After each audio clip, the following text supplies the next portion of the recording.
O te whātalo whātu i lea tunu ule leia so fau tātua ulia le stofi, lea so lua o le masina o mati tau sanga e lua afe lua se furu tonu. Tā lofa lava o le si fufonga o le lau mua Wellington o le amatalia lana Tautua alo maia, tātou sānu ngā lotu o le ataitei le fionga pātele mareko tufunga, mai le kalesia katoliko sangato Iosefo ya pahat. Si mai al whaafonga.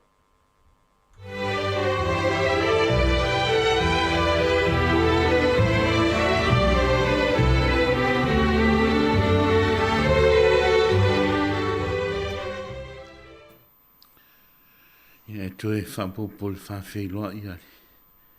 Sunga ia tu fue le tai o i loto pa ia, malo o to mal, a to te o wholofa ma. Whatalo whatu i loto malei fua mai le tai o fau, i le langi le lei ma le soifua la le lei. Natu sa o to maua sa malo longa le lei ma le tofi le mu i le po an po. Whaftai le tua wa ia to whanu mai i tātou le tas fau. Ia, il malosi, ai mai se fia. Ai tu fatasi mai o tō loto mo, o tō finangalo mo mā tō loto. A la o te ia i tātou nei tai au. Il tātou sauningo le anganga whaftai. I lo tātou te pau o ile langi. Il suafa le tamā, ma le anu, ma le anganga pa ia. Amen. Tātou te talo. Anganga pa ia e, a fiu mai ia. E whatumu o au loto au ma tutu iai le awhio lo walofa. E winatu lo manganga on whaoloi ngai leo i lato e te whawhawinga mea uma i laulangi. Lea tuai, na ea o ina loto au ngal malama le ngang pa ia. I aluf mai a te mātou i a mātou maua le poto mai le nā lama nganga. Ma le fia i lana fisosan mai. Ono Yesu Kiriso lo mātou wali i. Amene. O le folfolanga o le tala leia lo tātou wali i mai le evangelia Luka. Luka i non mata upu e luasfu matolu, foi upu e tolu iwa e o atu le fastfu matolu.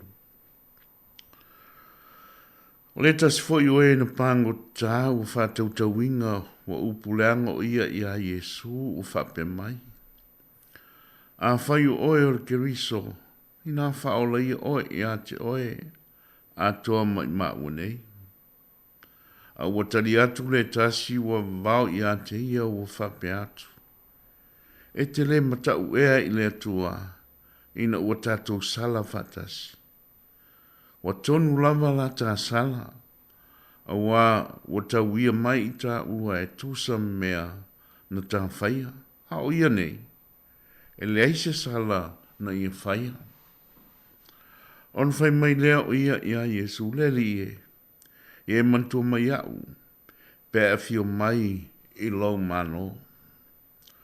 On whetala i atu ai leo Yesu i a te ia. E moni, o te whaiatu i a te oe. O le so, ta te whatasi ai ma oe i paradaiso. O le tala le lei a leri, ke risoe i a vi i a oe. Ua sua tulia i lea nganga.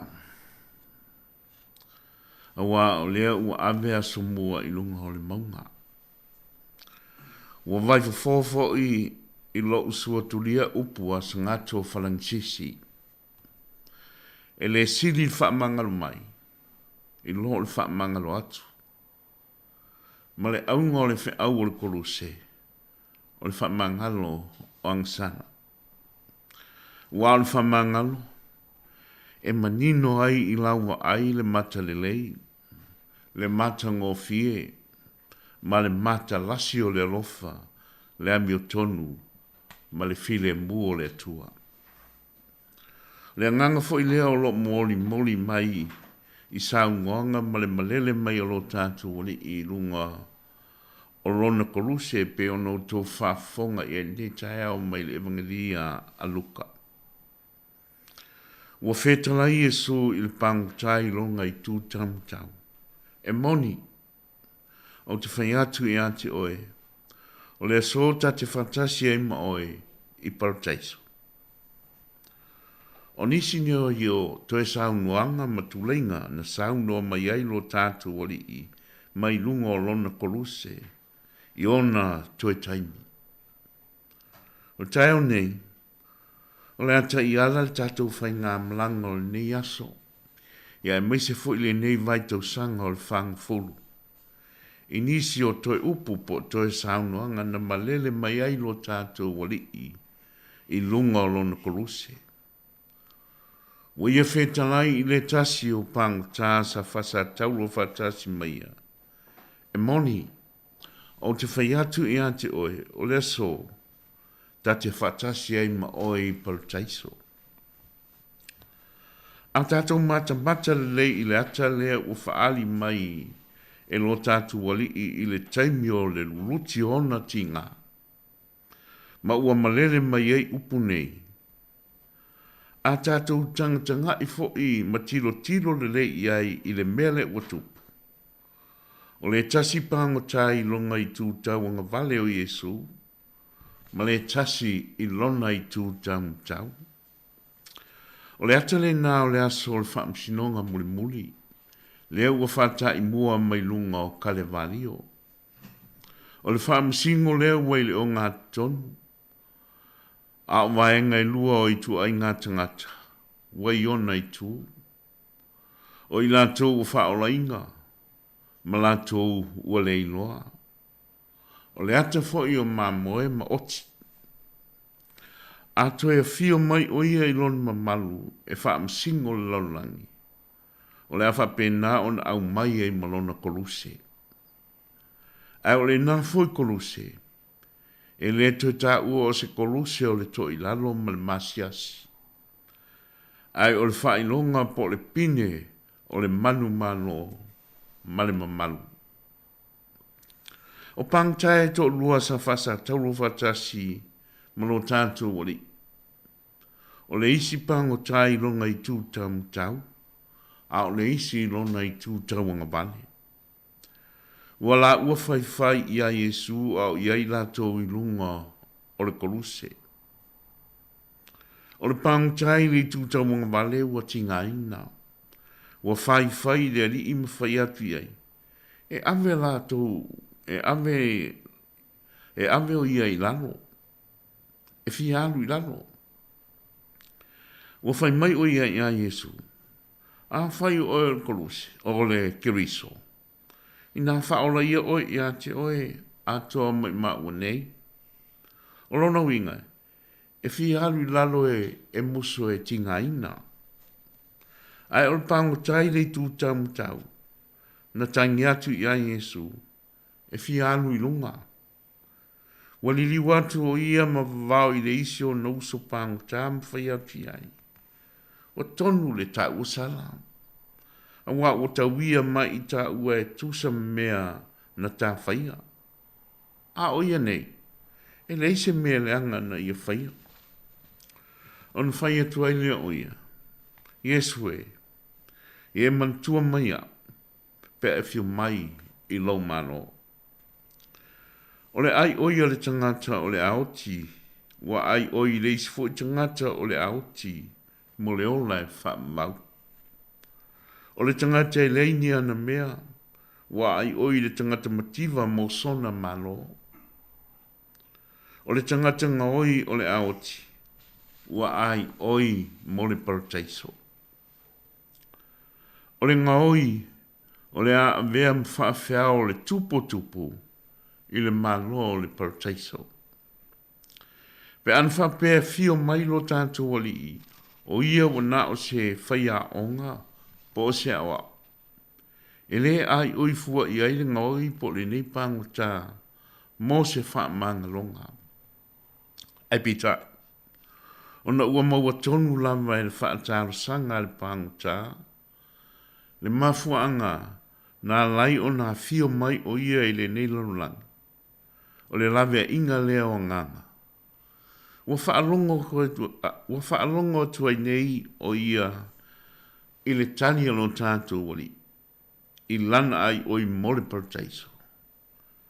E moni, o te whaiatu i ate oe, O lea so, tati whatasi ai ma oe I parataiso. O leo lua I te talo le nei ale pango tā po le nei po le ngaoi. O lan te talo muri muri foi lea. O ia tui tui. Wa ia sa ili. Wa ia ai oi. Ma wa ia maua nei mea uma. E o lava I apostolo sa masal salo I a Yesu.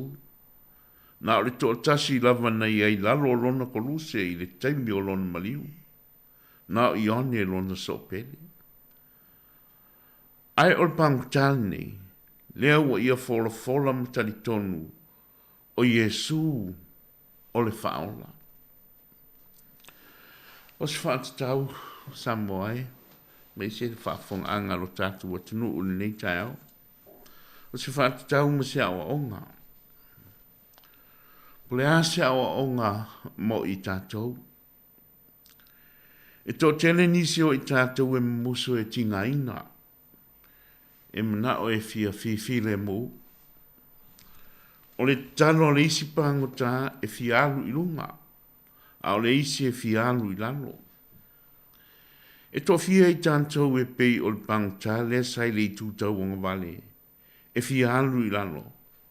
E muso e mafatia matinga ina. E to fia fo I tantou e mana o e maua male fi le mo se mea. E to fia I tantou e pe o le pango tale sai le tu tam tau o lo tatu o li o Yesu Keriso. E fia alu I lunga. E fia tinga inga. Wa ia talia lansana. Tele taimi e tatou te musu ai e tinga inga I me fai. Tatou te musu e mausi o sia I o tatou tiute. To finga ma fe au o tofi I ai tatou. Telefonisi e mna o e ola ma le file mu. E fia e lafi le paolo po le ata o le la au. E fia e ta umafa I le afu o le isi tangata. E iai foi nisi e masalo salo lo lato fatotua e. E fai o tai ngepu pea la lato ai. O le fe au o le ngā luenga faola a Keriso. E mo mori mai upu nei. E le aise arofa e siri atu lo le nei. O le na te foa I lo na ola mo lo na uso. O le ngā luenga faola e sa ili metinga. O le ngā luenga faola e la vea I ai tangata. Amu ia le tangata e pei o le pango tāsai li tu tamu tau o lo tātou wali. Wa fia o ia he talia o na tinga. E fia fo ia e whaanonga atu o sau noa mai lo tātou li. E pei o na whaia e ia I le pāngata. E moni o te whai atu I ate oe. O le so, ta te whatasi ai ma oe le parataiso. Samoa e maise fo I o tātou usom tu whawhinge toke lau o lo mwhai malam lama whafonga mai nei tai au. Au mai al sau noanga lo tātou wali I malunga mai lunga o lona kolosi. E whai mo talo mo I tātou nei aso. Ai mai se foi o se meti tā sio mo I tātou. E tātou te mawhau lo loto I ai. Au tātou I ai le nei vai tau sanga o le whangfulu. Ai mai se lo tātou alo atu I puaponga. Ma liu ma le toi tu manu malo lo tātou wali I o Yesu Keriso. Ia manuia fe au mga luenga.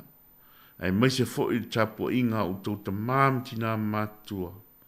O lo tu I mai le muli panga. Ia mtapo ia whaiva mfe au o le nei aso. Manuia fo I lo tatu o tunu. I lo tau whtaano loa I le nei aso. I fe au mga luenga. Ai mai se fo I whanau le aonga. Tato vi atu I le tua. I lona vi inga.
Ia tātou te tano.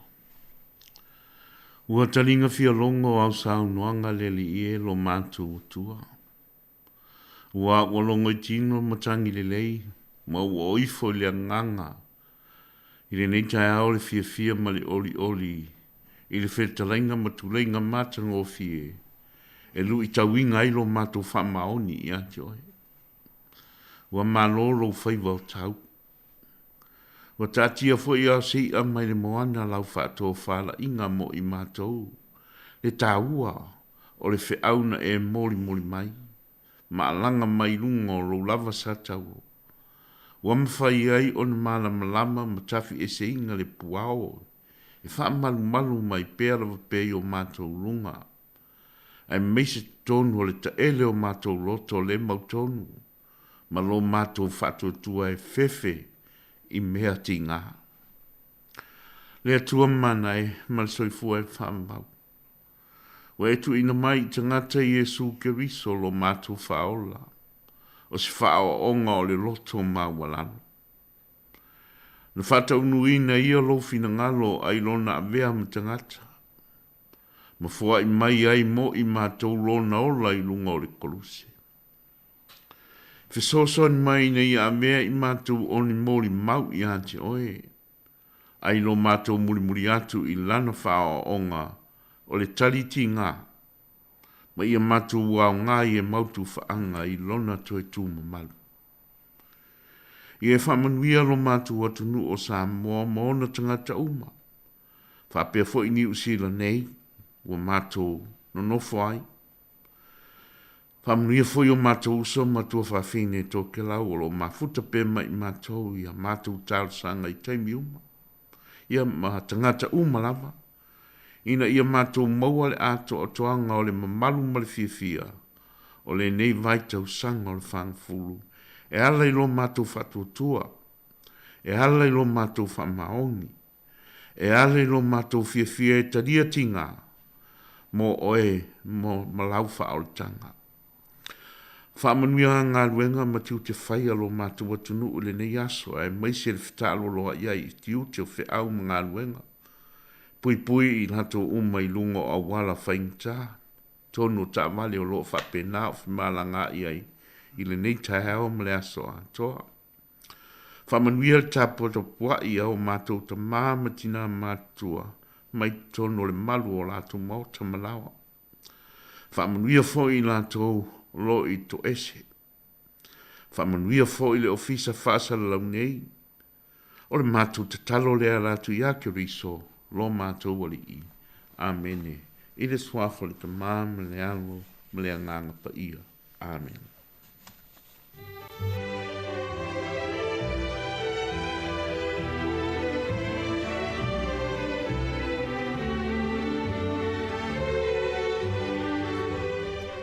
O le nā ua whawhonga ne tunu o te tātou saunu ngā lotu o le tāu nei na teita ia le fionga pātere mā reko tufunga mai le kālesia kātoliko Sangato Iosefo I Apahat. Ia o le ngangala mo le whawhtai mo le atu lau fionga pātere whawhtai mā lo tāpena. Ia o le talo fo I whamanui atu le tua I lau sunga mes fo I. O tiu te whai I le kālesia. Manuia fo I lau singo le yaso mo le fuanga le iai whawhtai tele lava. O le taimine wanu sufu whaminu te ute fitu vi ingo le tua mai le kālesia kātoliko Samoa I whale alupo. Ia, mai alea, I on whafonga le pesi whaleanga nuu. Whanga sono tolu tātou porklame le ita hao. Lua sufu whaminu te ute fitu si ufongo le lamua. Au le otu wale o oto loto. Ia oto wha atua Ile atua. Ia oto wha atua Ile atua. Ia e wha atua mai foi Ia te aku. Ua whetalai mai Yesu, mai Yesu. O ia le ala. Upumani maleona. Ele aluatu se tasi. Ile tama.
si i le tama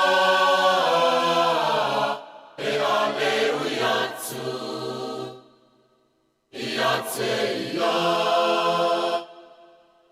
e a le ui atu i a te ia. O le tautua le si ufonga o le laumua o lo iai fo i le langolango a le New Zealand On Air. Pai ai Samoa, la valaunia. O ki tau sanga nei. Yali fai rotu. Tu ai ngai se umai Samoa. Ola tatou si faftai ila tua. Mo maua ta malo. Lea la sumai au tau sunga li fai rotu. Tai tai nei saminga. Ala mo mua. O tuatu o tau finangalo. Ile o le amomoli yali nei faftai. Le tua le alo. Le tua le ngansa. Sumai au tau sunga li fai rotu. Ala mata tatu saminga.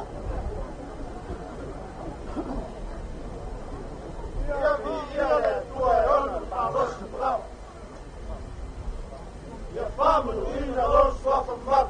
Come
Hi Samoa, it's Auntie Chala here. Instead of Fifi Falo, ile atang le tayao. Laugh of the morning. I'm at my apple feet to the vanveal, so for a little more. Atang le tayao.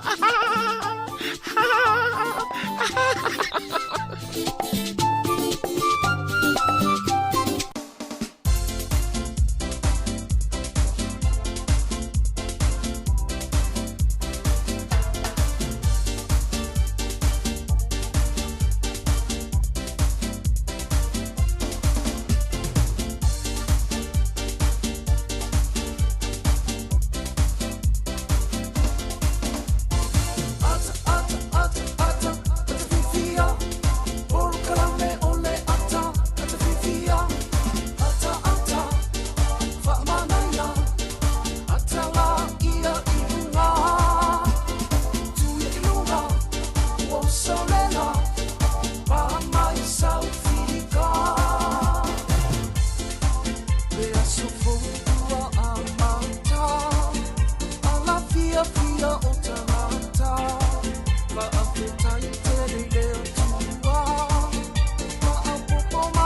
Ia fa malo fa tai Tautua le si fongo le mo le wa matalia fo le tai au fe la fi foi. Ia wa fo tato por klabe malo le a malo si le tai fo. Ia tau fai fa malo lava ele ne foi tai au mata o fi malo tau wa tai malo bole. Fa to a man tai. Ia le mo wa fi. Ia. No me fa mo va yaso ma tango va yaso. Mana ia le. Mana ia so le ina mai. Ia fai foi nei nga ruanga manisi fo fuanga pe ona ia. Ia foi la ia fo foi le tato fero ini foi tato nga ruanga pe ma senia. Ia pe o fia nga le pe tati saulo ini tato nga ruanga e selo to fia. E sau po ai lava le tau mai ai la to ai foi. No fonga fia man.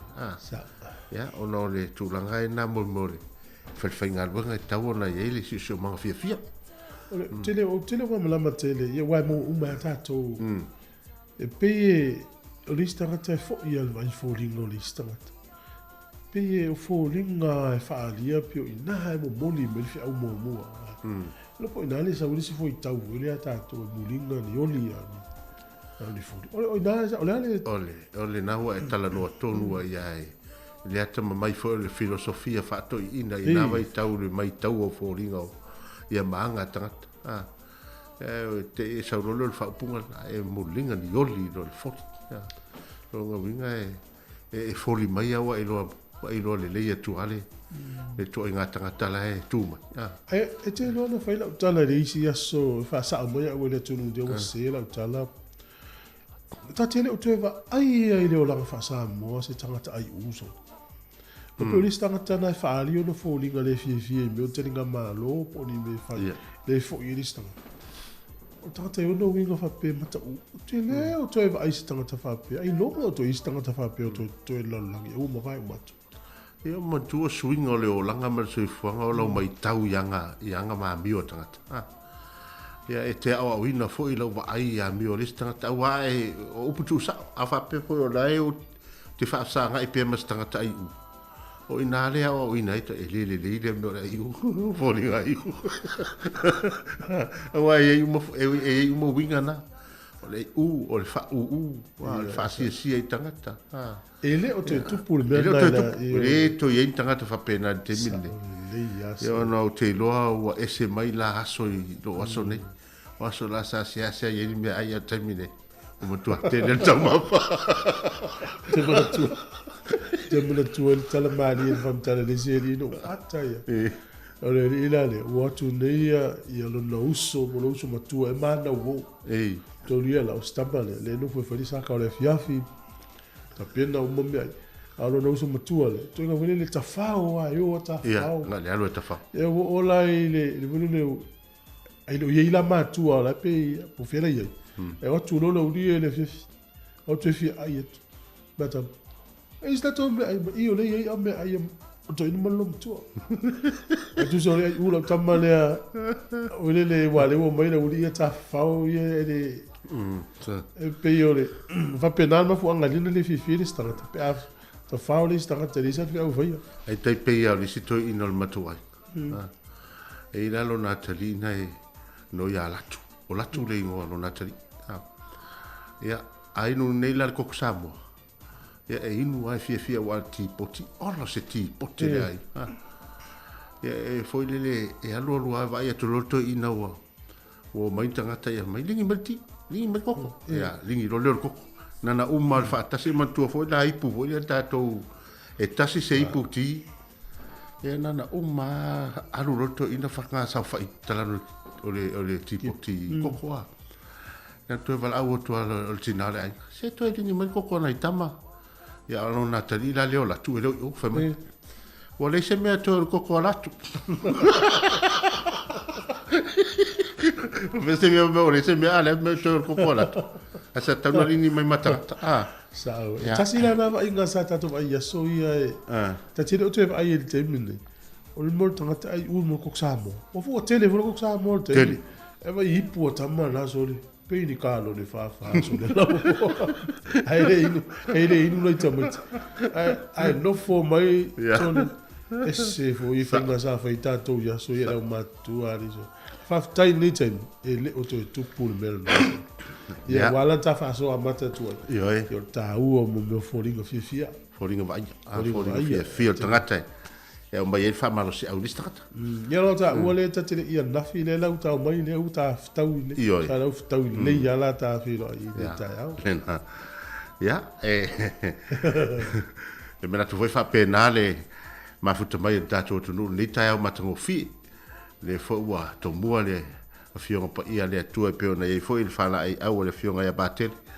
Ta ia lai fo i tātou tunu o wale whemalanga i whiau mga ruanga me se fo o nisi fōfuanga i tono mauta malawa. Ia, whai au masui o le, a whai ngā ruanga le siu whonga le lamua. Whātalo whatuai le tapo inga mau ma le tapo inga tatalo au whai ruanga pa ia le atua. Whioi o le tala leo lo wha mauta le malu so se whatu whaitau langa. Ia, ma lor so i fua manuia ma lor langi ma tafi.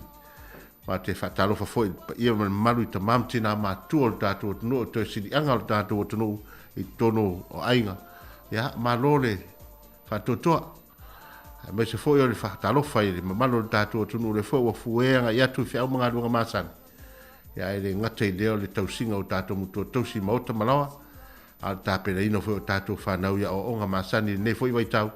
Ia, ma lore whatotoa, ma tōtu whatalo whatu. Tawhai whia laulangi, lunga o Facebook, a me se foi o tātou YouTube, ia me se tātou app, le tasi ontes ma tasi whamo. Ia, ma tō te whataro whatu nei tai au, ma lor soi fua manuia, tarofa lava. Si fonga lo mua whawhiwhianga le tai au, tala i fōle le tai au fōu le lofo le tua. Ia le pese me la whi pese a le koude na li is whawhiwhianga tua i le tātou tunu, tā pena mai tātou telefou. Tā pena mai tātou tala o le tau, ia whamia o soi fua.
Samoa ile Tautua o se songa e miki wasa vali mai ua fepula mai o na pa aila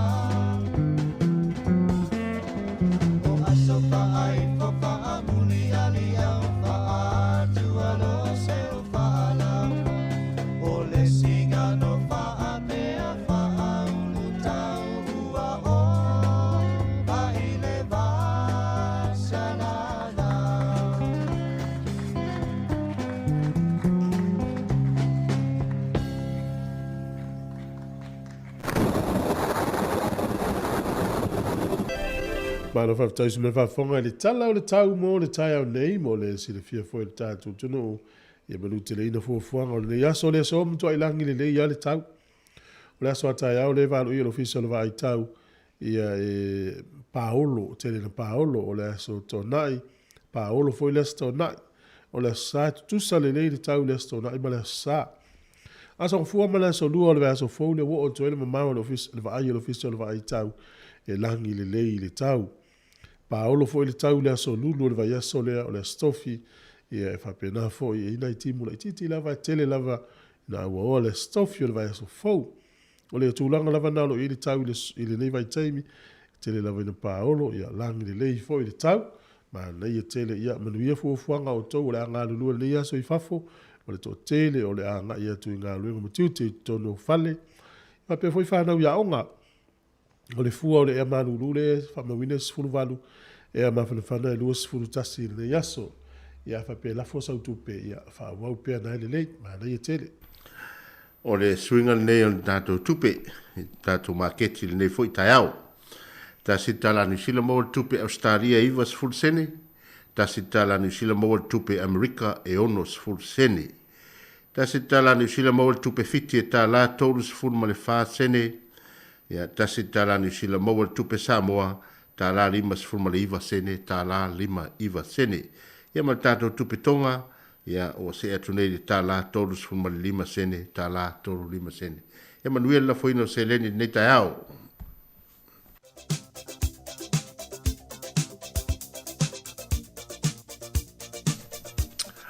O le taimi fo nei o whamana tuino aso soifua, mo i lato uma tātou atunu o whamana tuino foi o tō aso soifua i nei foi tai au.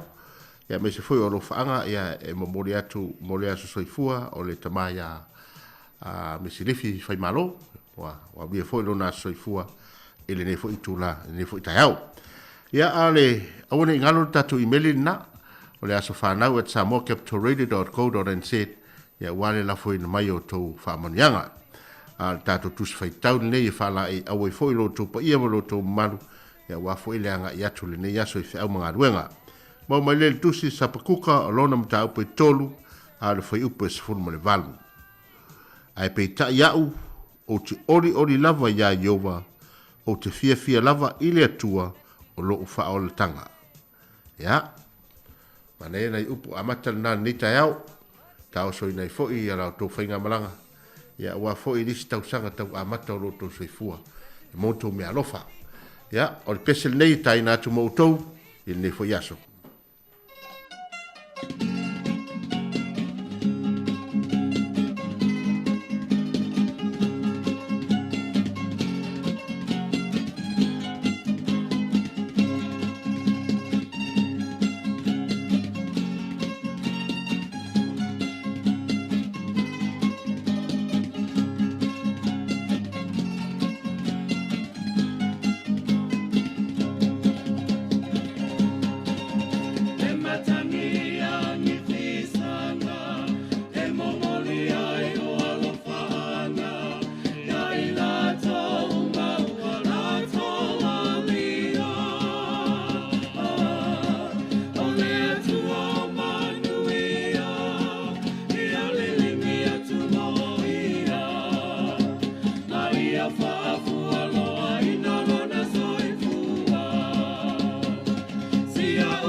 Tala fatu le tunu o se mel fa fongo le vai foi le tala me le tupu le langi ne aso tatu dia le aso luo mati.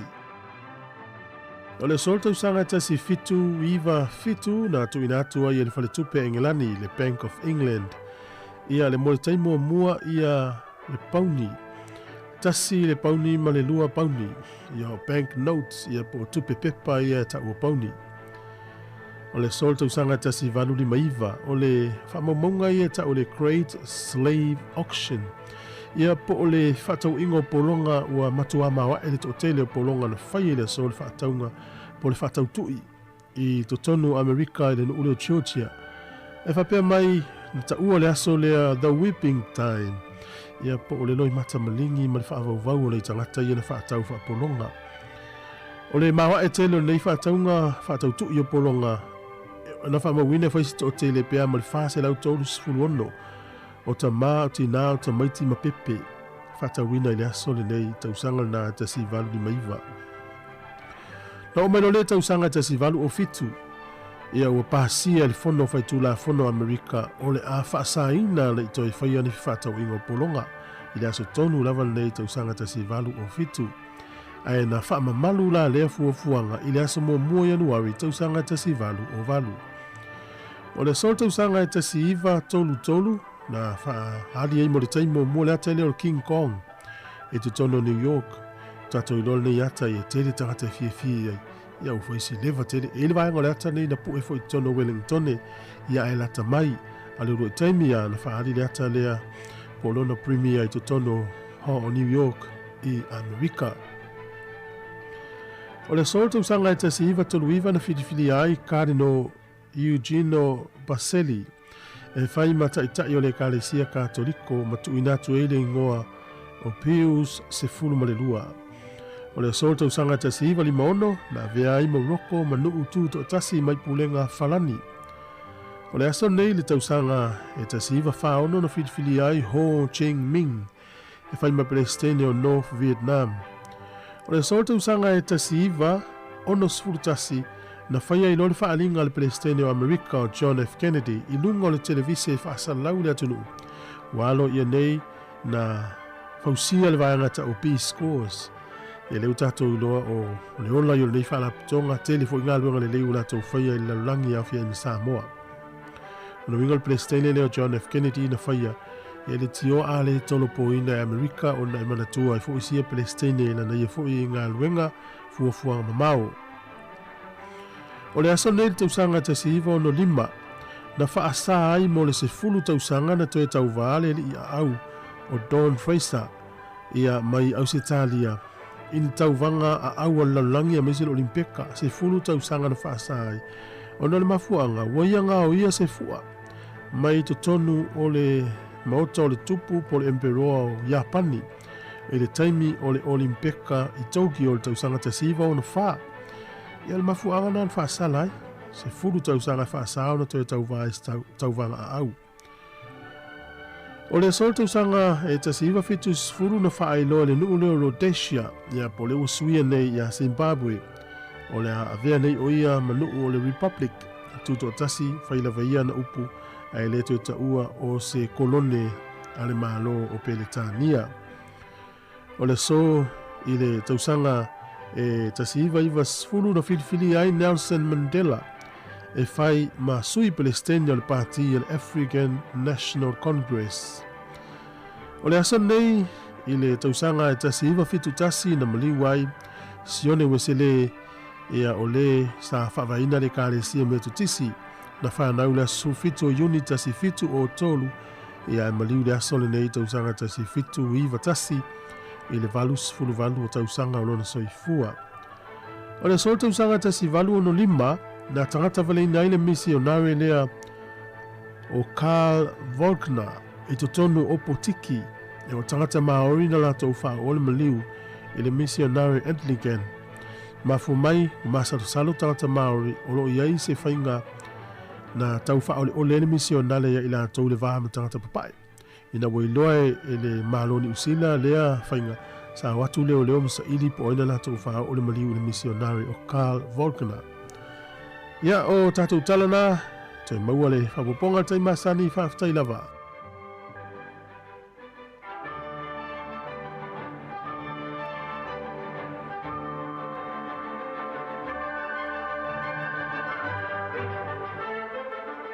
Talofalava Samoa o Nathan Lopa Lea, a Census 2023 announcement on the 4th of March 2023. Efakasa Poriro will be hosting a census event for all our Samoan communities living in Poriro to attend. There will be support there to fill out your census form. We will have translators on board to help with understanding for our elderly people who attend. Food provided, entertainment provided, and our venue will be Efakasa Poriro, 2 Louisa Grove or 10 Waihimo Street. Our event will run from 9 a.m.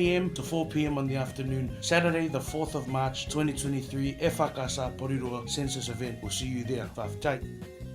Mana whaftai, nisi o whasisilanga Taua, wafoleanga i o to tātou le tusinga i ngoa.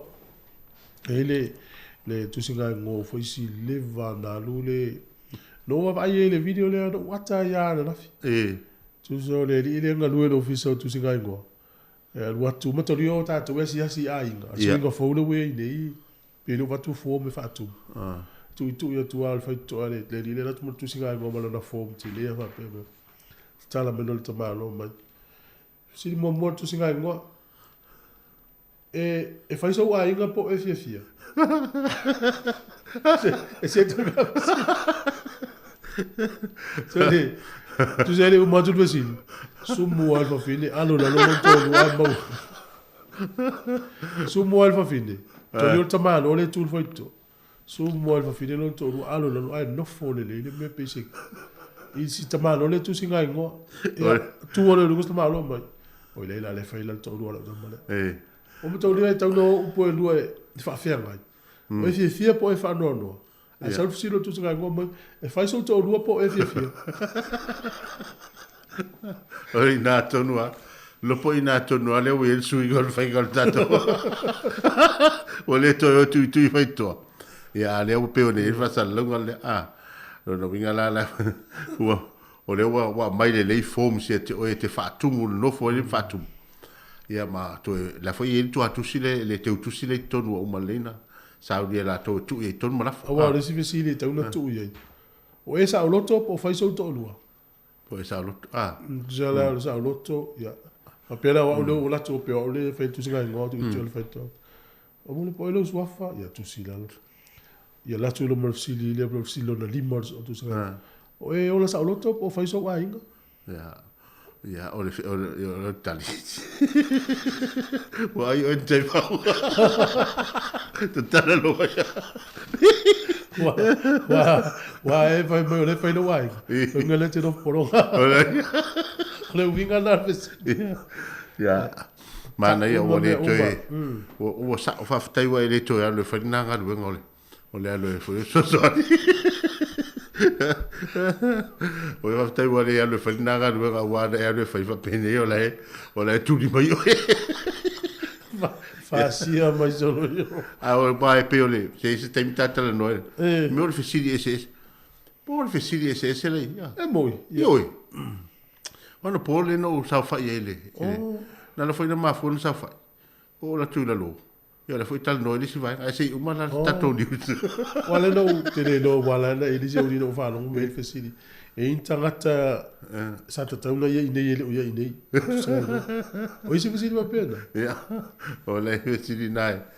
Ya e te me tawita is fesidi ya tawar fa tu mulle. Ya. Ai ja. Ya o no fesidi ya tau na ave wa le ndi fa momonga pe. Ah. E pe tau fai tala ni staimi tato pe pale mai. Halsili. O e ola fia po fai so wa inga. Ya, le usi mel fa fonga i tato tala mai Samoa.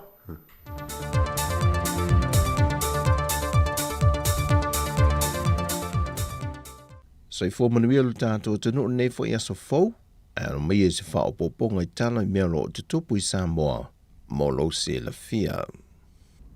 Ua whailo mai se pepo whaamtalanga e le sui minister tupe, le fionga ia leota laki la mus telesio, tau fau swau u mole nei fo i masino mati, o le peniseni le wasi itia nei mai le tolu tā la mal tolu sene sa iai, e le tolu tā la luas fuluono sene le lita. O le kiso le foi wasi itia lo na tau, mai le tolu tā la limas fulu lua sene le lita sa iai, e le tolu tā la limas fuluono sene le lita. Ma le karasini le ua tolu tā la luas fulu sene le lita, mai le tolu tā la fulu tasi sene le lita sa iai. Whailoe le fionga leota, o loo wha wo peo na a fia le maketi mo swa o e le i wha mamaino a maketi o lua tau swa o, e whainga wha vao malo, mai isi a fianga tau le ngao sino le swa o. Wa ma e atu le pau tele le sa ye le masino te sema, ma si itia ma walunga le tau le pensini ya Januari, ai o le tau le kiso ma le karasini sa le te leso na swinga, o le pau o le tau mo le fela ua ingo le swa ui lunga o le vasa, fa pe ma le si itia o le tau o le fe tau ua ingo le tala Samoa nga i atu le tala Amerika, na faisi no fesoswani le tuititia ile o le tau nu mai, o le swau e lau whanua o Samoa. Ua whaelopa po le ngolmtanga luenga o le soi fōmalo loina le vai tau le nei, e le ono toi sao mai te tonu le atunu o sia mo le whaamai o le misela, ma ua toi ngā iui e nei le soi fōmalo loina, e wha ngā solo ana tui pui pui o le misela o le mami ma le rupela, e te tonu a onga te itasi le atunu, mo whanau i lalo ifo le 5 tausanga le mātutua. Wa whai loa le soi fōmalo loina, wha maumonga le laulangi atoa, wa mai tawi nai le pa ua le whai numero tui pui pui wha a wau o tamaiti, e au fia ima le wha mai o le misela, talu mai a fianga o le COVID is fruiva. Wa whai loa fwoi po lenga le soi fōmalo loina, ona ua i tutono ni usila ma au stadia le wha mai o le misela, mai whai ngo fia i o no fi mailo tātou atunu, e le whemala nga i o tātou tangata. E wi lama sa le i tāo fia tui pui pui mō whanau wanga waa le tui pui pui, a o toe whaia le isi whaasolongo tui pui pui a onga te itasi, mō whanau oma, e le i whaia tui o le misela mami maleru pela.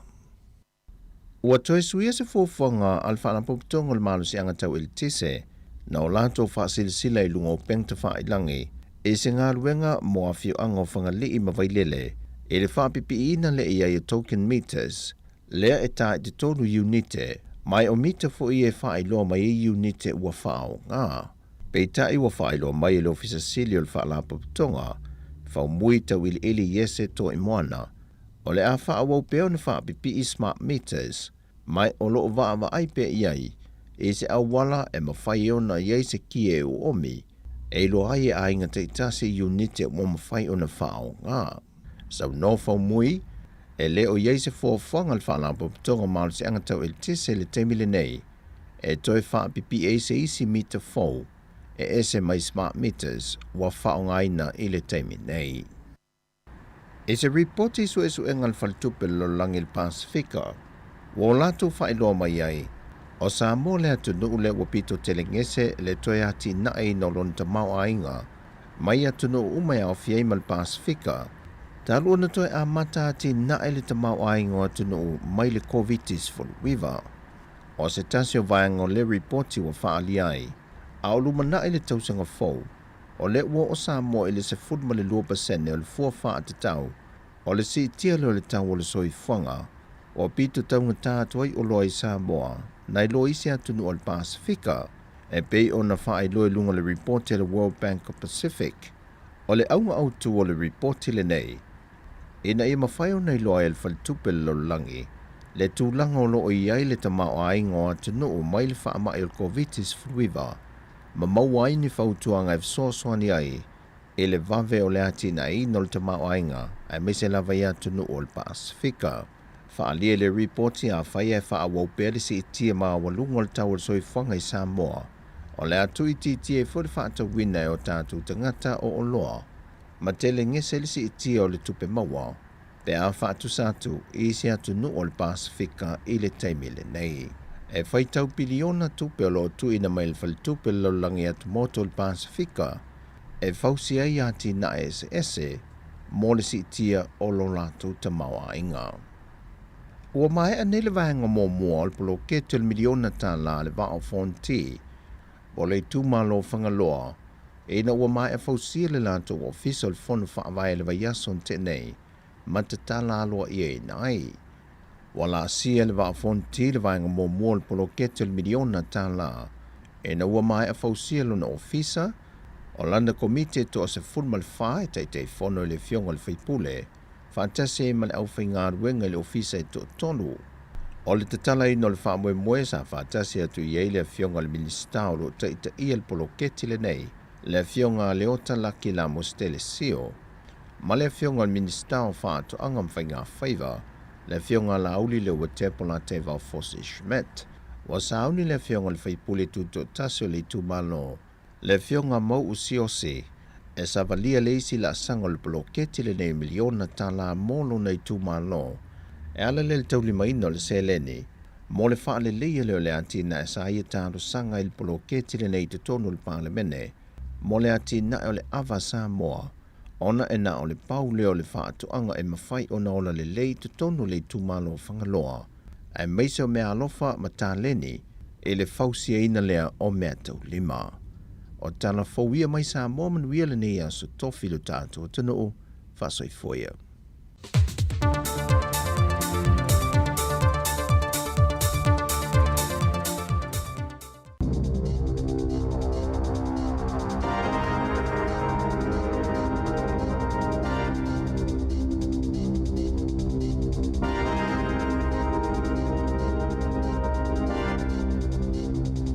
Talafalava o talafou mai le sifofongo le laumua mo le nei tae ao le aso lua mati lua whelua tolu.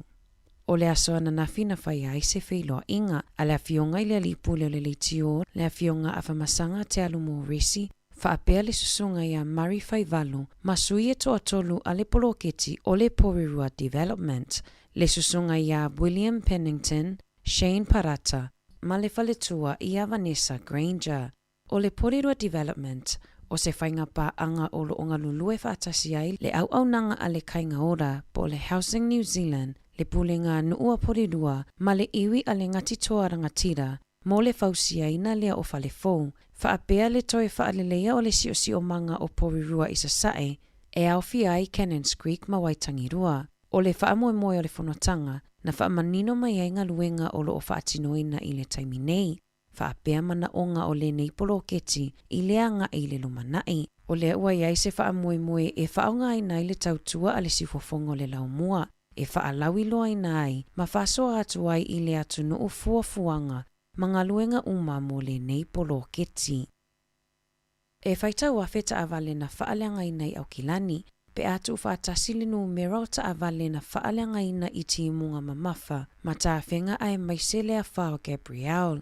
O se tasile o whaafitau li tele ua whea ngai maa inga na afia. E le ngata i le tau sa ilia o ni whale, ai o le toi tau sa ilia o ni ta avale, na whaalia e le komiti o le fono mo inisiua a New Zealand, e lima se laulua whaata avale na rights off, pena la foa ai ina ua whaaleanga ina i le vai, ma le whaitau wafe o lo o wha moe e alia e mai i maasina o lumanai. Ua lua lima i nei tau sanga o tau wivi se tasi o ali i whaito wha i mata upu tau ta avale, ia Clive Matthew Wilson, mo le fina wina o mata upu mo le saunga le mu, o le whaonga ina ma le whaatau wina atua ta avale, ai mai se le tele o whaafita auli, e whea ngai matanga ta whaatau ta avale. Na whaali e Wilson, e matua ia whaina lava ta avale ia na afia i ta whenga, e whaalea ngai na iafi, na whautua ina tangata whaatau ia tautua na lelei, a whaapea o lo fuafua e whaatau se ta avale second hand i le lumanai, e ta ua le sa ilia o se fisosoani mai se insinia whaatuatua ina, e sila i ai mai ilo ina ia whaamautinoa ina e le o se ta avale na afia i ta whenga malolonga. O le telo ta avale na afia, o le atoi whaaleleia e nisi, ma whaatau watu ilunga o ala ata o le Facebook, mai si upenga ta whailangi, ma o lo o whautua ina e Wilson le lautele, ia mata i tu le lei lea vaenga. E to'atolu tangata whaito whao le soifua malolo ina mo le mawhauwhau, e iai Dr. David Kodaya, Joe Chiplin, ma Dr. Ainsley Cribb Sua, o le awhatino ina se polkalame i lunga o ala ata a le staff. E talina ini fesili mo tangata o lo o iaini whawhitauli i le mental health, mai a fianga o le awhao Gabriel, whaapea timunga mamafa na a fia i le tele o tangata i le pito i lunga o le motu i mātū. O mata upu e whaatala noa ina, e au fia i le whaamatala ina o whailonga waaia, e iloa ia aunga o le whaanoa noa loloto, ai mai sea a fianga o tamaiti mai whaalawe lawe whaale nātura. O le tau le se fulutasi i le tae au a tae au, e mawhai ona mai moa ai i lea polokalame. E lua tasi o loa ale hamas ma le tahini o lo o whautua ina le lautele, ina ia toi whaafo i atu i whale o loa na whaatauina mai iai, ona o lo o iai le popolinga o lo o iai totonu le siama o le salmonella. E se fululua i le fitu se fululua i tū la, e amata whaalia ia unga talu ona mai a ona tau mafa, ma e tā ua le waaia o se fōma e i se taimi vave.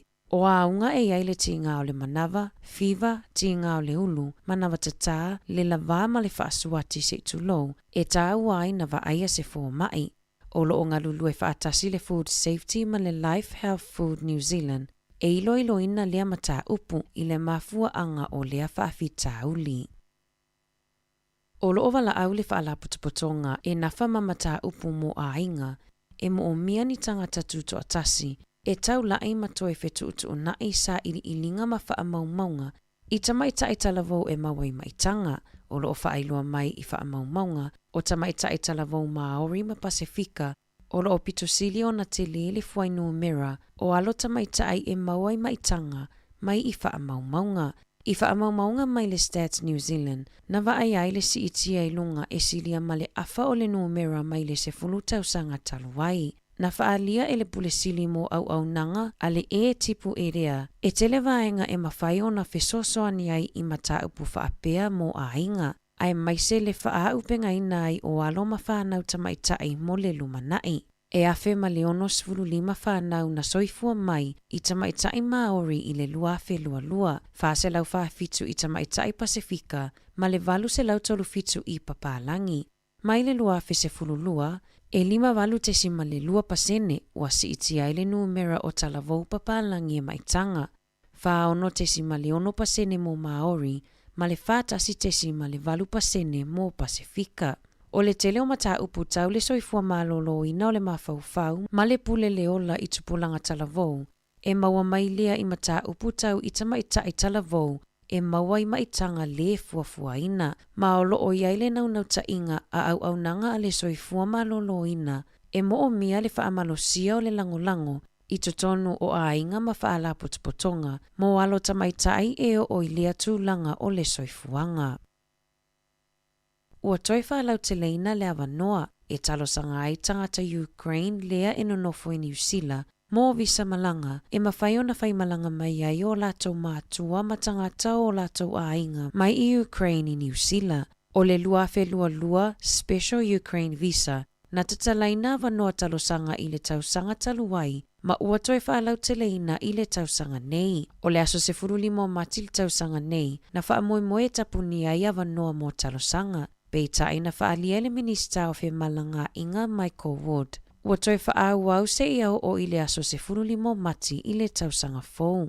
Ona olo o whaatupu te leina pea le mawhatia o tangata i Ukraine. Ua toi whaupopo fo i mamasina e mawhai ai na malanga mai ai i New Zealand. Mai le iwa masina sai ai i le se furulua masina ua iai nei. O le umi ai o lea visa e mawhai ai o na wa ai fua le fuama ai maisi au nanga o le soifua maloloina.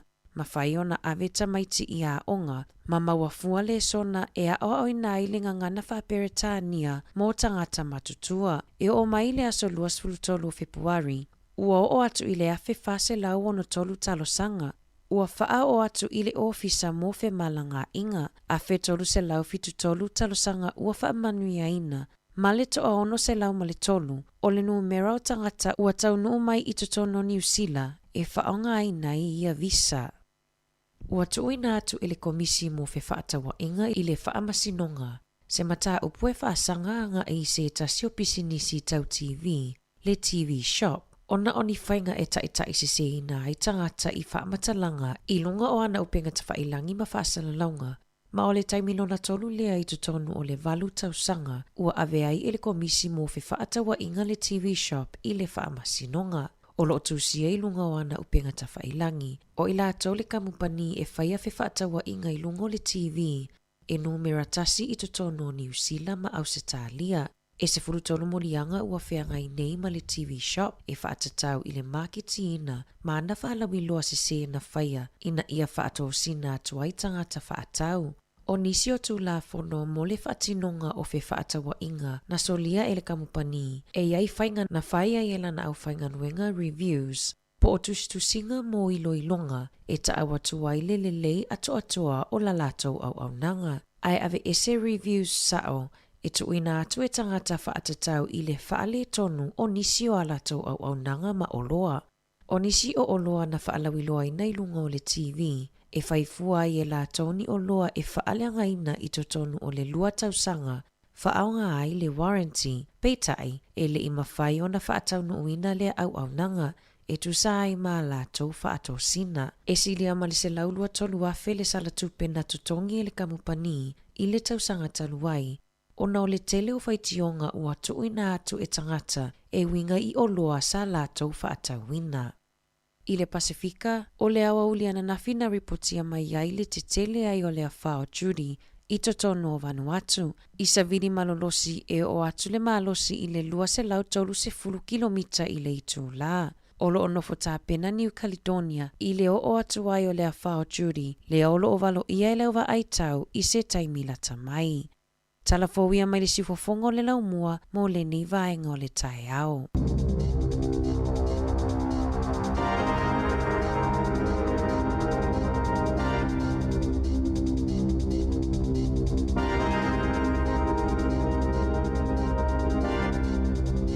Malo whaftai te alvanu minute se fulu ma le fitu o lo e whafonga mai tautua si fonga le laumua tae au leo le aso tofi so le o fo iri tātou ia mati. Malo al fo lau, ia o mati fo tātou fo launga le masina o Februari. Mati leo tātou au lia e lima sa mati. Ia ele umila fo ia tātou whae atu fo e le isi masina la tātou lia fo ia perila. Aso lua le nei o mati leo tātou sa wali wale atu. Ia ai o le ai tātou te alo atu le o le whamana tuina fo i ole. Aso maliu ma toi tu ia perila. E leo toi umi fo. Ia, moni. Wa matauti le vape le walu le mingo ye le mingo ye so ia o tuai tato. Sa. Ia wala fo tuai. Ia o tato matua ne. Pe talanto ina ma le fai lo matua la tata no lai peti ia. Yo veo lo motu. Da te mal me to ina ile ai.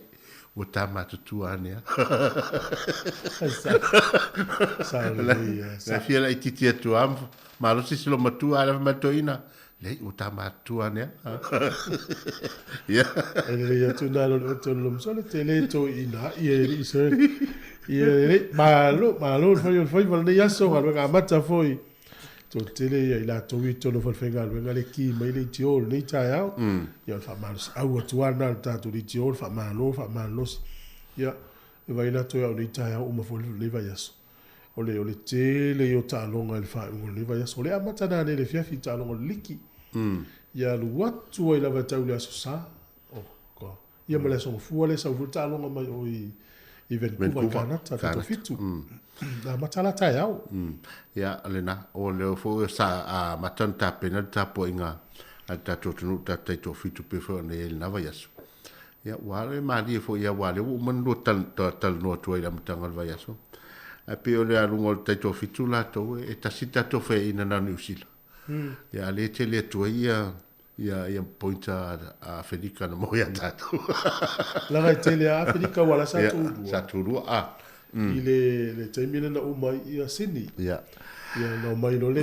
ia na tu no Federica ia la si dia la Federica tato ai pe yo le vai nga foi le lo tu a le fa ina ni usila ya tato ale lo tu a sempre ale au foi le tat fa ina len fa ina len malo ya in usila ya paua fo se o sa ole wala na la tu ni usila se tato ma ya wa tato ni usila le na la tu le pu il tasi mal lua le na o runga ya ema teton ya atono te o manuel tato au even kuwa la ma lo stama le la mata fa ilo atu ya le taimio ta longa Samoa ta longa mo Samoa le stona o le taia o le stona tu se amata mal fitu even kuwa le afo le valu le taia o le stona o le mania la le taimile sa woi tu so le afo le valu fa te alo le tato fitu o le fifi sa super rugby man la piliki ya le taimila ta longa Samoa se fulu le taia o le tasi le minute te se fulu le taia o le stona ta po lo tua to amali fu molto tele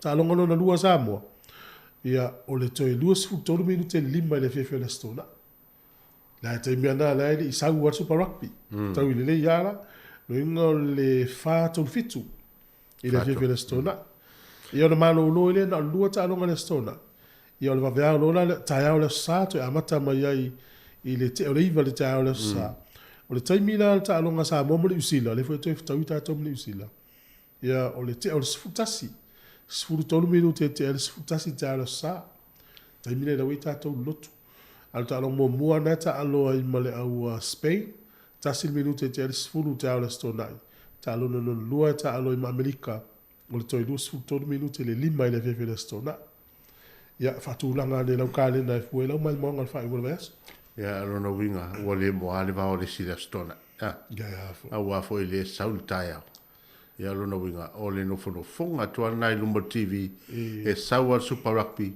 ola la vai lumba TV ola wala la fai ma nava me lo nei wale umile fi sa no mo lo pe a pota ya fo ya wa waso ta sanga le fai Vancouver le fito sa mo le stona i ta mi usilam sa mo a stona ya sa so fua stona ya sa so no wingo ta no ngal fa ngol va ya sa mata tu nei la stofi ta ula so fua la pili ki ta to fitu mo la piuni o ta no ngai fi ai ta to tu ya olina awa le e sili lo le mo va ve lo le va nei o le mana il ta ya wa sa fa i lo le ta ya le stona i mauti no a ua matua uma le le aso ya mo lo le ngana lenta le nganga lenta to ni mari ko tam to ni mari ko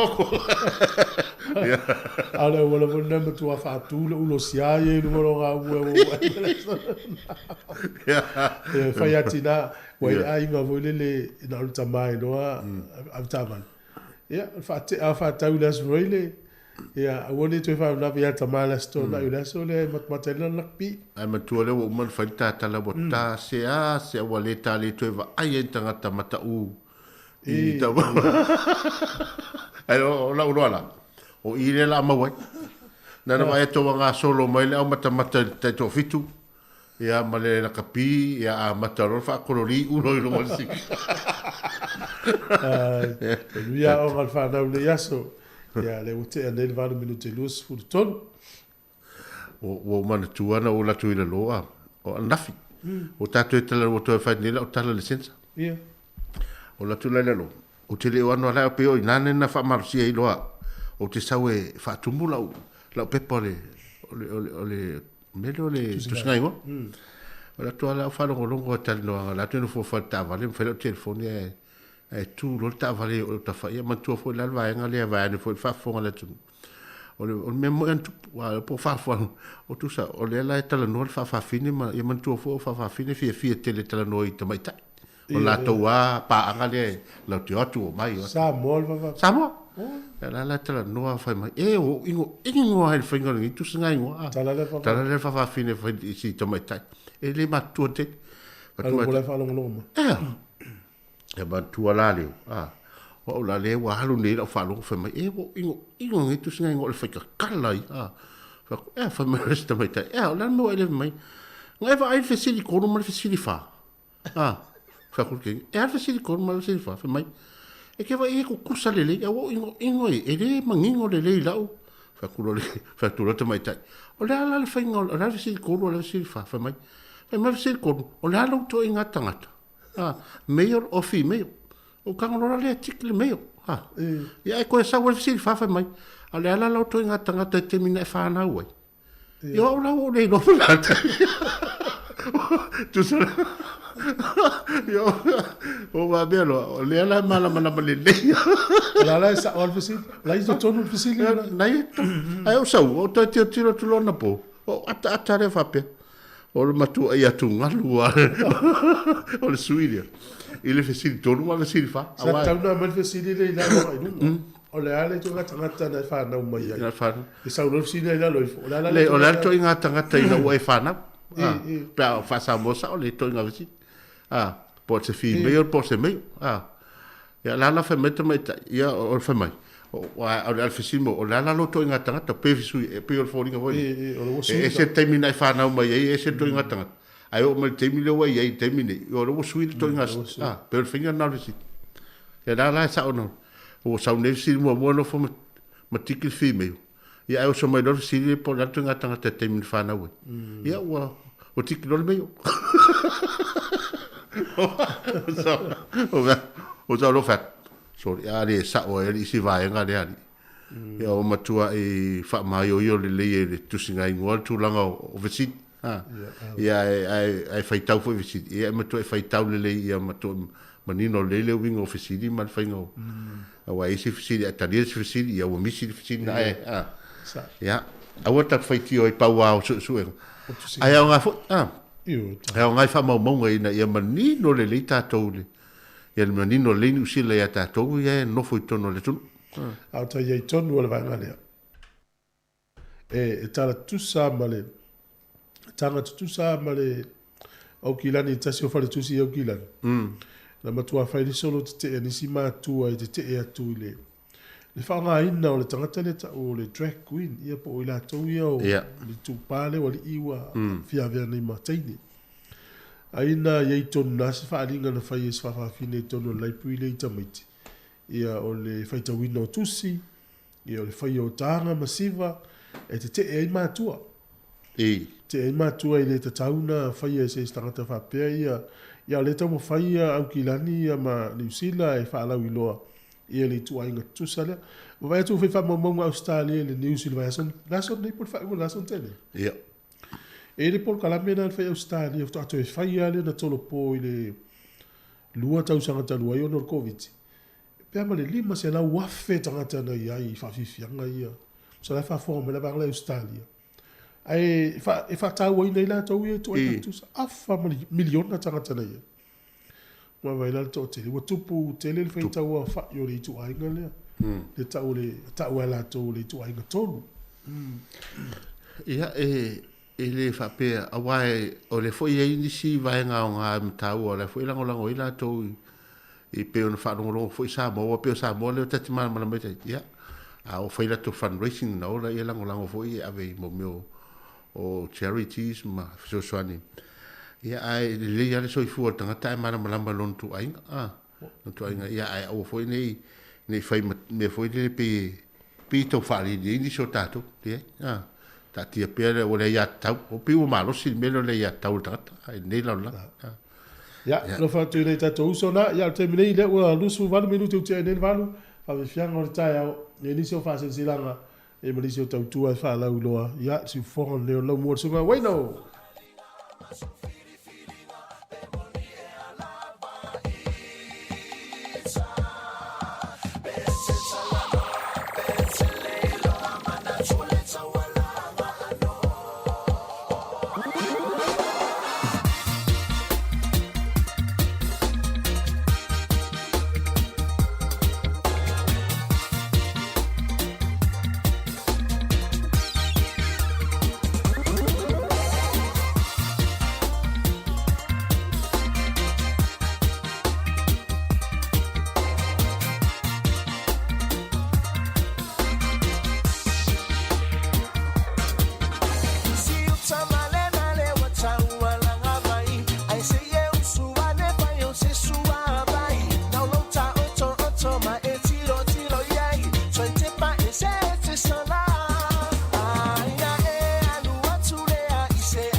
Talofalava Samoa o Nathan Lopa Lea, a Census 2023 announcement on the 4th of March 2023. Efakasa Poriro will be hosting a census event for all our Samoan communities living in Poriro to attend. There will be support there to fill out your census form. We'll have translators on board to help with understanding for our elderly people who attend. Food provided, entertainment provided, and our venue will be Efakasa Poriro, 2 Louisa Grove or 10 Waihimo Street. Our event will run from 9 a.m. a.m. to 4 p.m. on the afternoon, Saturday the 4th of March 2023, e whakasa Porirua Census event. We'll see you there. Whawhitai.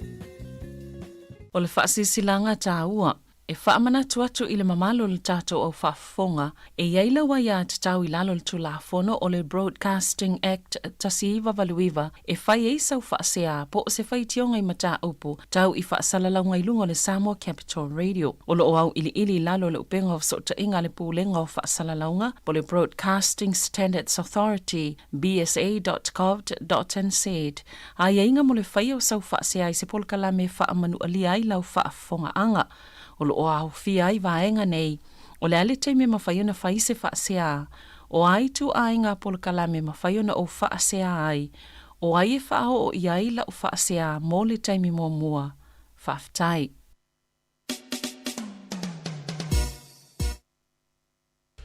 Mano whaftai, ia, nisina o tātou whasensilanga o le tai au le nei, e ila tātou whasensilanga le uruma te minei, mai ala whafonga, o le Wellington Samoa Golf Academy. I le awa tele mani whaalo alo i whaasensila atua i mātua uma. O alo mwhana ua uma le stala mo le Wellington Samoa Golf Academy. Ia mo le sinafia lewa i lalo le pūlenga si ufonga le laumua le tātou a onga tāpolo nei. O le ato e amatalia onga tāpolo le whanau. I le astona i nei le aso wha mati i le nofuanga masani i Shenden. Ia o i pitone tu o ili malai tāpolo lea. Ia i nisi whaamtalanga na fusili maile ia ana i telefoni o olua o wha o tasi iwa tolu fitu tolu. Olua o wha tasi iwa tolu fitu tolu. Ia po le vili maile telefoni na tata ofisa o le tolu vanu lima lua iwa wha. O wha tolu vanu lima lua iwa wha. Ia na tu uaile o se mta upu foile po sau nanga i lunga o le tata uleina. Ia na matu toi vili atu lea. Ngā whtai, ia mio tau, whia nai tau te la ite mola no e ta alonga lea, ia alvaanga mātua lea e olmala, ia, ta noa im, whai wha malo stino. Ma ila ina ila aulai o, ma ila aulai o le, ila malai tā polo le tau ai o le, Te ea ngana mai o la aulai ei, mo me hola le au tawha i la wali i e olmala e. Ila mai tole, e to mawhawhau. Tātu i o tau polo. Ai le ol tāanga mai i le ua tā vea matu tino. Awa pesore, o ia le whale, la whatali mai whina mta maita. Na ia la no sāwali wali, maa lūre e o lalo la au. O leo te, no whanongo tala, foile lea tala fōua ana. E se foile, ta si le whawhitau i le vaenga le whalentu. O leo whea ngai ni ma le insure company. Lona winga, toi whaafou umatero tāwale ia pēr whai o le insure tāwale. Ala o matua right off tāwale. Wa whaali mai nei niusu matawa e le ngata e sau o ki lani a ngā i foi. I le tu sa sae sauanga i lalo i Hawke's Bay. O le matua mana na i o tāwale. Toi tia ono se lau tāwale na wale o toi au ngā adu wala ua. A whai, wai tele e i tanga te whapea la tau tala. O whaalonga voi tala whapea whai mai. Soli, whatu ata hofi al insiua la tāwale le vea soli nte nei, ela vea le vea soli nei. A ela tanga te whapea nao tanga te e lima se lau varu sumotu. Ta hofi le insiua le masi la nte a, le ulo longa le masi la nte nei. Ia le lau o le, ia o le tele, o le awha ina me tō tino le tanga tai, ma se no langa o aswai so. Whapea le a ingo le whatu amat whatau le whale. Ia po lai fo ia le nga whatia le mo kesi le tau tongi tongi. A le la o le hanga le whale, le hanga ta avale, le hanga uma mea whale. O ka le afianga o mawhauwhau nei ni tangata. Ia wao ina, lewa mafuai o na le fo ina sau nei telefou le meo le whatawa ina lole o le vaenga le o le mental health le tala noa.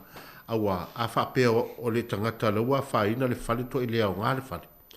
To e aluatu e mata avale tolu pēlua. Ia lona winga, ua matua ia whaina, awa ana whapea fo i le i ta avale to o manga iai. E ma whaina lau iai tonu men ma ngā iai. Ia wale si ta avale. Le aise fale, le aise tāwale. Ia peila o inale matua te le whaina o le mawhau le tangata. Ia o leo te le fo i ngā luenga o lana winga. O tupe fo i vaenga umai wha alu e le māloe. E wha tino e po kalame uma nei mo le soifua manuia o le. Tangata e lona mawhau a o le. Lona te mau ainga e tau to e mo.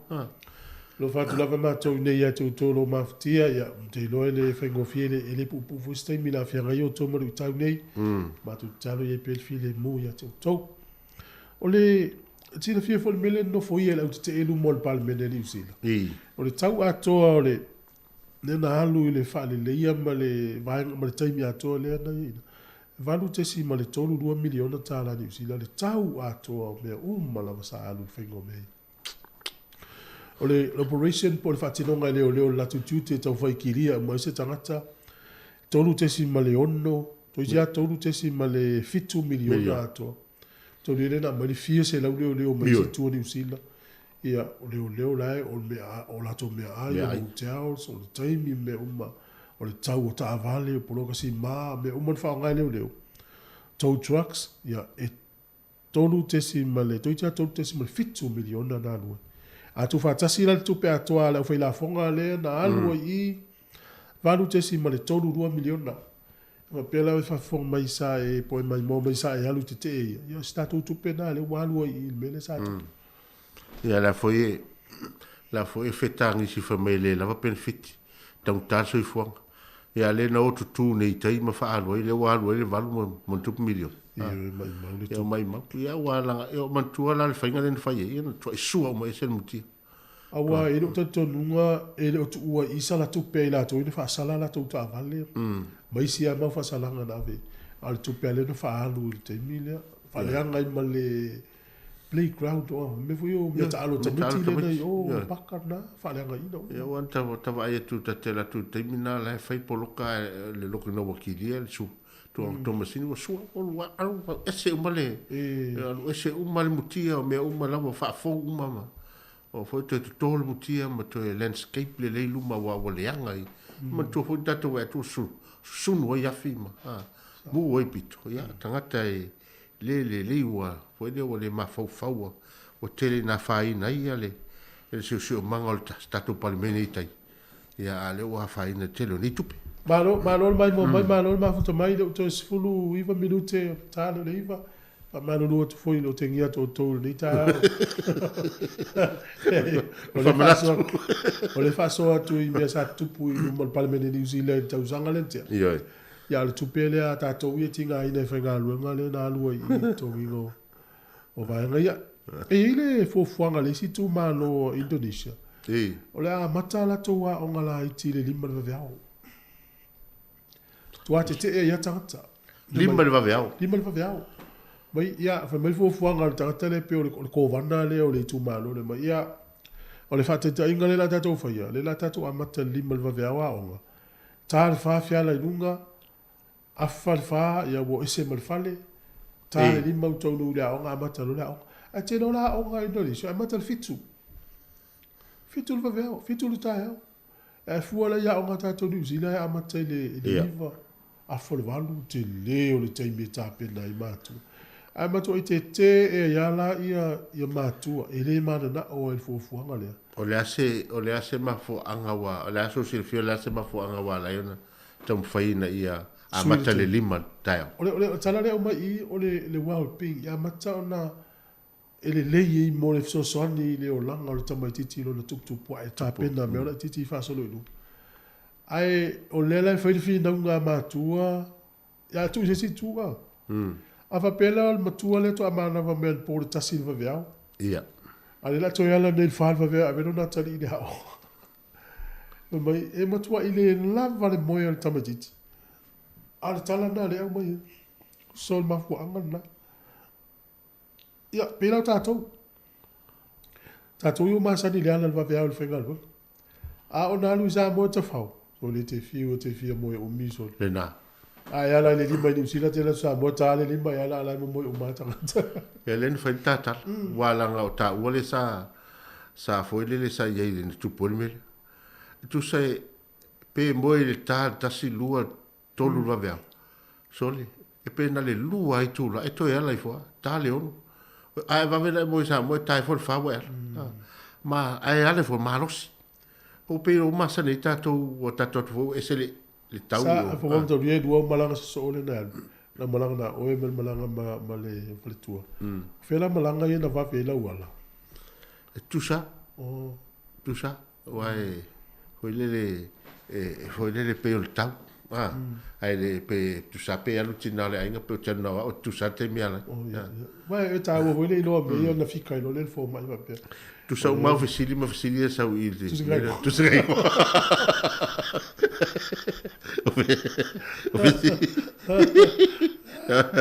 te lo na fino na tale fitu ala te tai Wellington City no hanga e tu stas o te o man tu foi o vai le tu ala nga tai Cape Street le palna o le St John o fa pe po la me wo ki wai tanga te mi le tai ala motu le to le fale enga fo le meta o le in and out picker picker ole me picker o le company mai America fatata tala nafi au fatata tala nafi me ta le in and out picker e te lo tau picker kasi se mo lo sutala fitala le chips ala po la po awa ai o tangata nei ai sa ai fia i le fale inga le America pe le lai awa to o kiu to ga i taile wafo e fa sa wele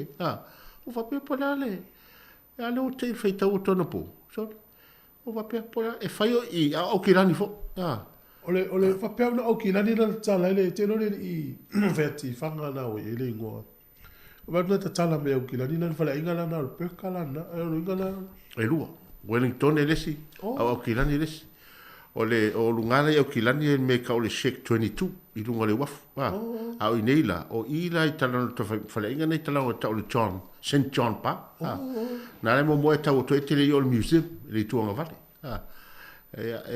o fale inga tu maua o fale inga tu mau ya no o tau fainga so fa pe a le mau mai tala le foi le si fai pule le national le sa tu o ki ya na lua fa me ole ya ole si tangata le sau ilen tala na tale o no esa ese mai o wai nu e mata esa o fi alu tu ono taia ono mana o ina ya tale le ifa fto o no mai o il fa tau no peka ai tau fa penal in and out peka le fa ngalo tatang ni sila e mai no fa no America ni e o ki wo vai la le fa no le o ki la ni le west no tele vo le io no mo e tangata no mo e le fia le sia so ata tala i tai o le sia e pe ia mai loa ia fale inga mai e mai loa ele inga fale inga e o e pisinisi mai o e tunu e vese ala mai America tele ana le i o kila ni sifo le nala lo tu fa longo tu fo i lisi o uso le titi e no fo i puke kohe a tele ina aru e ina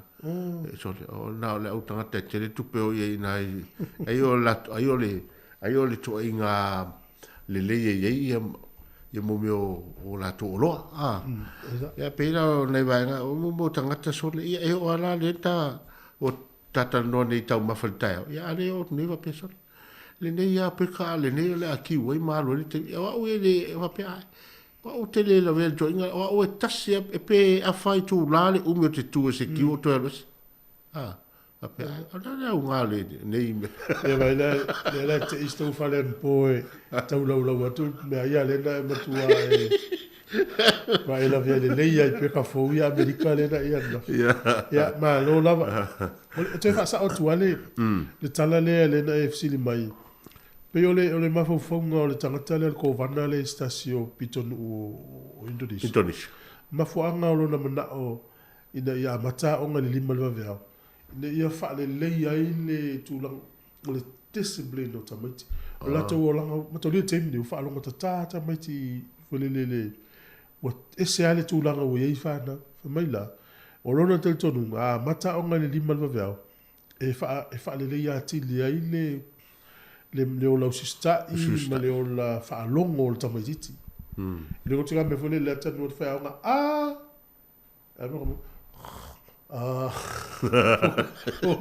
como moi wa li mal va veure na batalha pa ne foi te ava piola o ngale tatia o ngai a batalha li mal va veure e ta le sfuta simtu por sfuru vela le so to e lu fale moi e mata fa ai pe te mile le uso ia wa fa pe tale lima le a matale o ngolo no vinga fa i ma mauli va ngale o ta fa lo fer O tape. Tawha. No winga. A fai o le langona le fo I tamari o fai ele o fatu ele mana tu no winga. O winga le tau fai ina ia kolen ele ma fo fo tamai titi la titi. Ile tūlanga foi lele ia mawhai na ala ili tō ngā. Awa ele whengo whi. E o ia tātou matua whakun temi nei. Ae. So le. Ale wawena e so eti atu. Ia e te la vea ili tō ina pēr whakun temi nei. Nā non moe wale le siere I titina. Te ia le moe wale. Rue whiala o mrea inga. Le moe ilu mara si tingu. Te ia whaaro whamai. Te le fie sui. Te le fie sui. Te le fie sui.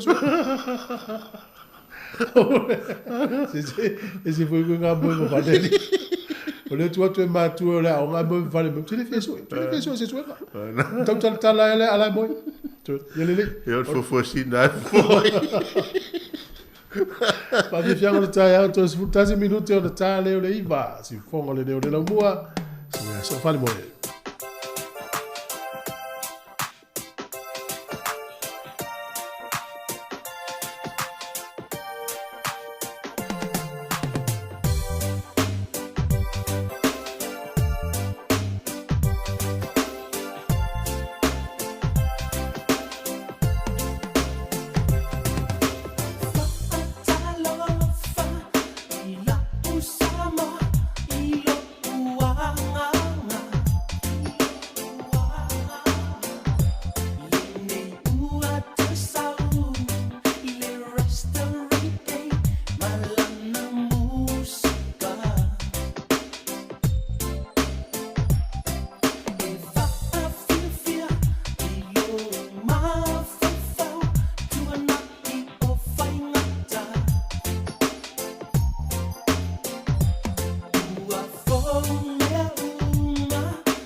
ma le sunga ia so fa le moe fa talo fa tu Samoa ia uri ngalo tato o le tai nei le tau se fulu to fa sa la wel por kala mele o le tu singa ngoa tan no ele fiong a sunga ile fa au fa venga river no vi vai la au e ma stazione ma lo fa pe fo le fiong le pule o le a fa le vai le tai nei la mo le velo so tai mo le fiong ala pe tele fa lo vo digi sound mo le si fie le tuno ia ai o le tau le se fulu tasi la fa tasi mel manu le malo le sunga sua pe te lo sangato ia le foi la fa so atu le sunga le manu le malo il tato por clave ia ta pena nei sa ufisili fi le sunga sunga mo la no te fisili fo tato por calame le na o ia le fainga foi le fa le no pole alu tanga tapu ia ta fa sa la ia ile ia stato me o fa ia me o no le te le tanga te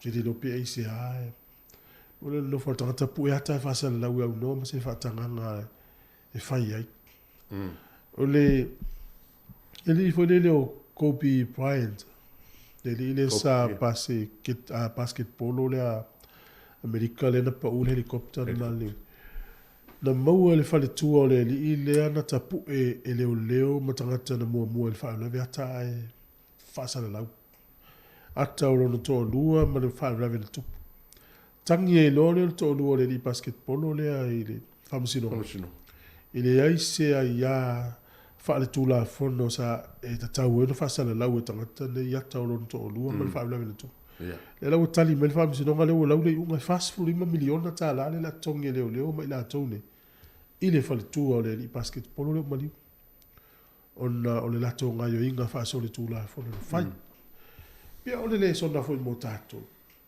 a tato vai di Samoa e tau va po e mo po e me se fa le la mu o se ta vale la vea ai le vini mo lo fiso le mo le fuimu te sina me tau tia le atale ta te vai e wawa e tala no vai ngare o vai atu le pangatia ma le mu le fale ala no fo lai mai a wole ale fa sana ngar go so so ya po ye intanga to lo fia ave se mai po ye fo ni pe tau fai ya a pe o le o no o ese ale fa nga ine tangata ma tu pulanga nei o le fo le social media nei time e vai la fa su 5 miliona ele sta mai tupe tele o le matua tele ya le 1 milione ele tu langa o su le nave ya e la lo po mo fo sana vai nga ele insua le ala no ya a pe o le winga o se wa fa pe fo te o no fo e no fo puelo wat na tango le tu lunga e fa eso em fa fo no o su o no wa no fo tu fo lo wat e lunga a o tele fa ya tu ya to puelo wata na tango le tu lunga mo lo li mo su zen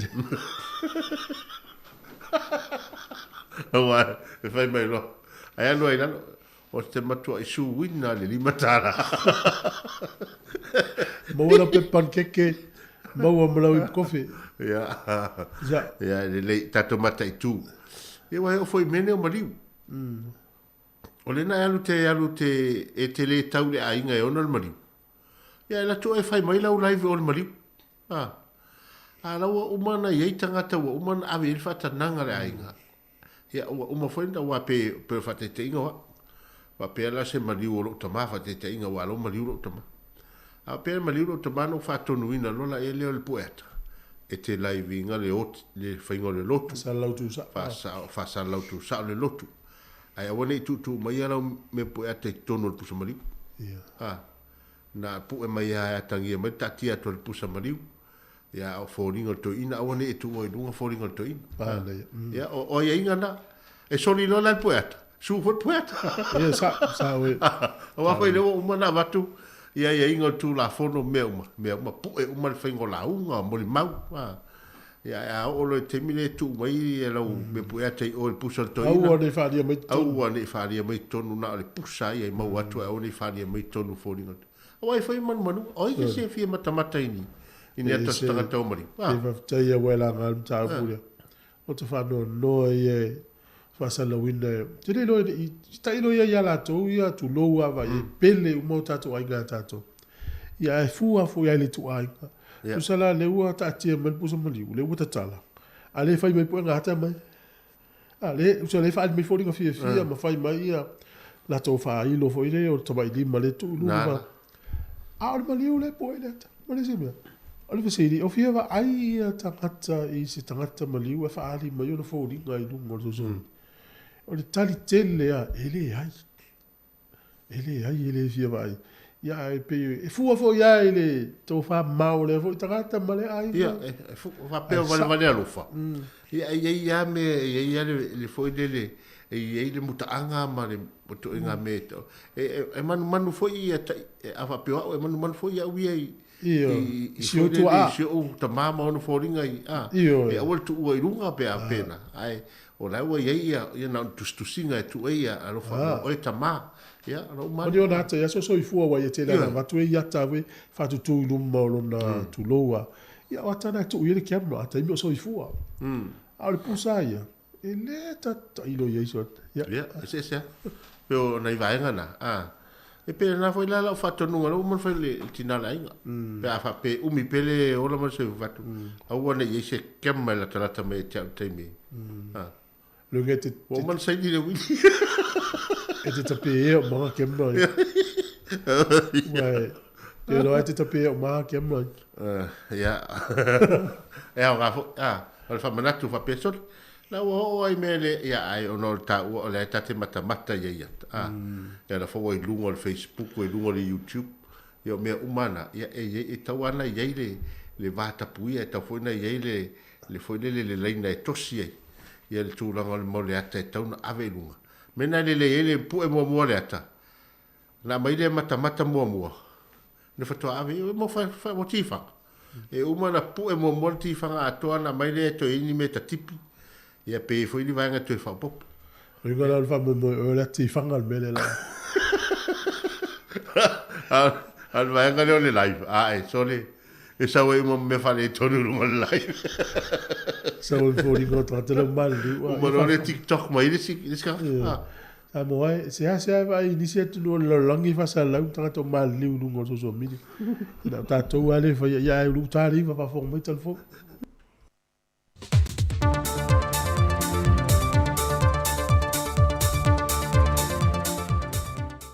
So i fō manuia lu tātou te no nei fo i aso fau, e ano mai e se whao pōponga i tala i mea lo te tupu i Samoa, mō lo se la fia. Ua whailo mai se pepo whaamtalanga e le sui minister o tupe, le fionga ia leo talaki la mo stelesio, tau fau le swao u mō le nei fo i masina o mati, o le peniseni le wasi itia nei mai le tolu tā la ma le tolu sene sa iai, e le tolu tā la luas fuluono sene le lita. O le kiso lea foi wasi itia lo na tau, mai le tolu tā la limas fulu lua sene le lita sa iai, e le tolu tā la limas fuluono sene le lita. Ma le karasini le ua tolu tā la luas fulu sene le lita, mai le tolu tā la fulu tasi sene le lita sa iai. Whailoe le fionga leota, o loo whaawo peo na a fia le maketi mō swao e le i wha mamaino a maketi o lua tau swao, e whainga whaavao malo, mai isi a fianga tau le ngao sina o le swao. Wa maa e atu le pau tele le sa i le masino te sema, ma si itia maa walunga le tau le pensini ya Januari, ai o le tau le kiso ma le karasini sa le te leso na swinga. O le pau o le tau mo le whela ua ingo le swao i lunga o le vasa, whape ma le si itia o le tau o le whewhatau ua ingo le tala sa moa nga i atu le tala Amerika, na whaisi na whasoaswani le tuititia i leo le tau nu mai o le swao i lau whanua sa moa.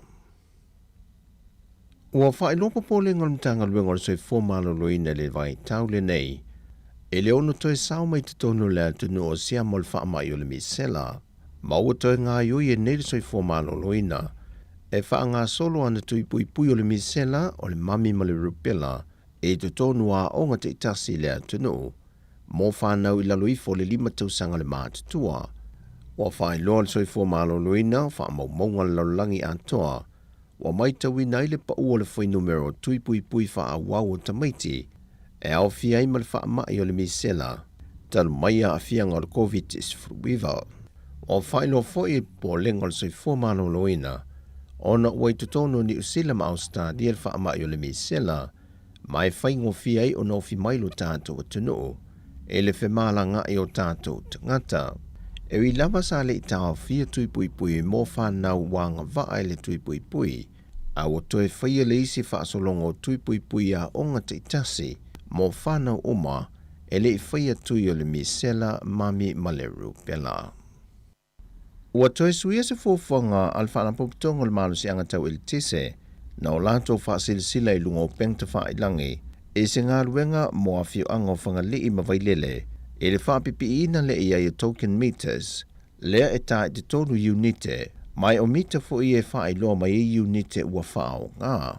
Pei tae ua whaailoa mai e le ofisa sili o le whaalapoptonga, whao mui tau ili ili yese to i moana, o le a whaawau peo na whaapipi i smart meters, mai o loo waa wa aipe iai, e se awala e mawhai ona iai se kie o omi, e lo ai a inga te itasi unite o mawhai ona whao ngā.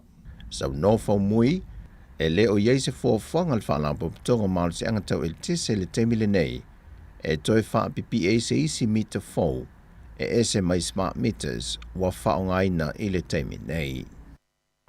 E se reporti su esu engal whaltupe lo langil Pasifika, wo lato whailoa mai ai, o Samoa le atu nuu le wapito telengese le toi ati nae no lonta mau ainga, mai atu nuu umai au fiei mal Pasifika, talu na toi a mata ati nae le tamau ainga atu nuu mai le COVIDis fulwiva.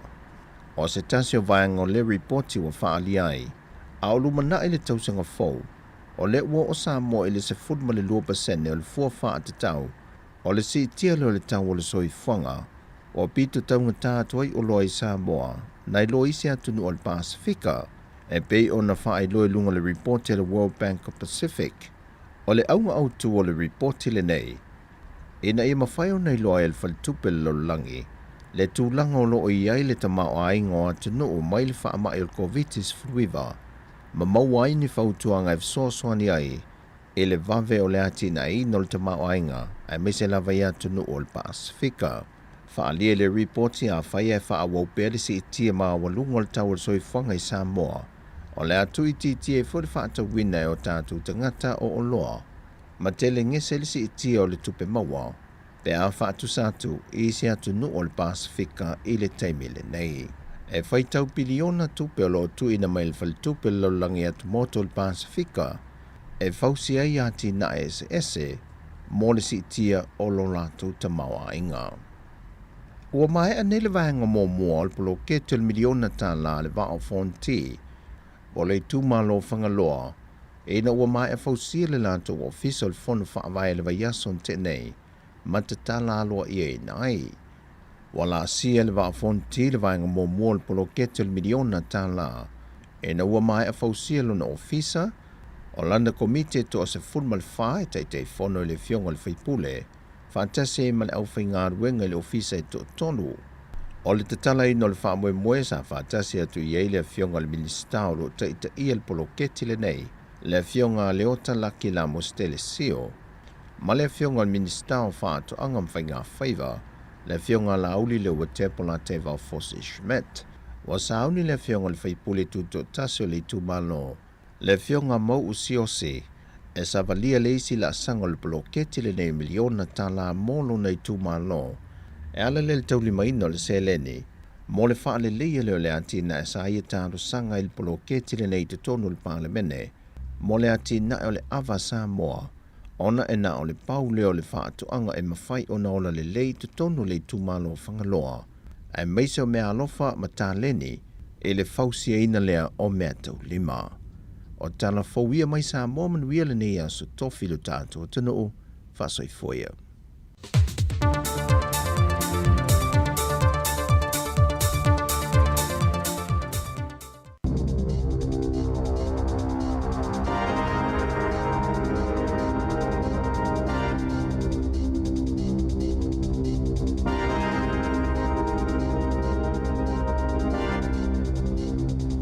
Tala falava o tala fau mai le sifofongo le lau mua, mo le nei tae ao le aso lua mati lua whelua tolu.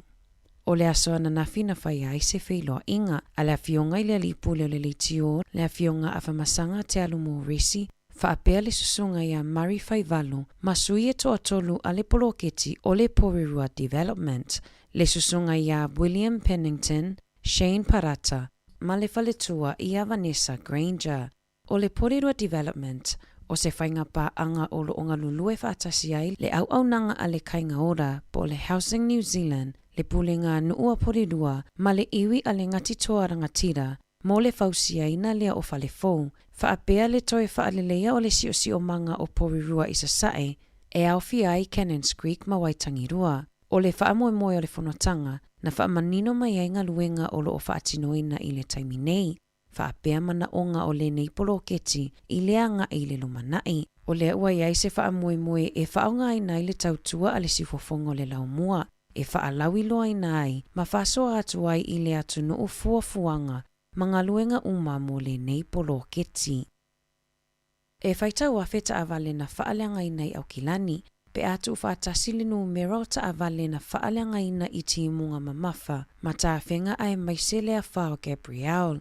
O se tasi leo whaafitau li tele ua whea ngaima a inga na a fia. E le ngata i le tausa ilia o ni fale, ai o le toe tausa ilia o ni ta avale, na whaalia e le komiti o le fono mo inisiua a New Zealand, e lima se laulua whaata avale na Rights Off, bena la foa ai ina ua whaaleanga ina i le vai, ma le whaitau wafe o lo wha moe e alia e mai i masina o lumanai. Ua lua lima i nei tausanga o tauivi se tasi o ali i whaito wha i mata upu tauta avale, ia Clive Matthew Wilson, mo le fina wina o mata upu mo le saunga le mu, o le whaonga aina ma le whaatau wina atua ta avale, ai mai se le tele o whaafita auli, e whea ngai matangata whaatau ta avale. Na whaali e Wilson, e matua e a whaaina lava ta avale ia na a fia i ta whenga, e whaalea ngai na iafi, na whautua ina tangata whaatau ia tautua na lelei, a whaapea o lo fuafua e whaatau se ta avale second hand i le lumanai, e ta ua le sa ilia o se fisosoani mai se insinia whaatuatua ina, e sila i ai mai ilo ina ia whaamautinoa ina e le o se ta avale na a fia i ta whenga malolonga.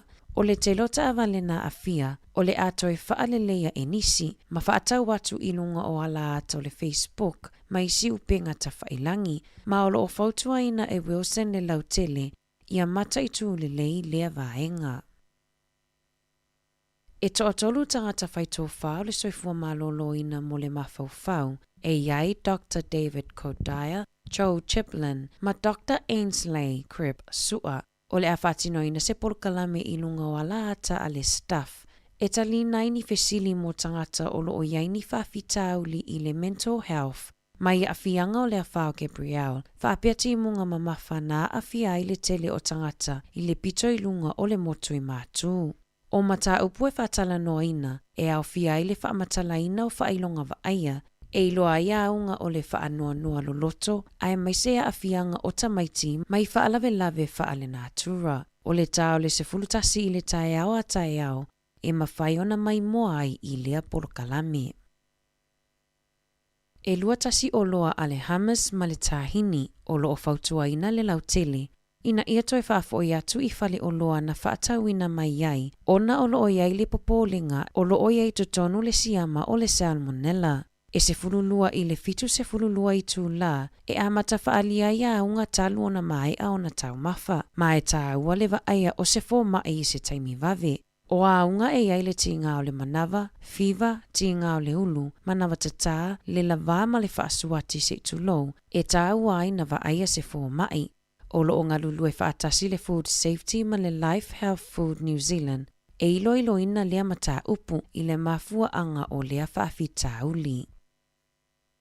O lo ovala au le whaala putupotonga e nafa mamata upu mo a inga, e mo o mia ni tangata tuto atasi, e tau lai matoe fetu utu o nai sa ili ilinga ma wha maunga, i tamaita i talavou e mawai maitanga, o lo o whailua mai i wha maunga, o tamaita i talavou Maori ma Pasifika, o lo o pitosili o na te lele fuainu mera, o alo tamaita ai e mawai maitanga, mai i wha maunga, I whaamaumaunga mai le Stats New Zealand, na ai ai le si itia i lunga e silia ma le afa o le numera mai le se fulu tausanga taluai. na whaalia e le pulesili mo au nanga ale e tipu e rea. E tele vaenga e mawhai o na whesosoa ni ai i mata upu whaapea mo a inga. Ai maise le wha upenga ina ai o alo mawhanau tamaitai mo le lumanai. E afe ma le ono 15 whanau na soifua mai i tamaitai Maori i le luafe lua. Whase lau whaafitu i tamaitai Pasifika ma le valu se lau tolu fitu i Papalangi. Mai le luafe se fululua, e 5.2% ua si iti ai le numera o talavou Papalangi e maitanga. Whaono 10% mo Maori, ma le 4.4% mo Pasifika. O le tele o mata upu tau le soifua malolo ina o le mawhauwhau, ma le pule le ola i tupulanga talavou. E maua mai lea i mata upu tau i tamaita i talavou, e maua i maitanga le fuafua ina. Ma o loo iai le naunau ta inga a au nanga a le soifua malolo ina, e mo o mia le whaamalosia o le langolango, i totonu o a inga ma whaala potopotonga, mo alo tamaitai e o lea tūlanga o le soifuanga. Ua toi whalau te leina le awanoa, e talosanga ai tangata Ukraine lea e nonofo i New Zealand, mo visa malanga, e mawhai o na whai malanga mai ai o latou mātua ma tangata o latou ainga mai i Ukraine i New Zealand. O le luafe lua Special Ukraine Visa, na tatalaina awanoa talosanga i le tausanga taluai, ma ua toi whaalau te leina i le tausanga nei. O le aso se furulimo mati le tausanga nei, na whaamoemoe tapuni ai awanoa mo talosanga. Peita ina whaalia le minista o whi malanga inga Michael Wood. Ua toi whaau se iau o i le aso se furulimo mati i le tausanga fou. Ona olo o whaatupu te leina pea le mawhatia o tangata i Ukraine. Ua toi whaupopofo i mamasina e mawhai aina malanga mai ai i New Zealand. Mai leiva masina sai ai i le se fululua masina ua iai nei. O le umi ai o lea visa e mawhai ai o na wa ai fua le fua ai maisi au nanga o le soifua maloloina. Mawhai o na aveta maiti i a onga, ma mawafua le sona e a o ina i le ngangana whaperetania mo tangata matutua. E o mai le aso luas fulutolu Februari, ua o atu i le afe fase lau ono tolu talosanga. Ua wha o atu i le ofisa mo fe malanga inga, afe tolu se lau fitu tolu talosanga ua wha manuia ina. Ma le to ono se lau ma le tolu, o le numera o tangata ua tau nuu mai i totono New Zealand, e whaonga ina i ia visa. Ua tuuina atu i le komisi mo fe whaatawa inga i le whaamasinonga, se mata upue whaasanga anga i se tasio pisinisi tau TV, le TV shop. Ona oni whainga e tai se se ina i tangata i whaamatalanga i lunga o ana upenga ta whailangi ma whaasalaunga, ma o le taimilona tolu lea i tutonu o le valu tausanga ua ave ai i le komisi mo fe whaatawa inga le TV shop i le whaamasinonga. O lo tusia i lunga o ana upenga ta whailangi, o i lātou le kamupani e whaia fe whaatawa inga i lunga o le TV, e numera tasi i tutonu o New Zealand ma Ausitalia. E se furutolu molianga ua wheanga i nei ma le TV shop e whaatatau i le marketi ina, ma ana whaalawi loa se na whaia ina ia whaatosina atu ai tangata whaatau. O nisi o tū la whono mo le whaatinonga o whe whaatawa inga na solia e le kamupani, e iai whainga na whaia i lana au whainga nuenga reviews, po o tustusinga mo ilo ilonga e taawa tuai le lei atoa o la latou au nanga. Ai ave ese reviews sao, e tuina atu e tangata whaatatau i le whaale tonu o nisi o alatou au nanga ma oloa. O nisi o oloa na whaalawi loa i nailunga o le TV, e whaifua i e la toni o loa e whaaleanga ina i totonu o le lua tausanga, whaaonga ai le warranty, peitai e le ima whai o na whaatau nuuina le au nanga, e tu sai ma la tau whaatosina. E silia ma le se laulua tolu afe le salatupe na tutongi e le kamupani i le tausanga taluai, o na o le tele o whaitionga ua tuuina atu e tangata e winga i o loa sa la tau whaatauina. I le Pasifika, o le awa uliana na fina ripotia mai ai le te tele ai o le awhao Judy i totono o Vanuatu. I saviri malolosi e o atu le malosi i le lua se lau tolu se 10 kilomita i le itu la. O lo onofo tāpena New Caledonia i le o atu ai o le awhao Judy, le olo o valo ia le ova aitau i se taimila tamai. Talafowia mai le sifofongo le laumua mo le ni vaenga o le tae au.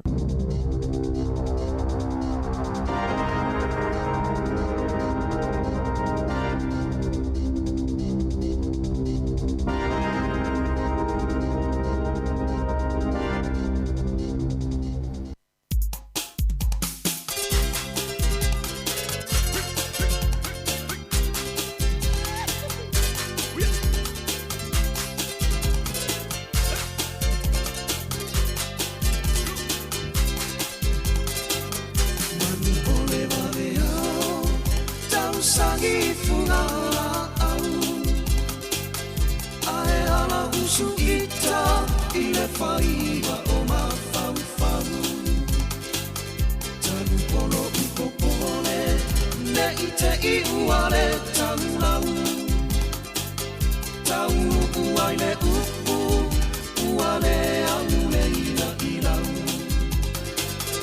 Au e ae se I whai mai sau upu Pe tua I mi mala Pe tua I manu Sau fumala upele Kau masina I kumai mahu Se inu ane ai Tama ole nu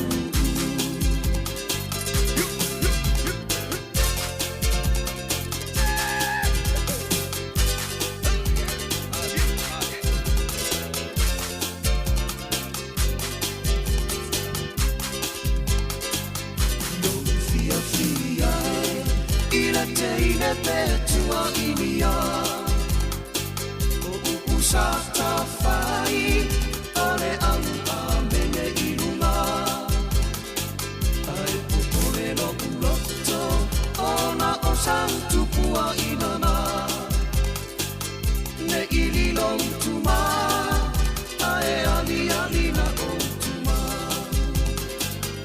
Au e ae Se I fai mai sau upu Petua I ni mala Petua I malu Sau fumala upele Kau masina I tuai mahu Se inu ane ai Tama ole nuu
Talofalava Samoa o Nathan Lopa Lea, a Census 2023 announcement on the 4th of March 2023. Efakasa Porirua will be hosting a census event for all our Samoan communities living in Porirua to attend. There will be support there to fill out your census form. We will have translators on board to help with understanding for our elderly people who attend. Food provided, entertainment provided, and our venue will be Efakasa Porirua, 2 Louisa Grove or 10 Waihimo Street. Our event will run from 9 a.m. to 4 p.m. on the afternoon, Saturday the 4th of March 2023, Efakasa Porirua Census event. We'll see you there. Whawhtai. Malo whawhtai nisi o tātou tautua e whalau loa, ia mis foi le nā foi fuafuanga le lei, ia le tūlanga le tūsinga I ngoa le tātou atunu neo ni usila. Ia le na whaali foi le whiwhia o le vaenga lea na so le isili la e isi visili le tūsinga I ngoa, ia paua visili. Awa pia le toa ki me lau ni te o whanongo. Le lofa mtala tu tai au fsili o tusinga ngo le sia tu pa longo na fsili e fai so wa inga po mo lo fia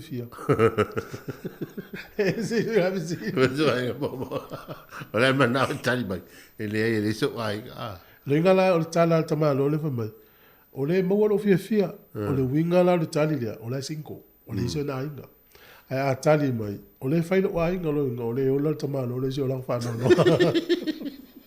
Oe mo sa o tonga po fai so ainga. Ava me le fai le ainga lo ngo le. Le ona polo. Ara pe me. Ok, la fa lo le kua. Te lo fa mo nga ni usilai. O loa la foai. E au fia i me o moenga. Fa malu. Ia, mo mea fali. Ia, me se a fa malu, mattress. E o atu le tolu se la wafe fa malu e la foai ni usila i le tausanga atasi. Tolu se la wafe. Tausanga uma. Ia, ua fola solo i la pisi ni usila. Ai, no va ai i le au wala e mawhaina toi fai. Te nei no po... Mato me maua tanga tai o moenga fa malu nei te mi ale fa mamonga ne le ua mai. Tolu se la wafe la foai tausanga atasi. Tele na fai no mela. Tele. Pe a fua iai. Ia man tua fo. Ia e fua le tu na ngā to i ngā whamalu fo i e ma le tau na au mai. Man tua le tau ngofi. Ia lona winga o lona i tu ai ngā le leila iai e le whai no fisit. Au so se mea e tau ngota. O mea le leina. To e umin whaonga.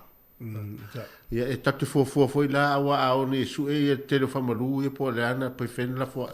Po fere la foi. Po fea fale o loe tele e nao mai whamalu. E rope tele a whamalu e mai i whamalu tongo, i whale tongo fie. Ia, ma fua whamai made from China. Ia, ua koe ngā brand ngā, ia, e gautia. A wane i, ua o le tele o, e tanto e se ua o matua sipuling, e tawanan te mwhaito e, to e whai sipuling, ia. Fai se famalu. Ma nei o isi pisi nisi fou e fausia isi pisi nisi fou ono la pisi e isi pisi nisi. Ma nei fo isi pisi nisi fa pena o to iao mo mai ia musipulini ia me to fa tau. E ile polo kala mesa o mata i le televisi. It's our expedition unknown te po sa o ta ungole. Pena. O le fale te le ale na peise warehouse an matua te le ai tonu i lesi tuno Amerika. E whaatau ai ia mea tuai o malava o me sa whaatino iata ti whanga o me o taavale ma me o te whai atu le te zile la iata sa whane le whane le ai e matua a ele ino ai tonu e fiuris tangata isu. Ai o le tala le tamano leo. Na mafuanga na e lona mana tu sa ye ile taimi sa o su e mai ni me na mo mia. Me se la to polo keti sa fa. Tau lona ma fa o te malo le mai na tala. Mana ia ai fa se fa le ave me tu ai uma fa nga. E o me o telefoni tu ai. O ili e fans o ili o ili so o se e te vai la e ki u itanga te o su e mai e to fa tau uma mai fa nga. E wa te o lesi tanga te o lesi na ana galwanga e fai. O le nofo maha au uma ia whaputu uma ia mo o roa tu waia. Ia, esa. Ia o roa le vai teimi o le tasiwa on se fulu, tasiwa fit se fulu, tasiwa vat se fulu. Ia na o tu whatasi ia rona winga, o tu inga o roa lana, e tu whatau, tu tanguta. Tanguta. Ia o ilau papatu wai vo i le fies fulu tau saktan wai. O le tangata. Pio lo toi fo i o la tuai le lalolang. Ia wai e tampese le no vai e tu verso tene. O la ena tala noa mai o so to e su e tu pe o Brian Adam po le tangata e lawi noa le teimine. E o to e fo i tu e to e pu e lana por kalame pese, to e pu e lana pese le kaseti. Oi. O to e whao ngāri kaseti. E mai ia e sili atu le kaseti i nei lo le CD ma le DVD. E mai so le whainga leo whai nei. O le alu runga o le iTunes ma YouTube. Ia whai mai nei ia. Wa le sa lo tonga o foi leo le puipuinga. Wa le se puipuinga o ana pese meto tino i. Il whaanga leo e social media temini. Wa mwhaina na vayane le upu whaanga ngoi. Wa mwhaina ngoi e tangata tama mai ana pese i lunga aile si kueanga tupena. Tupe tau na maua na pese na fatu. Nona ma whau mausu na leo. Le la pe to tau fo e to fa ngar kaseti. Pue. Asa. Ya, wa no wa to le video ya. Mo to. Le camera video le na i tatu ofisa fa ngar le video e le to ye na video wa mo to. Ia tu mai foi masini video e Tautua palapalawa. O te mai let. O aso ia tu tangata mal melhor camera video e pu es fa moi moi. Se pe la we te vai sta mai o Hollywood.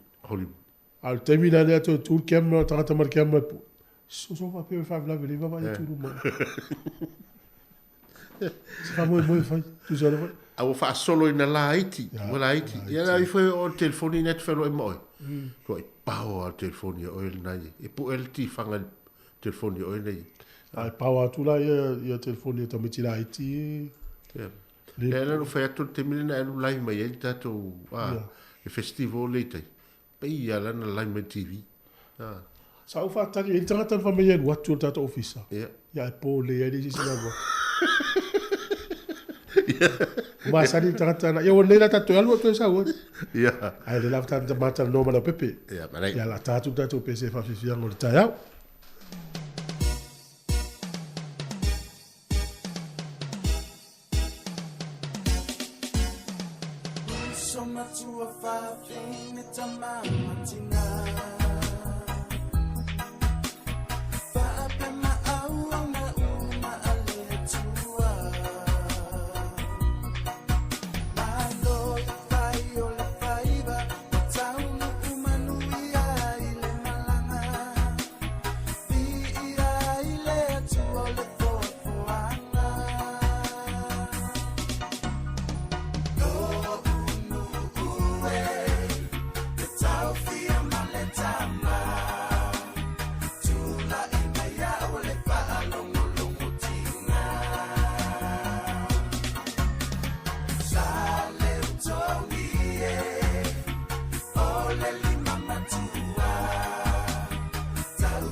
E te tātou pese nā pia uma le whasoa ma le whionga la pepetele o le sui titi sao le wēlungo le tātou leina. So i fō manuela o pepe, tā lofa lava, le tai au fō. Malo le usi le tai au la sunga tu fue. Tai lava. Talo whata fo i pāanga le tātou po kalame tono le lau mua. Ma no le fo lau, ma lo fa, ma lo si fo ngā ngā masta o le nei aso. Tai, ia, ma lo fo i le tau atai, te tonu ai o langi le leiri tau le amatanga o le masina. Ia, o lo sulu manere lai au ki nani nei. O, manaia.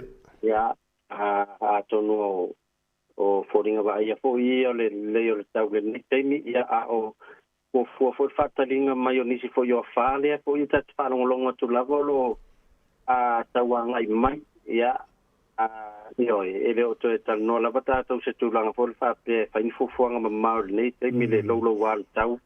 Ia matulanga fo yolo ia le tele o fa lo fa pe ona ta milo mai to il passe fixa va per kuita tsone. Ia sa o le leia. Ia fa malo atu fa tai fo i mo le tautuaina le tunu. Mas vel lang o tatu company le tatu litio nei. Ia le o mo fa i lo fo la tonu fa menina na va yaso ia to tonu e sta la fia le mo la to. Ia mo nei tai mi la pepe ia sa no ia tatu fa toro fa ngasolo mo fa lo. Ia o le stofia i o whamanatu mō le tātou se i asparele teitasi. Pe i lava o nā naina lava fo i le tātou company. Ia tātou whailonga e pe o na iei le tātou school CPF tā la. Ia o tātou vouchers tai lima se lau tā la. Ia, e psosoani fo nei a inga a wā fo i le toi fo i atu pānau ia onga i la matanga o le nei tau sanga. Ia, o a wala lava e te anga wa ai. Ia, e tau ana luas la New Zealand papa pe te whataua mai whaloloa pe o Terry's o supermarket. Ia whapea na foi ia pampensin. Ia te tawana rua sifuru, tolu sifuru po lima sifuru. Whatino foi o ela foi no lau tapapi a ngai telefon te tisari Samoa. Ia pois foi atunu al Pasifika.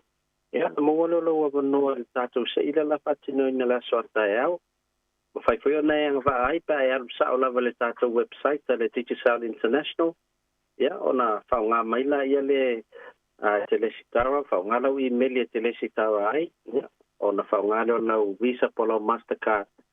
Ia, e la foi lau top up nga ilo ai ni Samoa. Ia, a pepo e la por se leni whaunga ni Click Pacific.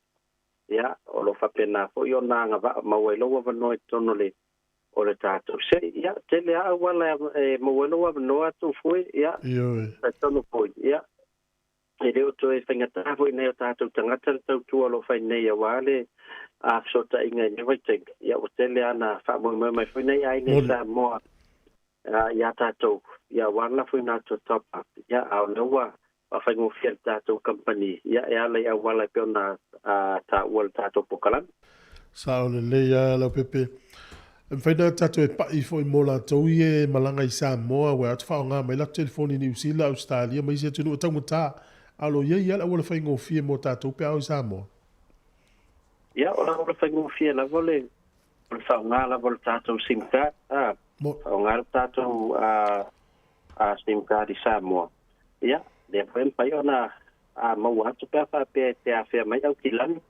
Ia, asia se mai le tātou ofisa i mangele le meo lo ia le official consula ia po le mauto Samoa. Ia, whaina na sosani atu i SIM card. Nen fai foi ona maua pe ai tau nui faleolo. Ia, o lo matala lava le tātou falolo ati ti sao. Ia, e ma fai ona e anga ia i mo SIM card. Pe a whapea e le moso no e tese si mai i tātou ofisa i mangele. O re tā ua e malanga i Samoa. A tau lau pando onus futa lale na e mwhai o na mawai lau se lau was 4 minute mwhai na e toi vidi mai New Zealand mau se tālia. Maua hoi lau onus furu tika pai te whao ngai lau internet. Ia e uma le lima sina o la la vai whao ngai le uma.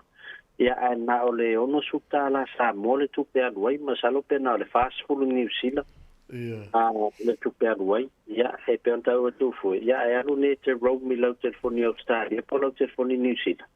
Ia tu sai lima tala i le aso, lima tala New Zealand i le aso e tele na pao ngai isi kampani pe o watu fui. E tā tai oi. Ia ai e se atu le tau, i au tau whao ngai lau pando mau minute i au sota inga mai Samoa. E o ngā tele mole tangata le malanga ta i masina malanga. Tau ai sana SIM card Samoa le stala. Ia ua whao ngā te mi umalu i Samoa. E tā ua tele a tu fui. La misa tātou ia e tele na malanga i whalawlawe la inga misa pisinisi. O wai te sawa lava lau numero nao na whangatu nei New Zealand. O paiana e tanga nao le top up lava receive ai au course. Mwhaina e text ai. Ia au lai pauane ia sa wala au po sau text e whain masina. Tasi. Ia ma top up. Ia, au na tu mau alo lau numero e ta e alu fui Samoa ia na lava whaunga. Afa pela e atual masina le whaunga ina numela le ata ita mai Samoa o lalme o iei alo pepe. Tu sai tolu lo masina, o masina mo mua le whaunga e tona iei le whautus tu si alu atu, e ta watu ai. Wata tauna whaisau top up, pe whaisau wala au, pe whaisau text ina ia patu mau le ia lau SIM card. Uma masina no dua le ai lava ia to ela to foi les famanat. Ia a tolu lo masina. Ia ona a perona te pela numero. Ia ma to ave to tonu foi le to ave to faunga le stangata. Ai tolu a masina ta wana tu atia o e paisa nga wenga ine ia patu mawina ila numero ia to sa Malo le manino le vanga le ya le watu ia leva no pe si me to le pepe si vanga fi sa no ai. Ia na amana tu lava tu langa Tautua le tātou talo whawauta. Ia peona ia le tātou Pacific 40. Ia mo whaatau lava wawe mnao mia mo Samoa. A 30 minutes tai au ala wa vidi me tau ainga o manao mia se whalaua o se kofe. Ia o me whaiele tia le ainga. Ia ala e vidi mai whalaadili. Ia nei whalolona i nei whalaadili tu fu e mwhaiona e alulunga le website the Pacific 40. Te mea nei. Fili faloloa a fai o le AJ nai pautasi. Ia lafo ia ni lim lau vauta 5 sutala. E le ato se 5 minute o mau e loa inga la to vauta i pautasi mau i folo fai whata o le whalaua ma mea fai ili ti lai manao mia. Pe o le tā ua nal tato o nanga lea. Mo mea vawe manao mia pe o ni e ia mea ai o le cash power. Ia matulang va pena. Ia non fai fatino atu Tautua le tato talo whavauta. Ia ai ni si vai na mana mea son ia wala maile o lu atasi 5 tolu fa o lu atasi 5 tolu fa ia manu ia foi to tapo inga to au na te vai atu e Penga le au pito i lalo Australia le to taalo vai aso le. Ola pito i lalo vole to taalo va so lente ne New Zealand. Ya pe la malo se Australia le la matu taalo. Ya. O I ko ya wale wa mata to al mele le ono sfuluai. Ya. Ai no ai tem fanto pa o mai lalo. Ya ai. Man ya de ta poinga tato total no foi ka uma ya ta longo le vai aso. E le aso le felo il tatu au nei Wellington e mana fel to malanga mai ai. Ia e fa taila pepe mo talonga le tai of te atu manu e fa ngalo nga mata le masina. Ne vai aso. After to fu na wa mai le vala udia. Olo no winga. Ya de la suo matu pasis. Tali malo mai la o so. Ya wole. Ya wole le vai el tonu le. Ya. Ya so foi ya. A volta to pese. Mr. T, lo no. Toi lu su tasi minuti de tale se fonu de tu al si fongo le moa. So matua fa fine tama matina. Fa pe ma au na uma ale tua. Malo fai o le faiva, tau no uma nuia ile malanga.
Fiango le taia o le taimi le uto se fulu fitu minuti ana tale o le se fulu talo o le se fulu a fonga le tunu o tato porkalame ia o le tusinga ingoa fa so atu ai ia le sunga le fa finga Reverend nove vai la au le vole fionga le di pule ia stasio malo sa ia ile aso o vai atu le tautu malo le fa il palo tale mau atu le vaso le tene e limas fulu fitu pasende o la to ia le palo o le isi fas fulu tolu pasende le palot. Le leva vai atu pe ama le lua fe mo tupu tanga te le palot. Ia le la nga ile ofisa o whainga palo, whai palo tai. Wha sala la tau nā tai se lau tala e tangata. Ia man tua foi len sau ia tala le amtanga wai. Lau loe e sa vali atu se mo le fa fe fitse lau le lola palo tai e tau nei tangata ile. Fa fe fitse lau pe fitse lau. Ia lena mau atu pe ia na le lua fe fitse lau tangata ia na palo. Ale fsi po felisi lua. Ia. Sa. Ia te foi ia te le talia tu langa le fai mau. O le tele na malanga mai nga lua whawaitei. Ia wai le to tele tangata o le nga lua, o le mai nga lua whawaitei mi o le o mai tu e fia Samoa. Ai o la utari wha tope le vaenga le. O te iloa. Ia e tangata lau o le fia parota. O le fia whataunu parota o nei le o. Sanga tonu o la tō mawhau po fia tonu le a palotai. Mai pe a mo me sui o le tūmano o le palotai fsili loi. Nā mena le palotai. Awa e hiri tangata sa masani ni whalangolango i sui tau vai a soia. Pena o mātou iso vai.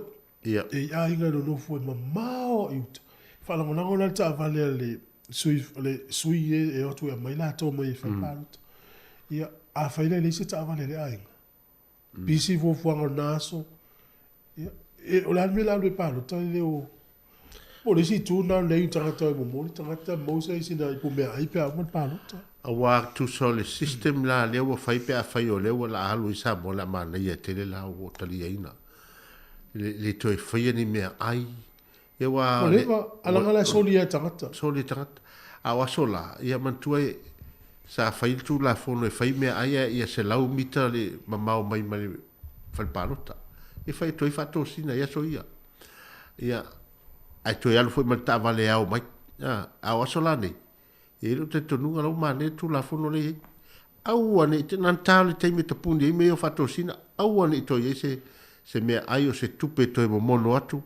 Ia ma se ta vale toi ar. Ai te lo ele le ngangol tu la fono e lau vai. O le pui ngo tangata ia e o le palota. Ia. To le lava te ngo ta ua. Alu e palota lo palota. E rei masa utupe alu il fengo meo fato sin. So le pui au mai le lim le lava lo faso. Lava faso. Ai fu ele tangata palota. Pi mana ia fai sin tau mafutanga fu ile le au mal palota. Te ilonga e mal palota. E te ilo ia i langa le fato sin. Ai a fai temi mal palota e fitau. Ma foi lo mal palota. Ai paualona. Pe ia fata te nga peolota ua le tau va. O tene mana au mai tangata palota ia o e ave me ia me ai fai e ia ua. Ia. Pio pau na le lave ko me. O ai umana ma ona mai o sa te ma ona i. Te piki me ai. O tene palota ia tu fu e la galena ala palota ia o ala so foi me te. Me o no palota ia o sile la ia o te lo le o e tu ali tu malo. Ai no. Pero ma va sa nei pu me ai. Au ma nei fenga no fai nei foi palota samo. Ia ai ono le tūlanga la matui tu malo le vai maunga tolu. Mauti no a la lo no inga le la fa solo fai ngo sala. Pea fai se lau ta la sala tangata eri. Ia te suanga taho se lau ta la i samo. E fiu ne lo fisa fai palo ta tuli tangata ina tō sala. Fiu e tuli. Ina sa wali si fai ngā palo ta tele le so mai ne. Ia o la vai tuli po fea e anga i eile. Ia ai pe o le winga na tala wale i lopo fea o foi lele o ye tangata ni lua tele ni tangata o le palo. Tele. Fast food po sele o le matua tele. Tua tele. Ia, mana. Ai au tai ai la i le mta pule Samoa. Tele lopo le na tala no atu tatu por kala men news mai Samoa ta sesa. Le runga le ile no tu le meli ai sfa i le si li ma avela me totino. O le la fono fa to le fio anga mtautu. Tele o lopo mtautu le iso va i po mtautu le fanga po mtautu e pia. E lo te ai le i tala vau lea mela na ngai o inga sa fai. Le uta uva lea i sama. Ia lo poi la tonu te ua mtautu lea mtautu e pia. Wa o la tau le la talatai. Le la talatai o le paka lea le sao so fai ai ia siungali lea ma. Ia ai me se fo le meli le paka mtautu. Ia e mamalu foi tu la fono. E mamalu foi tu la fono ia le fio anga. Me sam tautu tai. Ia lua ma le talenga i faltor pa pe ho ia kamo popori ia wai o le mantua foi tau ai nga ma ale sa fai talu ai foi len tau ai mai e tupulanga pia, ma tupulanga mtautu. Pea wele tene ni maa ia pia. Ia, o ia ranga, mantua le vai tafe vai singano. Le la watu ne mtautu i le vai tafe vai singano, piki umai maa. O mai fai tau ai ngama. Ai mantua la, ia, o inala, le na whaasala o mai, lua sifuru mo, lua sifuru wha, lua sifuru lima ia. Tupulanga. Ia tupulanga mtautu ai, ia na matua fono le nu e whaasala. La ola fisilia le ai whaua wala. Tiri tau e maa i me. Ia, le langa le fai ato le tati ne le tu. Oh ia, ai ana iai sa moa, whamata toki sa maa. Ele le se mea na tantu. Oh ia, ia le. Foi le o tangata pala, ama tu voi tala to ine eso ia. Tata pala ai ni mai maa. Na whaasala la. Whaasala. O to i whaasala e mtau tuta ia tupulanga i. A whaila se tūlanga foi na leo o iei o se tupulanga o se atali i mai i foi lea fio anga lea leo tupu ia. Ia o tau valea li tu malo, tau valea le malo Samoa. Ia lo na winga. E le la titi foi la sala le atu ia. Tau sia o whailan pālota. Ia, tau sia. O na winga whai o tūria se malu. Sfuru vanto sanga pe suri. Meri o te mi pālota. Ia. Ia. E ngafo i mele lo ele mo le malo o pulenga no ma wa le fa pe tu e tu i taulanga le no na le mamalo le pulenga anu fai li fai puli ale a tasilia vaenga mana ia e mamal ina ia fa ti ele sol tu la fono pe le sile ila tava ai mai tau foi Samoa tasile vaenga e tu ese foi Samoa mo le telo tu no la o no pulenga le mamalo ali fai pule malu yo la topu le ngale a ola fa sala tanga tai le fa ina solo ese i mal fa sala ngale ale le mfai o tala i le so di tele le malo pule ngalo pe la i le fautonu mai ale le vai nga fo le no fa longo tu ye le lua vestal wai le na fa pena le ta o fi le fa malo ia malanga fo i o le au ngaruanga fa vai temi e ta o fi awana yo mai se faini ye inga le la no fa longo yo ye le sono anga le ali minstalia me sa ya latinu le na sa ro va pe o le fo fanga le lai o le la ave a fa pe to lu afe o no vai lo le to lu afe tangata ye mana me ni usila vai to lu afe le tu malo e limatas ona ave lo la o le fina ngalo tonu ale mafuai le wa sa no tonu ai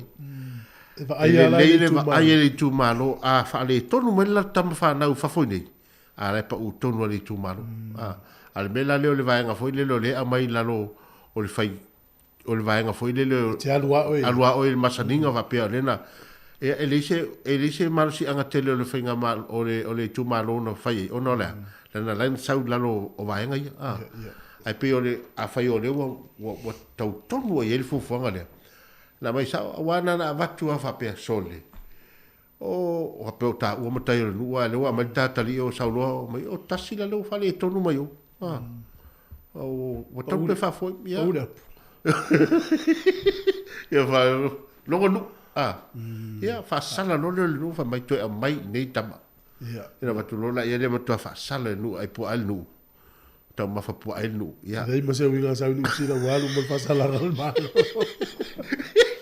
ya e pia nei vai ngana ai tu santasi na vai ngana fa nua ma nga nu ma pulenga ma malu ari fai pule le la va tau ave nei ina ia foi le ina ia fai ti so tu la fono tu pulanga ma le ai le fa men vanga le fa pena ta mai tim tau tu le fanga igual ta metti ala tau tu pia o le fa turi so le malo lo si so video le fa a fa ina i vanu atu ni ka o la tane ni ka to ni mai sinu o le fa le o ye va fa le category 4 po le va lo fa wa o lo va lo lima le fa tu la o fa o le matua malo no sia malo stele pe a fa ai tu lau to su fitu kilometer ili tu la le sa o ko malo lo sia tu lo le fa le sa New Zealand ya ai alu ta vale se lau se fulu kilometer li tu la e mo to sa a fa pela le sa le mata na o le lea ya mo to ya le lau tato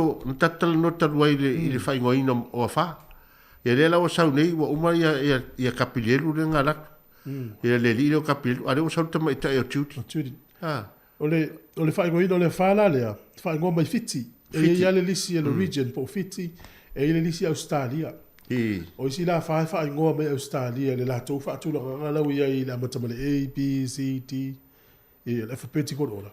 La fo ia le lisi la fiti e whaingoa whapena. Fiti la ling whaingoa ngale whale o tiuti. Wa le pe la talata i o ile vaenga le onga vaenga le vai mai fiti.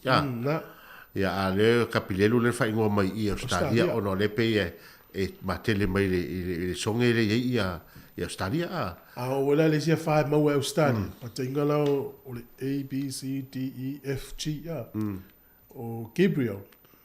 O le sila whae to e mau e Australia. Le inga la whae o ngā lam ta tu sila soa. Le H, Ia, whapenga fwoi la ia fiti. Inga sau o le region le ia fiti, le vei Samoa, Tonga, nuuna, Amerika Samoa, nuuma. Le lau o tato i le whao Judy. Ia, o so se taimi ia la ia whaatia el Pasifika. O uma so ia whaatia el Pasifika na el Pasifika. E mo i le i Australia, mni usila el Pasifika. Ai whaale ia no tele, taimi la nei. Ia whaatia el Pasifika, po pole fo i ni usila. Ai mai se alpito i lunga ia, nu i Northland, au Kilani, ma le tu le whaasanga el Pasifika le. Ia. Hawke's Bay. Mana mai tato tunu o ne te whapea. O e whaingo inga ni me ofa. La o mana whaile lisi. Taimi le o le, ia, erope... Po le ale, po po tau sanga te, po lua tau sanga te loin, whatu langa ile ngō tiuri tu o lisi.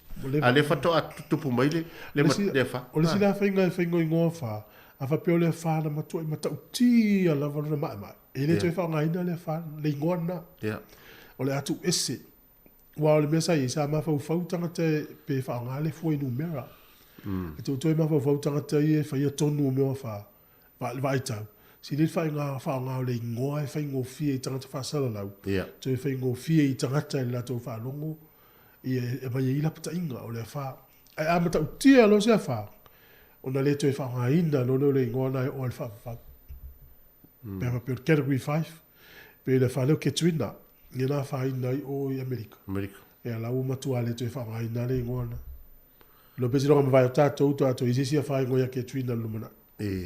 O na ua. Awa ato e whai ngoai. Ia, on te mana tuane. Lolo tangata. Ke tuina mua po ke tuina lua. Nona lua. Almelana, ia tasi ale ngō le wha. Pe a wha pia matua, mata uti ale wha. A pia o wha la iti, e whai toi wha o ngā, le upule o Gabriel. E whai toi wha o ngā, i seisi a wha i numa. I reisi fies futau zanga. Nā. E wāra, o le eichi la le e, lo pe sau nei wha pia o cyclone heta. Heta, ia po Henrietta. Pea whai o se ngota mai tai lera whai ngō. A lesi voi la ngā o tangata e whai a wha. Tau whai e whala i titi le ngō o le tele. O le tele, Wai se ase ai whala o se ngō wha pia mai. O cyclone, ma no se fumuni le tai o wholo whatu i viere no whamea o le tue. Le tai au tato whi loi no manu e le tue. E le ima se wha pia na le ngō tele. Tele. A wha o ngai ngō a hoi e le tele. Mana e tele. E kero para me ngā reina e le alu te wa ai tau. Tasi nau tāleni nei. Sau tau whai tēru vai tau. Alo ingol meno te whaia. A sau lea whawai. Tō umare upolu o mai mo vai. Re ai e le no ngau sesio no whai. Ia, mare foi. Foi le tatalo i tātou o wai e se foi i le wheu ia ingo matangi. Ia leo whai atua pe o si motu leo Vanuatu. Ia leanga ia tuele matangi.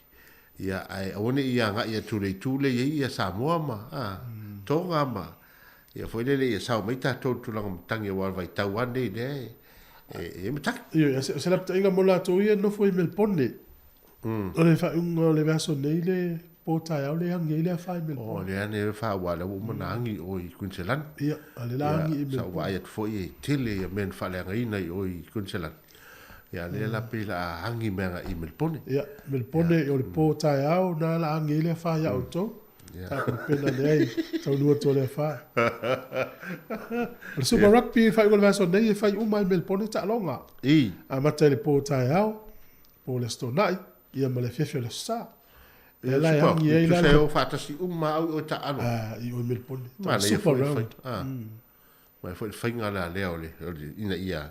Tasi o la e, si kuia tangata lai mata la kapi o i Melbourne. Ioi, si kuia la tō. Nei o marai ia mata whawai. Ia, le sa o le le ia. Peo Ia, nei, ta longa la ia le fa le ungo le vaso nei. Ia, o le la ta alo ia, ma le fone lau atu e fua i fua fuanga a. ia, manei. Ia, o le po ata iao, o le ata alo ai ia le, ta le valu le po, e ta alo ai ia le Crusaders ma le Highlanders. Fai ta alonga Melbourne, le valu le po ta iao. O le tea le tete o le sefuru le po ta iao, o le Rebels ma le Hurricanes. E la angi ele matangi le o Melbourne. O le sto na il fitu le fiafi, o le Chiefs ma le Moana Pacifica. Ia o le tea o le afo le iwa le po, ia o le Fijian Drua, ia ma le au le Waratahs. Ia o le fiafi o le asa, o le ta alo le au fili le All Blacks o le Blues, ia ma le au le Brumbies. Fai le fiafi. Ia ma le Force o le ta alo le afo le ono le fiafi ma le Reds. Au le sa angi le fai o i Guntelani le. Reds a mata mea le matanga o le tusa ia e umei fonga ae. Tua whalenga ina uma mea uma le whai u. Le afa mulibut. Monisio tu fisili o taito fitu, kanata, i le taito fitu i kanata a mata i le tae au o le aso tonai i le toe i afo le valu te au le aso tonai. Ia o ta longa mua sa moa o le tau le sefulu, taito o le tau le sefulu, tau ma Spain, le aso tonai. Le tae au. Ia o le aso tonai lava i le fiafi, ta alo i sa moa ma Amerika, i le toe lua sefulu tolu minute le lima i le fiafi. Ia me le ta'alonga lona tolu o le pulu, fatoa whaia le tae o le sa, i le sefulu tolu minute te e le sefulu tasi te o le sa. E o le whaawau atu a lea, fatoa uma le ono i le fiafi o le sa, ia ta'alonga ia Vancouver. Ia me le aso muli, a mata i le ono le tae o le songafua, e tau atu lava i le afo le tolu i le fiafi o le songafua. Tolu aso. Tolu aso. Pi fōringa nau toi pūli a Samoa ma USA ma New Zealand, i le sa i fe USA ia nau toi foi i Vancouver. Al matua i whenga tā le pulu i Samoa, o la ula Spain o le matua i le lei. Ma tuan whai ina i foi tātou lisi tālonga ia Spain. Te le tālonga i luma atun. Wa le lei te le au le na. Le lei, ia o Spain, Amerika, New Zealand, Samoa le pulu le ia. Ia. Le la tātou tālia. Ma nei ala le fitu le i Vancouver, o le sau le au, i le sau le pō. Ia. E maua le au e matamata ai. Ia, mai ato i matatou tala o tālonga, tālo me se furu sori. Le te lua tano masua i le... Sutas. Sutas. Ia. Manuia la wasinga mfufuanga tātou tunu nei aso. La tō po i whawhongwhonga mai. A isa whasiri i tātou kalame i maro le malo, ma tū la whono ia. Wala au mai o whanua tō lima. Tō wa lima lo whatas. Pea tā le sutasi. Sutas. Ia, le leit la vai foi tātou pese. Po kalame na le ata o le tai au. Ia wala u whawhonganga. Ia mule tū le whawhtai ma le whamalo foi le tunu. Ia, mo i la tau na o mai tātou po kalame mai le tai au. Ia, al teminei. Tātou whawhiwhianga.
o te whatalo whātu malo whālo alo whafonga anga le tunu o le ni tae o fō. Whatalo whātu fō i lau whaingano pa ia le tū, i tupu mo le tunu o ia ma pa ia lasi lasi o tātua o whafonga. O le sui ingo pulkala mene o mato whatasi ma le sunga whawhenga inga ia nove mai la au. O le e kalesi e whakasai nei pōrua. Ia whapea ma le sunga ia Nathan Lopa. O ia whainga ruenga i le mtanga ruenga le whai e whamomonga o le afo statistics. I mta upata nole, mta wole matwita nole taia o whainga le tringa i ngoa lua whilos fuma tolu. O ise mata nonga, ia si whawhiloa, ia tutato maro ni taia au, whatalo whatilo sunga le whawhenga inga no we waila au. Ia, whatalo whatilo Whionga masanga la sunga le li pule o le tātou alis whasalalau. Whatalo whatfoi whafonga anga le tātou tuno. Pa ie leu whainga ruenga tofi le tua i sos whatwhai tauranga. Ia, o nai tamama, nai tina. Ia, ai mais foi o e o lo whafonga mai tono o tō maota mau tō lawa. Ia, ai mais foi lato o lo whafonga mau ma mai mo ma mau mai. Ia i whasalaunga le tātou siufonga lo mua. Tā lofa lava. Malo. Nathan, i o teimo mole o ta whiloa i whatalo what. Malo sai fua, whaftailo sunga, a whamasanga. Ia whapefuri malu tō ofisa. Ia, mto sila whia o lo ingoa Nathan Lopa. Ia o se tasi o maa moel sunga whawhenga ia novi vaila au. Ia. Le leitele nai whanungu le teo le lotu. Ia, o lo tina o mo au sa silfanga mali as mai nu o sapali i savai ia ma mo ta i upolu. Ia, o lo tama ngoa ia eti lopa.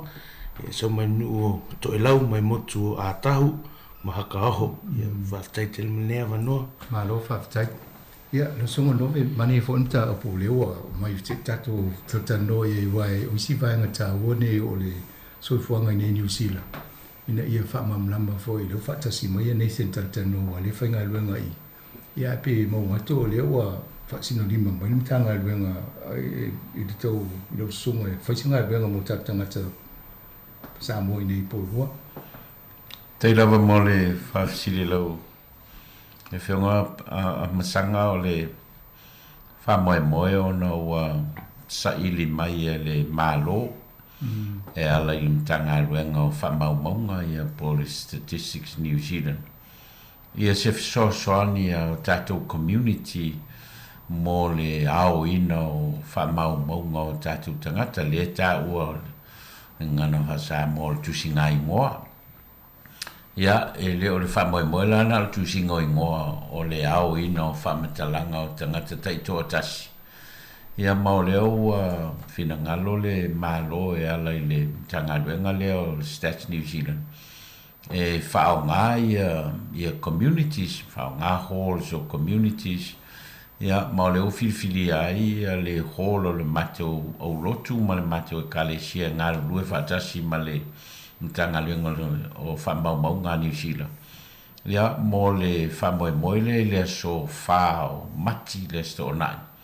E a ngai mai ai e tangata Samoa i tono waitangi rua ma polua. Ia mo le au mainga o lato whamaumaunga ma whamatalanga o tangata taito tasi. Ia au ale whamaupopoina o le tusinga o ingoa o tangata o le tato o tunu i New Zealand nei. Ia pio le whamoe na wala i ona maua se awa noa e o mai e whalau loa foi le whamoe. Ma le se statement si le chile ane finisio fa o tulang o tsinga ingo. Ma le le vaenga le ua ta ua. A tato wa i beti tupu ni New Zealand. Pe fa te tainga o le COVID. Ia o whiana tapa i le malu. Na tapa mai e ka le sia. E la to hos. E fa o ngā awala le tamu whainga le na iai. Ma o lewa ne tau na whaile me le malu e baba aipo o ia vaenga o tangata lau tele, community, leolo o malolosi na i ave mo, se fso swani mo lanto. Ia lela mo watu, ia lela ua, tau i fo to mai wai tele anu faa, mai o ele tele o nisi fo i fofuanga ni malo i nei polo o to e kale si anu. Ia, mo le teimi nei ua te le lava le se mai o fa moe o Polkalame le malo mo tangata Pasifika i le whaonga o lotu mai Kalesia ma whaonga me to tino a lotu ina ia mawhai o na mala mai o tātou tangata Pasifika i ngā ruenga ma Polkalame le malo o lo whanga solo ia pewhana sila fia le teima COVID ia o le matou o lotu sa whaatino i nai tuinga mai lua tuinga te tele sa whangaio i le matou e Kalesia ia na vai sil fia lau shunga le lipule o le whaalau loa ina o le paketi po le talwhatau tupe a le malo mo tangata Pasifika ia o le o lua tausanga o whaao ngā pea ia le matou hall e whalau i loa ai ia ma watu ai o tātou tangata Pasifika ia e whaafonga ma malama ma tu se sili fo i le malo i le tūlanga o lana talwhatau tupe pe o na ngā lua i foi mo nei tausanga ia le foi lau manatu le malo o le whaafita uli o lo o iai i le ao ina mai o whamatalanga o tangata i tusi ngai moa ai mai se tangata Pasifika ia le o manatu ai foi lau le tanga luenga o whamau maunga le malo ina ia se e mai a ngai i communities ma o le lau alai o na manatu o le nofuanga o pito silion tal fea ngai tono communities e whai ai o lotu mai Kalesia ona o lo o iai o tātou tangata lotu mai whai ngō fia whon so tai o tātou tangata lotu i o lātou ainga tu sa lava pere lo lotu wai le lotu lea le a whai ai ia ai ma whai o no atu e whaatino i le Polkalame o Finangalo i le malo e fisosoani atua i Kalesia ia atonu o se suinga tele lea talu mai on tula i mai ia le Labour i le fisota inga i le vao le malo ma communities Pasifika o le whao ngaino o lotu mai Kalesia ma latu meto tino ia e whaatino ai e pewalao na sila fiel tūlanga le teminei i le whawhitauli leo lolonga ma whaalea na ia e pe o Hawke's Bay ia ono whanga o lotu mai Kalesia ese o lo ia i Hawke's Bay leo o lo mapu ia nai o tātou tangata ia o se au nanga ma Tautua lea au lotu mai Kalesia ia pe au ina whea ngai tātou whawhitauli ia ai mai sio taimi o mana o mia ia le malo ia le wha le momoli ina o ni o lātou wha moenga ia ai mai se lava o tātou tangata Pasifika alo o le whamoemoe la mo o tau i pōro le atonua le aso le tu e whai ele o whanga le o le uwa moe o le aso wha o mati le sto nai mai le tau le iwa i le tae au ia se o atu po le tau le wha po le tau le lima fua lava i le to tele o tangata e o atu o le wha moe la mo le wha au ngā ina o lo matou hall ina ia o atu aitangata e whaatumu ia forms a tonu le a Sound Olsunga ia Nathan i tu ai ngā forms o lo mana o mio na ao mai e whamau maunga o tangata ia mō tātou o tō tele o nai o tātou tangata i le malama i winga o forms ma whamatalanga ma whesili ia me se lava pe a whaile ngana Peritania o le anganga la ina ia o atu i le hall e whaatumu le ia lātou forms ia maao ia lātou forms ia le asauni foi ia le matou au lotu mo se tau mawhitanga e o atu ia tangata foi o le tātou atunu ma malo le atunu e whaile ngā ruenga leo le ao ina o lātou whamaumaunga ia maua foi se whamalo stino e tali elisua ia ona toi o ese mai ei foi lea ia e whaasolo atu ia tangata i to tonu mo le whanga, mo le ngaru e ngali o le au ina mai o latu. O le aso whala o mati, le sto nai, a mata mai tae au o le tā le iwa, ia se ia o atu po le tā le wha, po le lima le fiafi, le whamoe moe. Ma o lo ta tala mo tangata Samoa o Malava, i nei waitangi rua, ma po le lua. Le fwua uma o na whaalau loa, le whamoe moe lea i shunga i whawhenga inga o le mawhitanga whaife au i tono porua nei. ia ma o la fo o ma suatu ia sunga I whawhenga inga ma whalau I loa ia lato o lotu ia ena ia ma whai o na awai mai ia au mai ia lato whamaumaunga I tonu ia a tono lea sauno le sunga Nathan I le tāua o le lea mea o le tusinga ingoa ma le au mainga o whamaumaunga ia wā fo I le whamaumoe o le whainga malo ia mo le tautua ina o tangata lau tele ia o le sila le whamaumoe wala ia o na tāua le whai o whamaumaunga ia o le whamaumoe na e pe o le siringi e lau whamtai lava sunga whawhenga nove ia Nathan mani e fo iwa na te ngalua I tono o ngā luenga le mtanga luenga le te minei mani e whamatala tonu a le tusinga ingoa le census 23 ia ma le toa I ngā whaamaumaunga I te tonu Whaftaimon whafsili a whamasanga so o rola I le ngā luenga le mo Stats New Zealand o le Community Engagement Advisor o au o le matu Regional Manager o le awhionga I atu whilau pena seve ali siolo e o lo ngā lue te tono o Wellington a mata mailunga I le Wairarapa whaasolo mailunga I le Kapiti so I la vea fo I Malahat Valley Wellington City Central ia mapoi fo I nei ia o pena saunoa le sunga whawhenga I lena o tato event le e whai I le hola e whakasa poru ua mato ngā lue fōi I tutono isi vaenga lo ia le auto I lau o lo e whai pe fōi ma le tato events I o I le pahina ma le sunga whawhengangi a to ina ia tui sopoanga tato ngā lue fōi ma le au lotu kuki airani ma le sunga ia pasta tere moana ia o le mea nei tausanga ia tato ngā lue whaatasi ma communities o lo ia le reach lea o nei o tato tupulanga e o fo I o tangata matutua tato te ngā lue whaatasi a wafu I tāu o le tusinga ingo o le tausanga lea a o whaifoi ma to tele o suinga nei tausanga mai nisi tausanga o rupo waile le tusinga ingo o me masani e tasi lava le aso e mawhai e ona whaatu mai lau pepa a o le tausanga lea ua tu atu le lua vai aso I luma ma le lua vai aso te atu le aso fito o luna winga laua o te tala lewa no le tasin masina ma whai e ona whaatu mai lau pepa tu singa ingoa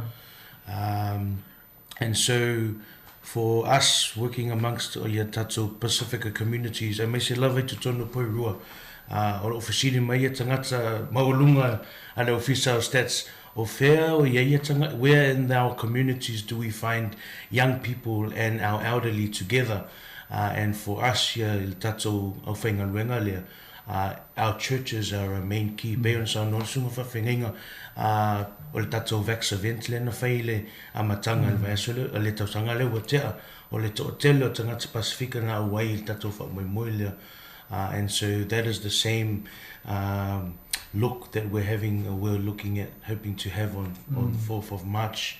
But our work more so il tausanga lea is working with our Pacific communities across Wellington, I le Tāua on why. And one of the main aspects that we speak on is also the confidentiality of why Tāua tele ia tangata Pasifika le privacy. And so when we've been going out to our different events, we have there are different aspects to the life of being a Pacifica. We have certain struggles, and when it comes to when we whaatumu au tusinga ingoa, there are questions that will be difficult for our people to ask. But now to foi tatou tangata Pacifica to be honest on our forms, and then when our forms are completed, that our names and our addresses are not attached to any of this information that will end up going to Stats New Zealand as well as to the government once all this data has been produced. Ole tausanga lua festival man van. Ai te le se alvainga na manei alvainga le na kala no le le tau o le whaamomong o tangata le tonu le pepalea. A mai ne le fome ja una whaatumula ia. E tusi malo ngotum. E tusi malo ngotum. Malo uas whanau. Malo tua tusi. A fo ia tula le pepa le me tupu le pepa le mo whaamomong o le ia tonu le pepa. So when the paper goes through, they will strip your name and your address. If eselo ingoa, if esefo imale address o lo fale, and the paper will just go with the data. And it will be disposed of. Goes to the rubbish, and then we would take that somewhere. And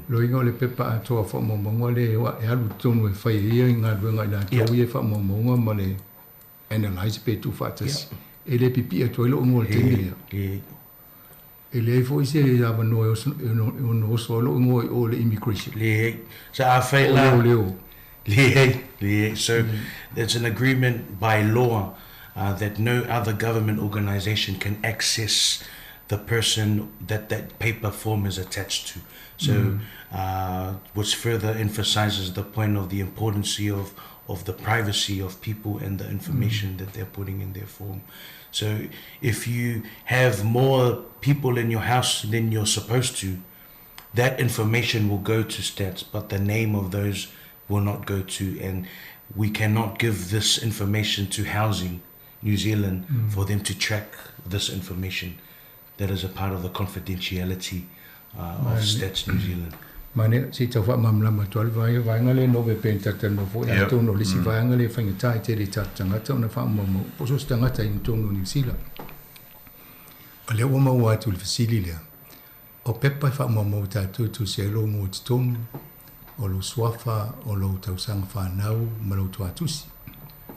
O le polenga nisi ava pe ini va henga fo le ti ono le a folele fo faiena tu ina tu lo fa mo tu iona e tu pele te e muswa e fa tu mule le fo ya le mo tu nei o le meta o le e fa tu mule fo a o tu le la tu le ona ese lo le va ngale e lo le pepa le strict le le ngo o ema ai alu le pepa fa mo tu no va ngale ta una fa ira ngadwen ai de me se lo la lo le tu la fono ye nei le privacy e de ma fai ona ma wai ngo ta to ye va tu le pepa le a tono le si vai ngata wole ina ia manino mo mai fo le fa fonga e le na ta to Samoa po Pacifica e mo le tu langa le i vai ngo so fongo ina i sio ainga ai fa pena fo so stanga te tono New Zealand ale la mo wa to fa ina fa tu o te popole po la le tu langa ye lo ye tono New Zealand po tono fo le fa i tanga tele fale o le meta o le ta wala to sai saunga Nathan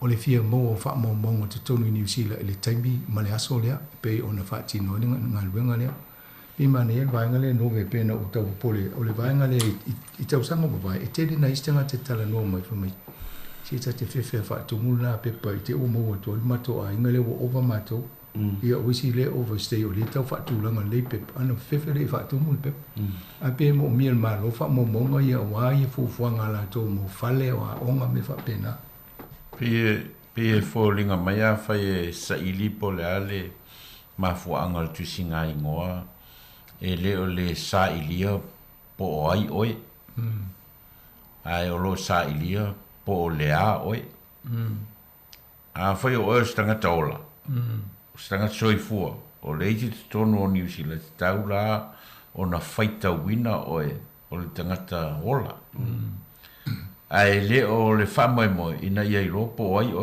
ai lo ingoa o ai lo fai o fermente no foi fa mau o malavala e fa matala ile bele o le a oi ya la e a oi la to ina ia fai ile fo nga le malo ma tanga longa ina ia so ni tanga al sile who you are e le o le silina le la yona but what you are po o stangata laititi, po o stangata matua, po o stangata lavo, po o stangata o whaingaruenga, po o stangata te o whaingaruenga. Ia, po o stangata o lo le le amount of tupe lai te maua. Ina iei fuafuanga le malo e whai runga o le belea o tangata, but not so much who the person is. For ringa mai la le saranga a Nathan Foyle a fai ave esele ngoa ave esele dress ia wa ave esele la le feeling who you are a le la wa tatia ai details le o le what the person is what the person is, maonga details whamakalai, ele tūlanga o le tangata ola lea wa identify as a living person o living kongo ngipsila. Maltawa fo'i that we are truthful with our senses. Example, a whaila e whisili, po e whi tangata o nuwhi tonu le whali. More so not to find out who's there, who shouldn't be, but whether the more people that are honest with that question, whailoa to fo'i malo, that there is not enough support in that community to offer better housing for our people who are looking for affordable housing as well as housing to accommodate everyone living in Pacifica families. I don't know to le vainga le o sanga ai o tanonga foi nei. Afa pe to te o to le fale ai tu sa fatetainga afa pe na to fai tau nei le fale a se fulu le ton. Ale tsa ola le fesidi le. Ele lo le malo yan fo fuanga le lumuna. Pe fie ni fale mo mbie le vainga le tan no ta to tun sila. Ya tono le sianga tele na ole ave fa mo bonga sao mamuni. Ina ia mawhaia le malo na whaia la tō fuanga fo le whamole na tele i tono New Zealand.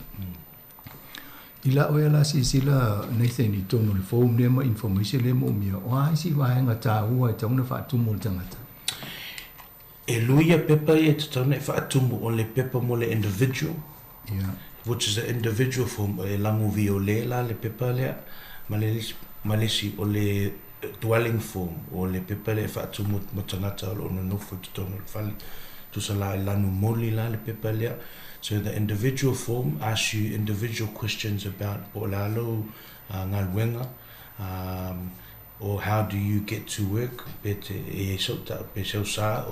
if you were to catch the train. More personal individual questions a ole pepalanu moli le o le dwelling form fa te tau tangata I ainga. So if it was mum and dad was to fill out the dwelling form, dad will fill out all the other people in that house's names in that. As same thing with Eva Eselingoa, but it's just how many people for that dwelling form. Or for Sili La or Pepa na, if you have heating, if your house is cold, how many rooms, so washing machine, questions like that, how many stories in your house. That is what the orange form or the dwelling form le na. And the importance why we're working with our Pacifica communities, I me se lava le tausanga le, ona o le tusinga ingoa sa whai le tausanga loa fesul walu. Ua over le ono sulu 5% o tangata Pacifica I tono New Zealand e lei wha atumu le lato tusinga ingoa. 64.9% of Pacifica people in New Zealand did not fill out their forms. So ua over le afo the population of Pacifica of I tono New Zealand, there's a massive undercount of data. So along wingala we're not getting the support. Nei se si toinga tangata na pitinga Samoa pe o Pacifica pe na. We don't have that information in detail, but more so as a collective, Pacifica were a very low participation rate in 2018 and o le tausanga fo ina na o online na online na ele se fainga fa pe por time le o mai e kale sia ma fa so so ni fainga fo. And that's why what tele swinga tausanga le ia tama fai awai umatanga make it easier for our people. Tele tangata matutua o ele lo fa ngaia technology devices if atu mai la to paper online. That's why we would do for ia paper forms if ngo firmo tangata Pacifica and o tangata umala to New Zealand time nei e lafo e paper. So tasel paper ainga. So everyone will get, depending on where you are, if you are living in an area where there were a lot of people who were filling out their forms, you will get an online code. If you were living in an area where it wasn't a good participation rate, you will get a paper form. But that doesn't mean you can't do a paper form if you've got a code. If you come to our event on the 4th of March or any event in your area across New Zealand, you can go to that event with your code and sign your paper form. So Lamatanga Vansole, they sent out all codes and paper.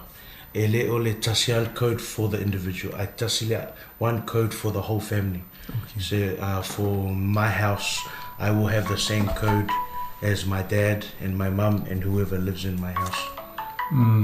Ole lono inga fa peto falma to ainga. Yeah. Tasi lava code. Yeah, tasi le code. Ole o te utusi e mai. E fie te utusi e mo le mato fale. E fa. For your purple form. Ai tai lua o ye pepa tonu pe tasi ale. E tasi ale I lanu moli. Ai e tofu ale tanata malatu purple form. Ole ala nisi fo ne walu o le si mali moli a. Yeah, lanu moli la your dwelling form e tasi ale tanata e fa atu mo le pepa na ai e tofu ale tanata male purple form mo le lato individual. Sa mane e fo fa fongo me tatu tu a mo la form I te fa pe le wo ye si form le ta fi to pepa lanu moli o le form na mo le ainga atoa a o si form lanu viole. Yeah. E mo tangata I to tas. Yeah. Mane fa se va tu e ta ma sta to pesele se vai I fo ia na to fa wo le te tato tanong muli. Tailo tas.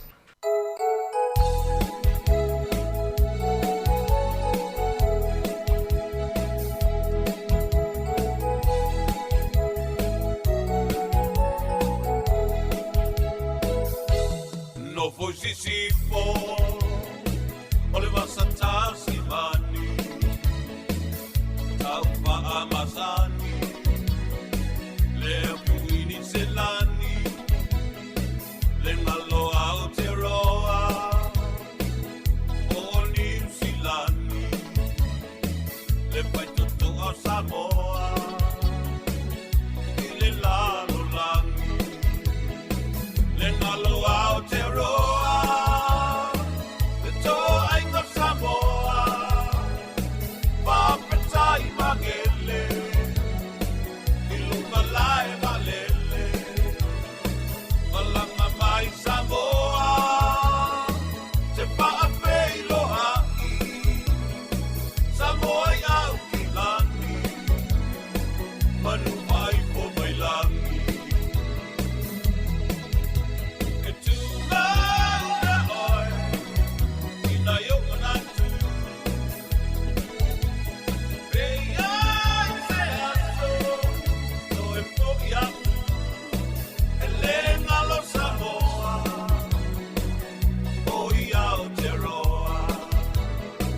Samoa I New Zealandi, malo le Tautua, so se tu singa ingoa, pa petai poai, e te numero tasi, I le vamba papalangi, le utale o Toi fatalo fatu le fafonganga le tino mat fatasi malisunga le fafenga ya no ve vai la au ia fa pe malisunga ya Nathan Lopa tatano tu fa mo on tanga luenga o le fa monga o le statistics ele tsinga ngo o lo mane la so fa le o mati o lo ia ile nga luenga le tu ina mai e kalesia po le hola le kalesia fa sunga fa fenga ngani ina polo e fa ele nga luenga le pe ona mo mai fo le tano nga Nathan o le tausanga ni mo va ele matanga luenga isi awala ina ia mawali to te leo tatanga ta Pasifika e fa tum ya pepa nei mo le tusinga ingoa I fa mo tusinga ingoa lua festival valu e pe ama le onsu fate si maliva pasene tu sa onsu lima pasene le to te leo tato tangata ele I fa tumua ya forms lo inga te lea fa le tonu I o fa mo nei tawa pe on mo mai e fai e fofuanga malo ia o nanga te tau ona fai ngā ruruanga ia e mo le vai ngō tātou e lai wa sui e fofuanga le tausanga nei pe ona mo vo le whaamtalanga me amtanga wa amata no I tātou e ka le sia ma no fuanga fai tele e a foi wa elena mo vo le tūlanga nei ele koviti o e ka le sia o community hall sina mo I fai e ma manui e fol tamu fai ngai Wellington Nathan o le vaenga le tato tala noa I mane te le whaftai whamtalanga o le vaenga le puipuinga o whamonga tangata waipe o le si vaenga na no tanoa whai ase na popole le tō tele e o te tonu a New Zealand e le na o tangata Samoa po Pasifika e overstays ai whapena fo I mistanga tala o tele o tonu la tunu nek I o isi o tangata o le ai mo e whamtalanga I lungo TV maliti o ia ona isi ainga mo o sila no fo falta avali o sila mo falta avali ia e to tele tangata ale fo mo tu lo sa noanga a fa pe o le matua tua tusi i o au i no foi Wellington ia e tasi le pepa lanu moli mo le ainga atoa a matou to fa pe fa pe to fa le ainga e to fol tangata malania pepa lanu viole a fa momonga na a dungo pepa ia e ei foi ma le ngoa swafa ma o le vaenga langa na opsi de to ia na te na tsang no fa pe e o tulo i o e sere pepa na avere ia na ofo i o le officiale foi fa momonga a o sa na lo no winga la e pui ata to e se vai tasel me o le fie lo la fo mo ilo pepa lo fali ia bale te mi to fa fo ia to ina ese lo le la to ai avere form le e fai fa momonga malo o wala ia o nanga talefea ngai e mo mi ta to ina e fai la to fo fo so o le sila vai ngale ia mo le fa wa ngon nga le e wa le fai ngana le mo watu e foi le fofanga mo le hola paina e le auto ke lau o te lo foi na e te moan pa te moana yo le au kuki ailani fa pena foi si vai ngoni usila le na o nei Wellington o lo fai le vai ngale Nathan o le pepa to singa ingo the form itself in tolan ngana le liwe so o le ngana sa ngana mauli or English, Malay Sign Language. Those are the only 3 languages that the form is in. Pepa if mawhainga if I so swangi that have been translated into Pacific languages. They can take you step by step on how to fill out your form. So all the form itself it's only in English, Maori and sign language.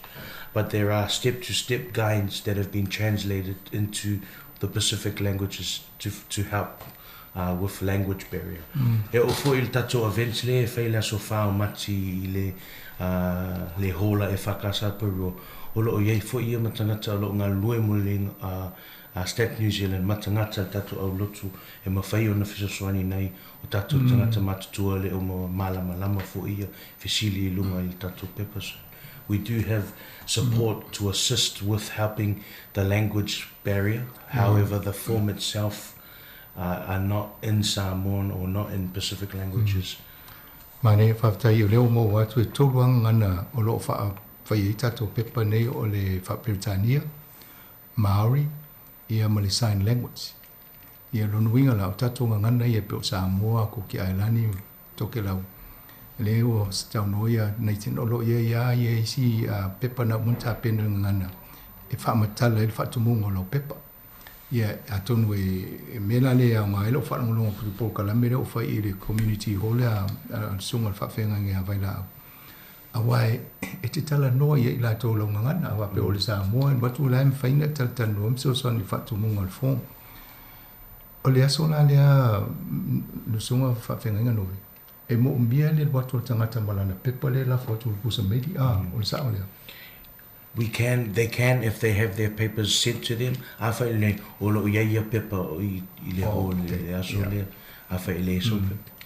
Manea, lesi vaenga le, te fo o tato vavena o i le ho, a ngalo ave le pepa, ia le o whai lo mai. Awha pia e re i mo atu lau pepa i le pusa meli, pia o atu le aso whao mati. E ma whai ana e so pia o lo ia i pepa, ma whai ona whao ngā, ma so swani fo le whai tu mo pepa. A whetele mau fo i malo code fo i. I ma whai fo i ona mau i. Ia ma le code e le si vaenga tā ua le whai e le code mo le whale, o le code mo le tangata, po le code mo le ainga. O le code mo le ainga. Ia, wai e le numero wha pitole o umana whai longa la tō mo ainga taitasi. Ina ia susu au te pole a lei fo le numero lea, o lai e umai e tono sauni fo i la tō pepa mai le mtanga luenga. Ina ia whatumu, o le meta ulia, ia iai ma o te tonu i fufuanga le malo ina ia sa o e matala whenga i fufuanga le malo awa aina le ona sufa te si mariva pasene le na le whatumua pepa no inga ana fufuanga le paketi le malo le whaingo ngā ruenga i whatau tangata na ie tusinga ingo e le o maua ma le ona sufa pasene le wai le i tato tonu le ti o asioki whale ma isi mea ia wai le o le au ngā na tato iai i whai e malo fufuanga mo tātou, au tātou tari mana o tūranga ia. Whai lope tō fia tātou i lo ainga, ina ia whai mere pāketi, e la vei ma tātou, a leanga whai mere pāketi, ai misi a tō leon su whapasene lea, no me peo le mea nau te lona tu. Ia, a whai o lai whamoe ia le whatinonga o le talawhatau o tupe le mālo I lunga o whamaumaunga ia o lo o ao le Stats New Zealand. Mauti noa ala, o lai sioki ka kou I kaimi umai whai ele pākeki. La lai short ka kou, ai le se ka mai short, o le short I le ongo sul 5%. Ia, o le matua te leo lea out of count foi le mō tātou, ka whai o le numela leo tangata Pasifika. O lai le I whaatumuina. A wai le ai se isi whai numela alo ia e whamoe ele malo, e ese mai whamaumaunga ale Stats New Zealand. Pau ale o le mea e. A le a waila tātou, tu sau wa le soani tātou mō tātou gava. O tātou no nofua tātou. Ia ma ave ese mai whamanuianga e tātou o tātou maua le ngata o whamanuianga mō tangata I tō tasi. A whamanuianga mō communities. A fua voi la I whanau I e whanau mai. Wa le whoringa mai a whai wa e whanau le aso tonu alea. O la ola vea o e tonu o whamaumaunga. Once you become a human being and living, no ingala. E tau na e o whamaumaunga I tonu. O mea pitau ai. One, whether you are a human being, and two, whether you are living, not dead. And on that note, if you are born on census day, you are required to fill out a form. If you are in New Zealand on holiday and you happen to be here during this time, you are also required to fill out a form. For tangata I whale mai, who are in jail, those who are living on boats, they are all required to. So whoever is in New Zealand, il vai taimila 2 weeks before and after the 7th of March, are all required to fill out a form. E au fiera ma tangata malanga mai whafo So it's tangata malanga mai aswalia I to New Zealand tau wana whaatumu le pepa And for people who are wondering why are people on holiday to fill out a form, it's not because we want to know who's in the country, but more so for tourism. How many people travel to New Zealand regularly on holiday? If census was to ask someone, do you have a car? It's not to find out what type of car you have, but so that we can have an idea on how many people use our road and how frequently do we have to maintain. Yes. So there's always a background or to why the question is being asked.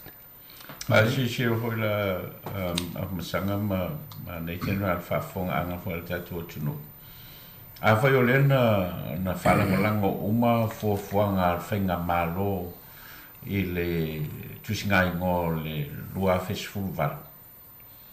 Nona winga la, o le whaitaunga le whaitau whape o le population o New Zealand is a team of 4 million.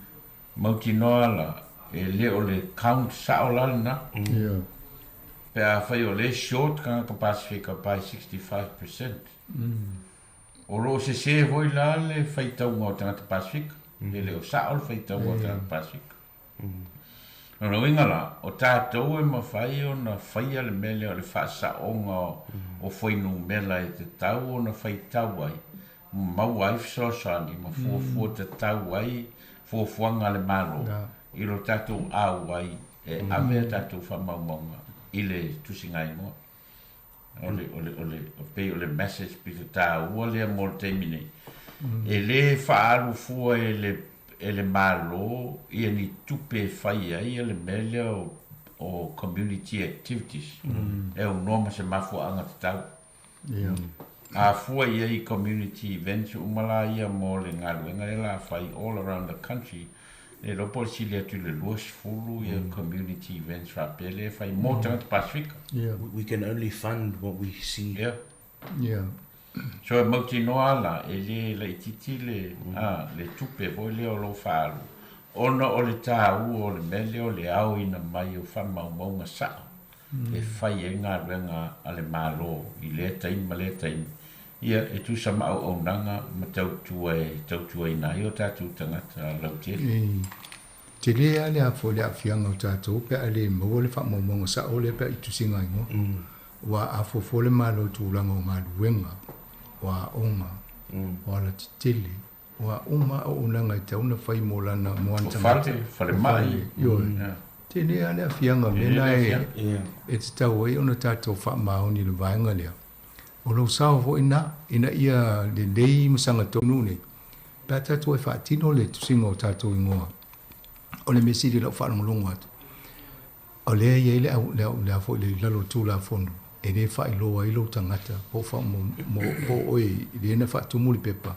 I se official malo.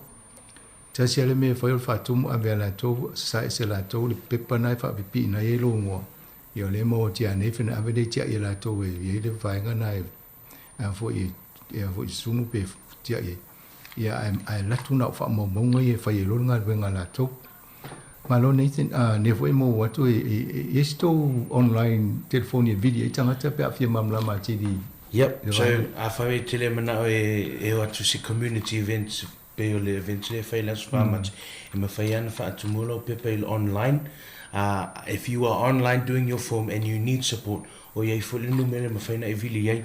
O le o valu se lau, lua tolu ono, fitu iwa fitu. O valu se lau, lua tolu ono, fitu iwa fitu. E la mitanga te fso swani inga ngana. Inga ngana. Bidi atu se si ele mamlama le nanu ai mania. Ya na e mo watu le fo ye tape nanga la to ya. O te tonu mo mtanga benga le. O le la tamo fai ina ye sili atu la tonga benga tau sanga ni tsinga ngone ilo me tulanga le tula e me lua fe sulvat. O le te mantua e uma e fia e masi na muli mai o la tau fa avasenga la tongu mera fa mo. Wa le to te ya ai o le si mena tau fika pesa o le le honu su fa pasene tanga te pasifika le fa tu moni fo. E a fa mamonga e le ya se si me te mawali sa o ma to tonga o ni me e fa mo lo ina le fa tu mo ta to pepa yo le tu langa na ye o te tonu pe la o nei fen lopa ia ma nai si fo tanga pasifika le ye o le la to fa no no ina ia fa muli ta to e fa tu mo ta to pepa tu singa ngone ia e so sani fo la tonga luenga lo nga lui la fo avel fa tu tonga tanga luenga o la autona Pasifika so mo tanga ta Pasifika tu si mo la tonga ia ta lo di uso ia ole dei ia no ve a ese si vai nga fio o sa no nga fa mo mo le aso le after lava lo fio nga fa sanga after fo ile fa fonga mai o le tatu tu no ai o le anganga lango e pei ona ngaru e ai le mato o rotu male kalesia ina ia tali mana onga o le whainga malo ma ona matanga luenga ma o mwhai foi ona mato ngaru na wha amanoa ia le no whanga o le o rotu male kalesia ia e suatu matala au atu a fio tu foile pa ia malo o le tatu o tunu ia ma tatu ngaru lue whaatasi le aso whao o mati le sto nai ia e whaatino le whamoe moe o le malo o matou lava ia na lango ma batu ia so matou tau au i le ngaruenga le malo a le nganga lava ina ia ngaru lue whaatasi tātou o tangata Samoa o le nofuanga la i polua ia o le numele sefulu Waihimo Street ia po le numele lua Luisa Grove i Waitangirua o le nofuanga le o le holo o le whakasai polua ia e suatu matala au atu ia tātou te mafuta ma wheilo ia ma whaatino le whamoe lea ma tau fia fo e whai masui o le tātou community Samoa i to tono o Waitangirua ia ma tau te lango atu i le whamoe o le whainga malo ia ma lango atu fo e whaatino le whamoe mo tātou tangata Samoa ia o le whamoe lea tālasanga atuai ia lango mai i le tātou atunou ia ina ia whatau nuu le whamoe ia ma a watu ai ia whamatalanga o tātou o tangata Samoa.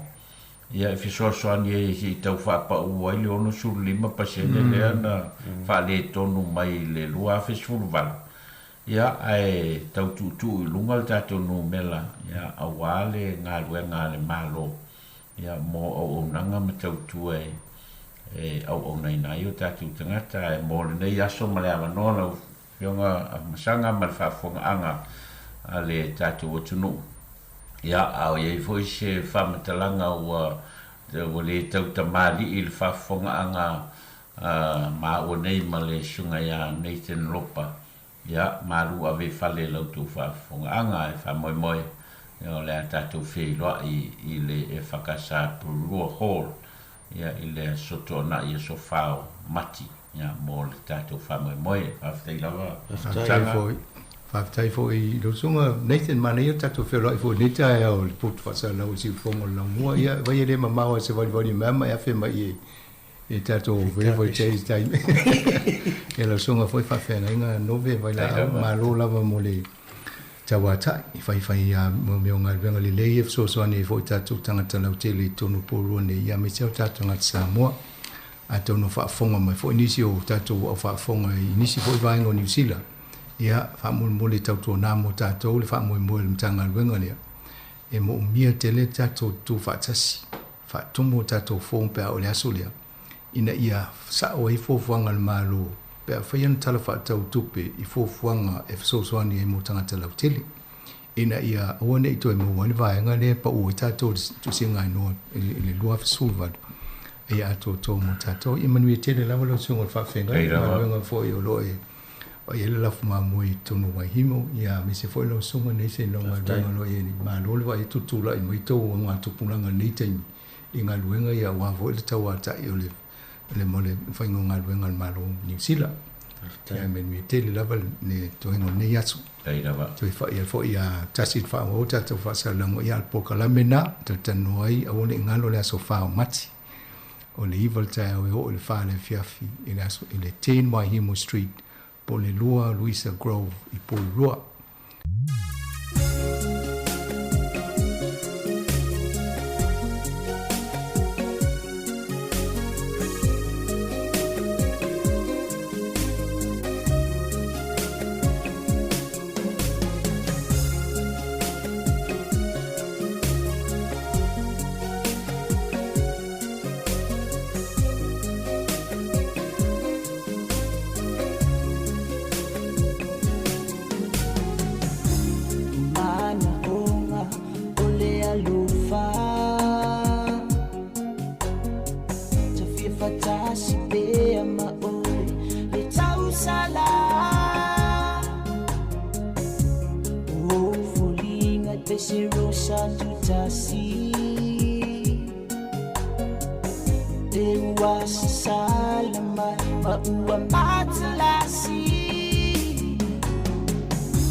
Talo pe lo ua chua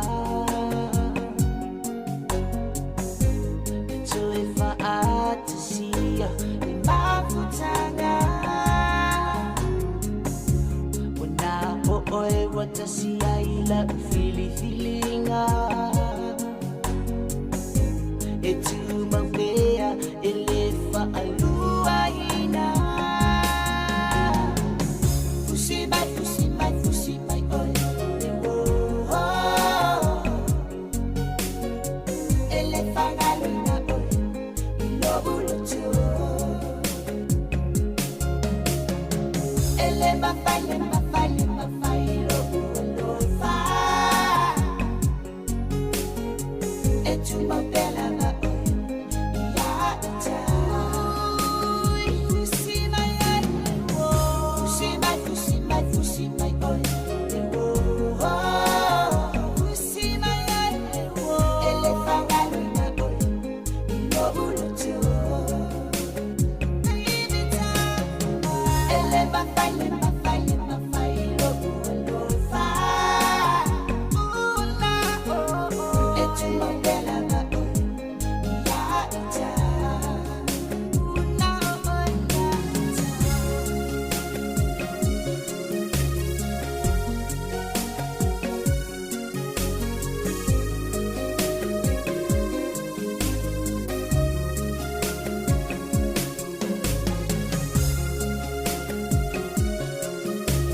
Ya, ole ua mai atu le tase o tātou polkalame sa whenga iei foi ia le sunga i le whawhenga ia nove vaila au, whapia foi ia le pule o le tātou li tio a whamasanga te alu molesi ia ua foi le whatal noina o le tātou tusinga ingoa ia a lea foi ua whasauni atu le tātou polkalame le tula fono le sunga i le limaro le malo ya awa fo il fatala no inol tatu to la fono awone ngalo a isa ofisili ya vala umele tolu valu lima lo fatas ya tala no mai pa ese me lo fale tonu ai oi tu la fono ya wa fo ilungo la wala fa fo ia tu langa sala so tato ya mai mai tato tu pe tolu minuti o tale le tu las formal tasi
Ya, toe whataro whatu tātou tunu nei tu la le tai au o le fōua tātonu le tu la sumatasi o te minute tolu. Ya, ai ua sumai loa le li malu le malo i le fōi tai au mātango fie. Ya, ua fōi ia le tātou porkalame masani. Ya, le wha talo whatua i lau sunga nei fōi tu la le tai au fōu. Malon soi fō manuia. Malo fō soi fō e lau whtalainga sili ala ei. Ya, whape fōi le... talo fatu le pai o le malo le ofisa fasalau le si fonga lau mua i Wellington nei.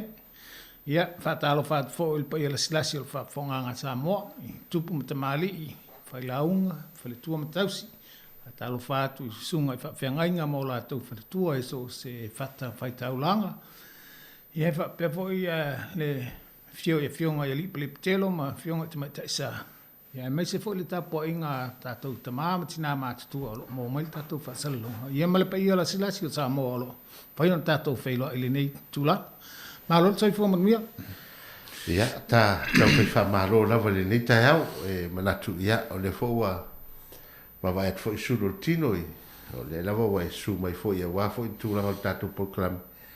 Ia wa fo tau fa ma tula fo no ia le lava va vai tu ia o le lava ma wa la sunga. So fu malo lo ina le ya ayo no le ati li pisio lo nga luenga le vai tau le ati li foi na na mo lo malo si ia fa taira uftalenga si le ala i moni la vai le mo la val malo si le na la uftalenga wa mai le tu langa le pisio nga luenga le vai tau o tu langa masani la vai ya o lo ia ba na ai la vai i nisi vai ngole atunu le nei tu matu ole o New Zealand nei o lo whapena o na mawhatia i lo longa ma timunga ia tele o whawhita auli o lo tūlai mai ai ia me se fo i o le tamu whai fo i o le mālom le mtanga ngalwenga o le pui pui ia i la tau ma o le tūlanga lava ia e moni ua tele mea tō tina o whalea ngaina whalea o ngaina ia e pei e whawhitai lava o le li titi o la tau mai mau de soifua o i le nei whawhita uli o tūlai mai. Ia, wa o le tūlanga lena ieina lea na sa whapea le manatu ia o le o e lisi li malu le malo le la e to e se atu tato lo mone Wellington. Ia, o no tūlanga fo o le o whinga luenga leo wa maua lea e o tuwa atu i Hawke's Bay me se o isi tafo New Zealand le pangatia le fa ya le yo le tono le foi te supe nei tato la mono ni foi va en le tute fa matanga luengo le fe ngai mala su ya me se la vale ia le tulanga la na ona e fa fainta ona be se mato mal matonga lo ya me se mato ona e tele ia awala e pole e uia e me fa ona e nga lua te tono le mlai pa le te roel tūlanga la bala le o le security e le me whai ona alubatu sisi nei alua tuloa whai ngā luenga ona ele wha maunia ni pepa fo le ma le whai alua te tono ma e la tau te silafia i le telo ngai o inga i tono o le vaenga o ngā luenga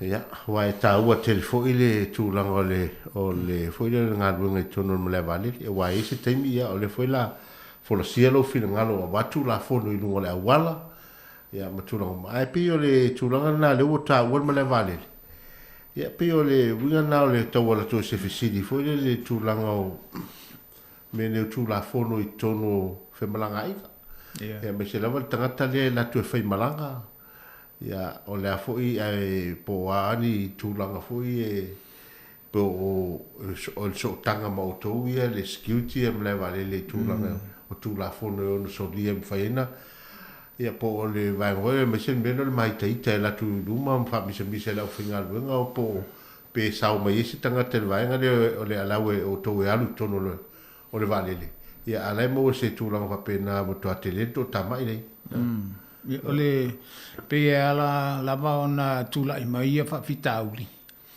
ona o le tele lava le taimi o le lava o le taimi na fa abanoa e fa ye fo fuanga masa uninga ina o tau watu tele lava le fo fuanga le ai ele o lava le taimi te tau o le malava lele Awa o le tūlanga le iei nei. Olo o whaititia lava i lātou i a tangata whaingaluenga.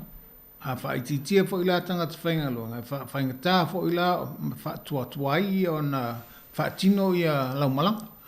O le tele lava la le te taunu atu i le taimi māsani sa i e lava le taimi le te o atuai o na siaki le au ato. Ia o le taimi ne e te taunu atu. O le tele lava le laina le whaatari po le le i rumba. O le mea la le o le whautuanga lava ia matua lava matatoe le taimi te taunu o le malava alele. Wa le mea la le ia le la e mai taita atu no tua i la le ave o el malanga le ono tua ia. Ia ele e singa yo inga e me fai e la fainga luenga. Wa ale lava la fainga luenga o la tau ia no foi tono officiale fai il fai unga le pe la. Ai. O nai tangata fainga luenga le ia o la tau mo fai lava la tau malo si ngata mai ai.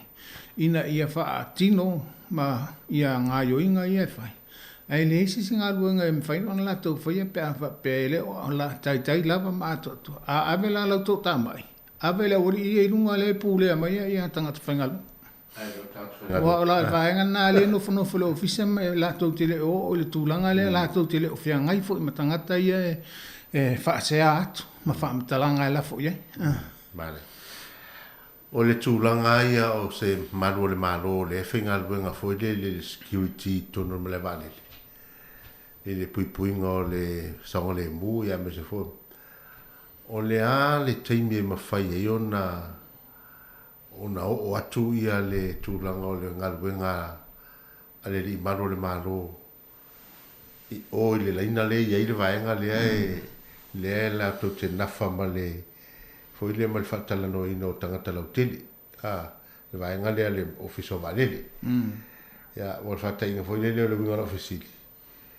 Mo tangata fasua ava o le malosi e sei longa lava e vala au tapa me la tou ia la so swani fta no le o le tulanga lava na se longa e vala au mai la tou na mis so swani pe afa pe ma tou tile o ia i lumo le taimile a me se lava le taimile o tau o le siaki ia atom o le ma pepa malanga o ina le tele na tula mai fa fitau o le matunga luenga lava la o le tamu fai e matou te iai pe ai lunga le taimi a me se a taimi tumutumu e wa e pei lava e langona fo e lau whainga luenga le mawhana fo le la tonga lue pe avai me o le ia leo o le tiu te lunga i ma o le tele lava pe leo e tele lava ina le eise ngai o inga fa misa a ila to o fea ngai ma au whainga aluenga le. A le tūlanga po, ia fa misa la au whainga aluenga, whainga ufia ona whape ma la au whainga aluenga, wale ai wa ilea. Ia ila to le ki, le tatala e mawhai ona e malanga, pe ia ila to, wato telefo inisi ua whaasea, fa misa ngai la au whainga aluenga. Ia, saurol whai unga. Wale ai sau pepa malanga, wa cancel lau toi ai fia malanga, onu toi tutongi leo sisi au passes. Ai te le malanga le vaale wa na e tu te malanga. Wale si foi vai ngai fa pe mai. Ia mo fa sana e malanga i tongo oni mato va. Mo le si duas ful fai tu la, pol fast ful valu tu la, o mo tua sa ona e malanga.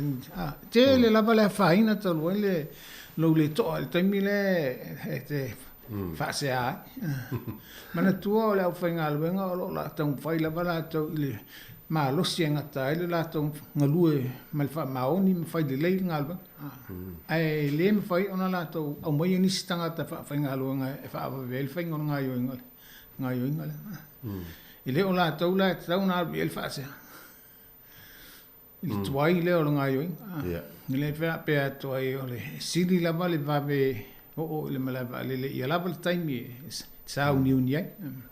Ona e tele o le tele o ila tau e o atu mal manatu o le ala o le au atu loa sia kilo. Ia e atu ia o ka le umi o le laina le fa tangi le sia kia. Ia a matalona popole i.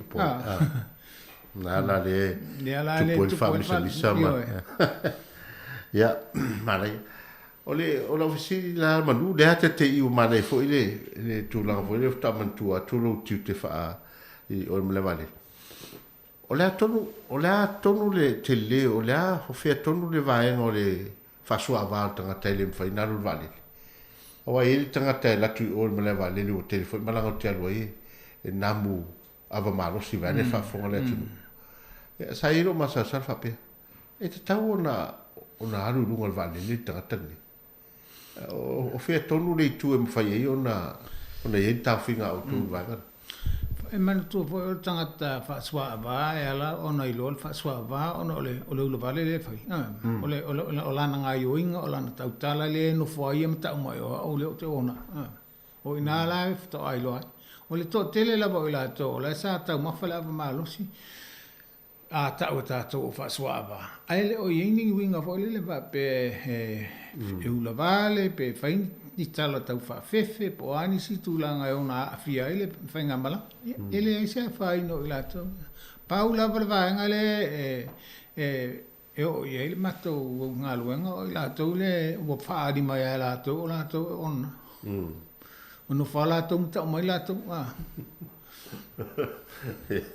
ya mare ela le wa manino tu ia le vaenga le wa fu ia le rasolo e tato tu awa lo il fa le sala ho le e lima se la ta la sala lo ul fa le va le la fa te ona le fa suava yo no mo nga fa pe o nei lungo va le lo tu lo fa suava ale wo lungo va le i al usil va le ale o ani un ayo inga mani fa talanga o fa wo lo o ina la le wa e fa salaio lima se laut e on se laut la sa vale ya le nau to fa fonga lima se laut la tangata o fa swa va e no no vale ya to titia o pole afanal pasi po pasi se to na ya ale la to e mai o la lo te le algo il malanga le to e solo fu un lo pasi se le o tu sa ele o se isi na mafuai ona ele me le alun malanga le o ela ne fa pe male officer vale le o ile ai o ela na la yo ma fuana ele ia to tong ile se pases ya mana ya uta uma mai vai ngale to no me vale ya fa pe se fisile tu la ngale uta tal no e no vidi mai le o fa to no vale mo o fa tas e te fisile mai malo ya mana su tanga ia tu foi tu la fono no la wala e wa leo na taia ile amtanga lau fa talanga e winga ile pitonu le sa ele wa fa ina mtangi le vai tau ya na foto tele la to tele io fa fita uli le tu mai o io tele fa fita ya sa lo le tu langa la vale o sila fia fo ile ma lo le tu nu i fa sa lo ma mi matala ma tu mai o le tulanga la vale al fa ele ngata fa fita uli fo le me tu tino fa le ngaina ia al fa fita uli silia ton fa le tonu o le vaenga le o ta o fa pe o la to le bo atu ave fa nga oi me tu tino la tulanga na le tele na le fifi ia le to tele ta fa ia tu o le o pangatia ai to e atu ia le vaenga le to e tu e lunga le si te leo le si mamafa ya pero na le o tupo vai fa mata tu amale mal fa no foi le tal no mai na tangata o le mafatia pe en felo tele tu foi ele gata mafatia el fale nga ino o fale ia o metotino ia o watu fo mta vale pe lu pe tolu ta vale le ia o le si me sa fe lo pe na to me ta vale fai mo so ta vale ti atu ma ia wale wa alu ma me o na ia to la turo ma tanga tele fatinga o no ia o te lo tu langa na le fatele na il to Tautua al mtanga luenga i ta fai fio o nusil ia ma lo bala au mai la vai ia ila to lo ava no em fai ona malanga tu nga ru i lunga i ba henga yo le atu o le o fa ta ma iele ele matangi ma le fa ya mana ia so no ia tu la fono no la wala o tu la fono tu ai lava ma sani ai ia te loa ele mfaiana na wa ma sani ai e ta to fano Ia o masani foi tātou solo tūlafo. O le tūlanga le iai ona o i tātou. Se longa la beba ai le leo ona ftoa manatua le o tūlafo. Ai le o le tūlanga le na te tau ona iai. O le tūlafo o le tusa o le ai whaasino mai ai le awala e te sabadia pe te uia e pui ai lau saonga le mu e le ngata i lau saonga le mu a saonga le mu i la tō uma i le ngata tono o lau sa a la tō uma o ilunga o le artele o le mafo angalna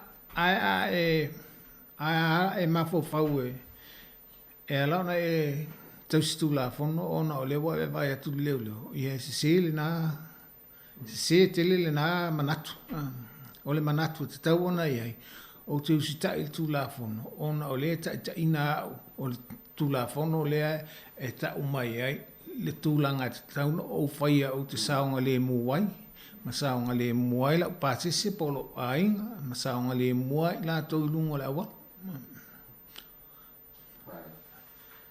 ya o le tūlanga i mo meo sala te te lea sala i ne mai tau pe a fuafua i tau tā sui fuanga mai whare tono ta maa ainga tātou tunu le o toi iei le ese mai tūla fono sua po le aso si le fia ofisili whanau i te lele wala toi ofisili no mantu pero to mantua e la usala po le sfuta santa wai e tu mai la e leo le manoa o te awe whai pipa lo ta vale no toi lea i lea lusu valuaso ia o toi ngā sala whasaranga la e toi ngā whamsaranga pena o toi iei lava le tūlanga le nai lite alo iei lava le apanoa e toe alo i toe whaadelei a le whaafitauni le o na whaamangaro le o le sala ai tu taimi la a whapea ua lewa lava o na iei lau sol tula fono le e le ai la se e le isi whaamangaro ai a whapea la po le pepa lau tawa le le whato a lua vai aso po se vanga whapitalu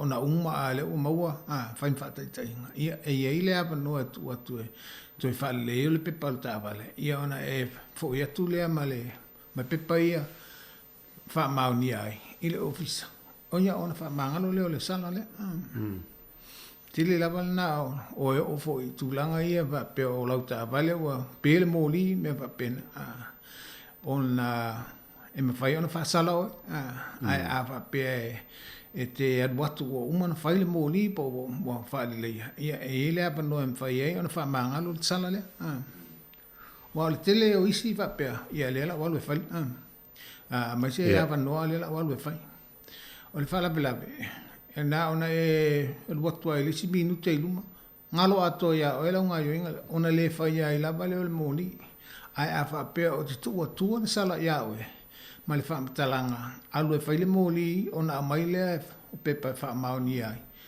ona whaamangalo lea e te alu lava la e whaile mōli ai a e whapea e le whaasala oe na ona tuungutu atu le whaamatalanga e alu ma e io e mai ai la tungalo e le o whaafo ia whaafita au ni lea ma leia ia wapi o le mana ia fo vanga le o lo whaamatalanga wape o le lea vea e o le ticket o le sala la watu o la watu ngutu le upu le la alu fai ia na la tolo wape ia ele toi maua o la ua ia pe o le ana le tusi mai pe o le sala a le la wa ile ia inga le ofisile ni luas fulu valuaso e tu atu ai e te alu ia fai le mori ia no ia a mo no fai mori to alu lo le ofisa ia e ta ia lo mo fai mori o na famanga lo medio sal la le ma le vai ngale io ole tulanga e pe la tu ia maua ele ni le sene e tava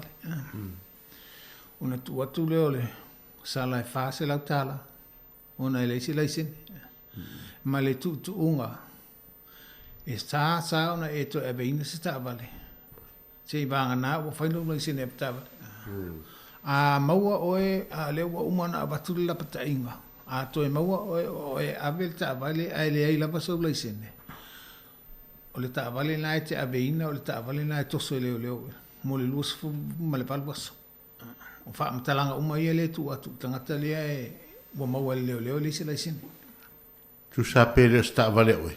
Putu sa po i una ta vale. Pe fe mo ta vale el palmia po ta vale el kovana e to sola vale le anga o ele te avina. A le o umuntu atu le ava noe te aloi e faile lai sen Ya ono no vinga la o le tio ala a fiwi a fa na o tawa na to ina malo matu o ki o ta vale al ya wa le stala to ina ta vale ale la alu le tari ai mo wela i tu la fono le ai no vinga fisto ina fatele tu ta vale la auto se le ya ai pe na o le sol tu la fono le mo le sol tu la fono tu soilo ta vale o le o mo fa sa na e to ta vale o le se ia lo le sin e to ma o le ta vale la valale ma o ta vale na e to so le fa pena ma la usala le la tu atu ya pero le vai na ai ma le la ma la vai na le tu la vale Pela o tatalo no ina tulanga le o le tu avanoa. Fa pela o le o fasi lauta la lausala le o tu atu ona e le isa o laisen. Le o tu atu ma le faaringa le o to e vina sta vale. Ma o e to solta vale na. O na le o batu la ptainga. Fa pela e te aru do le taimi le a mata na failo laisen. Ma au mai fa ma ninga ole wa ma failo laisene a matan failo laisene wa fa solo fa pena e ono ma fai ona fa mangalo la sala le fa se la tala e ono ma fai ona fa mangalo la sala le fa se la tala ya fa pe mai fa ma ninga ole wa e anga il faingo laisene le wa failo le na e fa mangalo ai ona ole nau ta inga le matanga luenga ele o mana mai lau tupele tong e tamo fai e ave lau tupele fa nga e fai lo le sin wa ele sia nga tong ele lau fa se lau tala a le na la va el fa fita uni ele so le sin a le mele mana mia fai le lai sin e wa la to fai le sin ole o mana la to a oina ia tu la fono i lunga le awala pa tasi foi le awala e fai ona i lo el malo ole wa e nga fatia ia tu la fono le awala wa e mala ma ye e ile fesili le te va tu le so mai lunga i a tonu te wa sala e sel fesili ia pe el fesili le au mai pe yeni por kalame fa per tani e lungo televisi o fo mtanga albe ono le fai mai o le tele o la to so tu la fono o asia ma intia ia mis ia wa pe o le wa fa pito la val ne poco la memorta to ngana Samoa yo ya olo o tamu fai fo ni tanga luenga ya i la to wale o to telefo ia ali imta mai ta leo o Asia India o i to no em fai no la to tala noa i la to ngana o te masalo ona ele o malo si de tu lei ele vaenga le se la to por kalame mai pe tanga i fo il polo kalamele ata to le nei wale wa fielo sa vale lus tau sanga taluna matalta tu po kalame na o ta to la vale ngana le ile polo kalame le ile la ngana la ia ale tunu ma sa ye fo il polo kalame ale ta to tu pale le vanga le to so maut ia fai male fa wa le polo kalame vanga le ona ele o yeisi si o tu malusi mai e una il polo kalame le ole tu langa la wa tato ole il polo kalame fa Samoa le tonu Wellington ole o yei fo il polo kalame fa Samoa le i lungo i aukilan ole fai ona fa fonga fo yei ma sila fo yei le mamalu le tunu o la papa oi i le tule o kilan ai pe o vaenga na olo o una ia pe ia se leo me fai ona ia fai se por clame fa tal no ai nei ngana le Asia ia malanga ngana le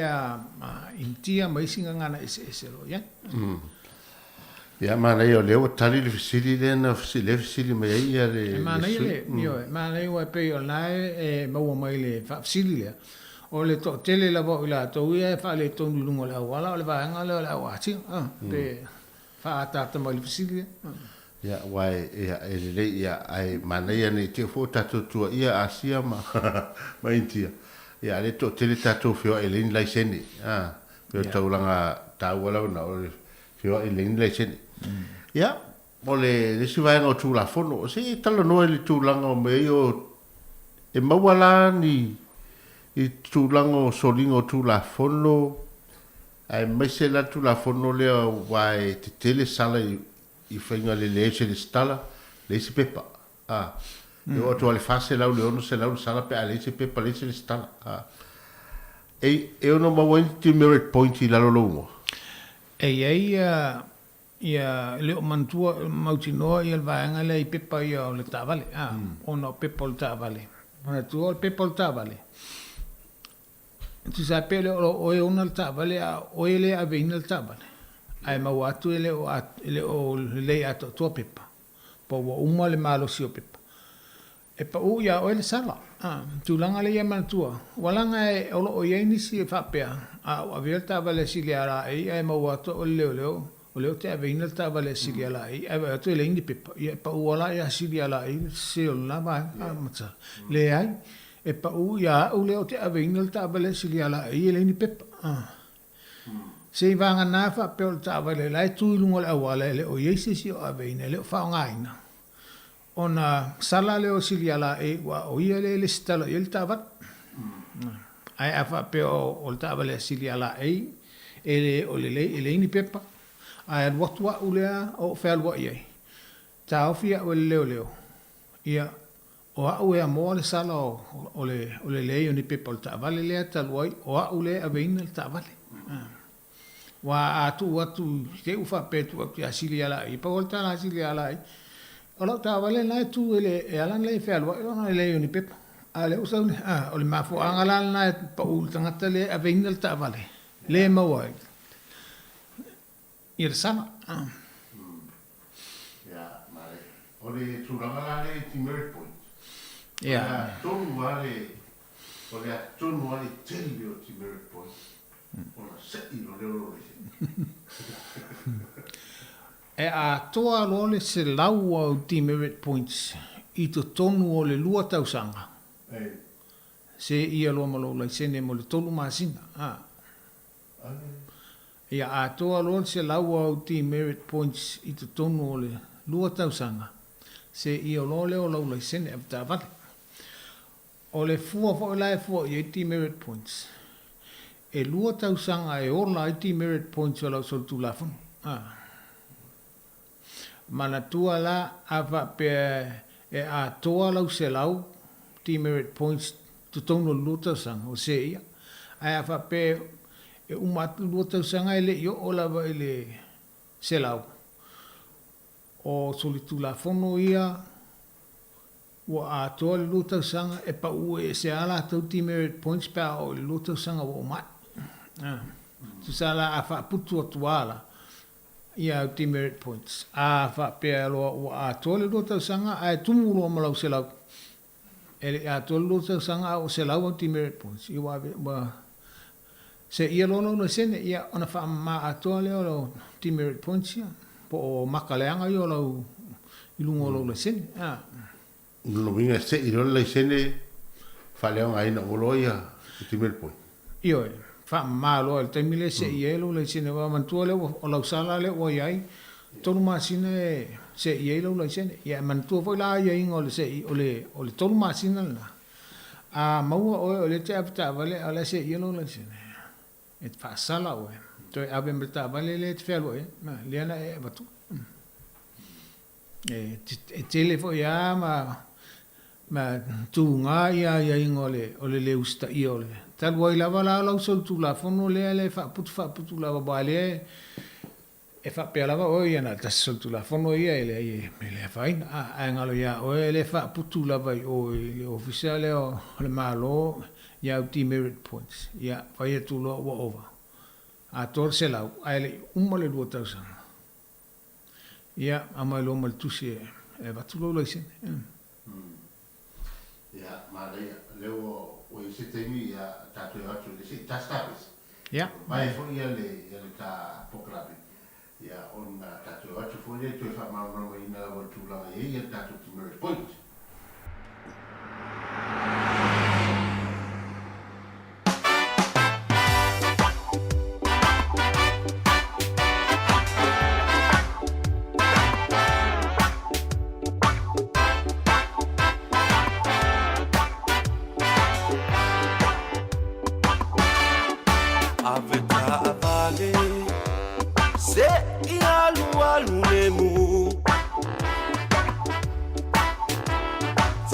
Taula I tangata ua tumu Awhai e tele whai tete I taimi umala E o se wha lawe I so o se tangata Aweta avale Aua e te halu ona Faina se tangata I le auala Wa ai le leina I tamaiti o le aonga Maua o e leo sia kisa o I le sela Aveta avale Aua le sona fiti vale Forma umile na e no foyo utalane Wa ai le lei luma o le tala no E moane o I o le ata tu le tamalo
Pe le wei tawa au lunga le o telefoni su al nei taimi ia ale la ta watu ia I tato wala au.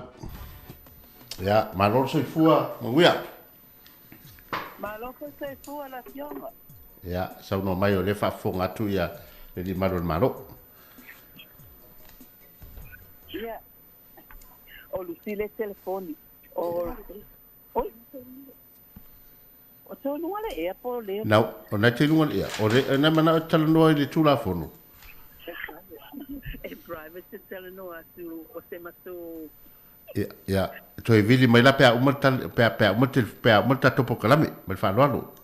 O nei le mwhaini tali atu o na le whaini topo kalame whaamole mole. Ia. Ia, o le awa no tātou telefoni tūlanga foi le leo le whawhesili mai. Ia whapea i li whawhesili mo tūlanga o le tātou fode ia ona wala au mai la ia le pea mai tātou pokalame teimi o tātou talafou. Ia ona tali atu la ia le whaamole mole. Ia pe o lenta tala noa sua I tūlanga o Demerit Point. Ia le fōua e tala noa tūlanga le lua tausanga o la e pipi I Demerit Point I lou. Lua tausanga fto a pe e se Demerit Points. Ia se umatati. Ia le si tātou tāwala au le tue wala au mai ia tātou wala au. Ia talo whala wala au? Ia talo whala wa silia la e whapea fo ia la fionga ia sua. Tai.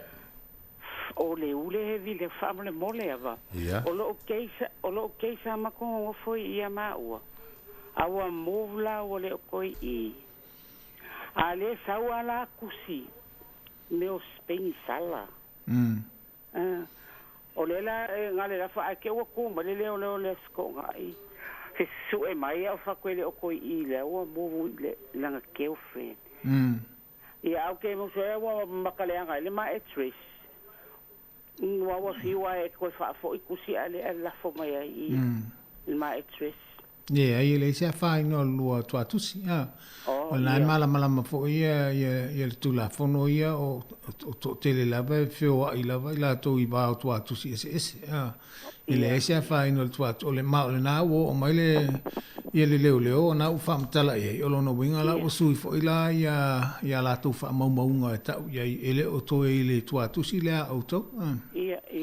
O le wa ngele lo ka usanga ale o le wali poke ale sawa I kusi. Ele se fa ina wa o na o le to fa fo ia o tusi mata ia ele o to au mau le tua tusi le. Oi ia o le malama faftai lava ia mamuial por calame. Faftai vala mai.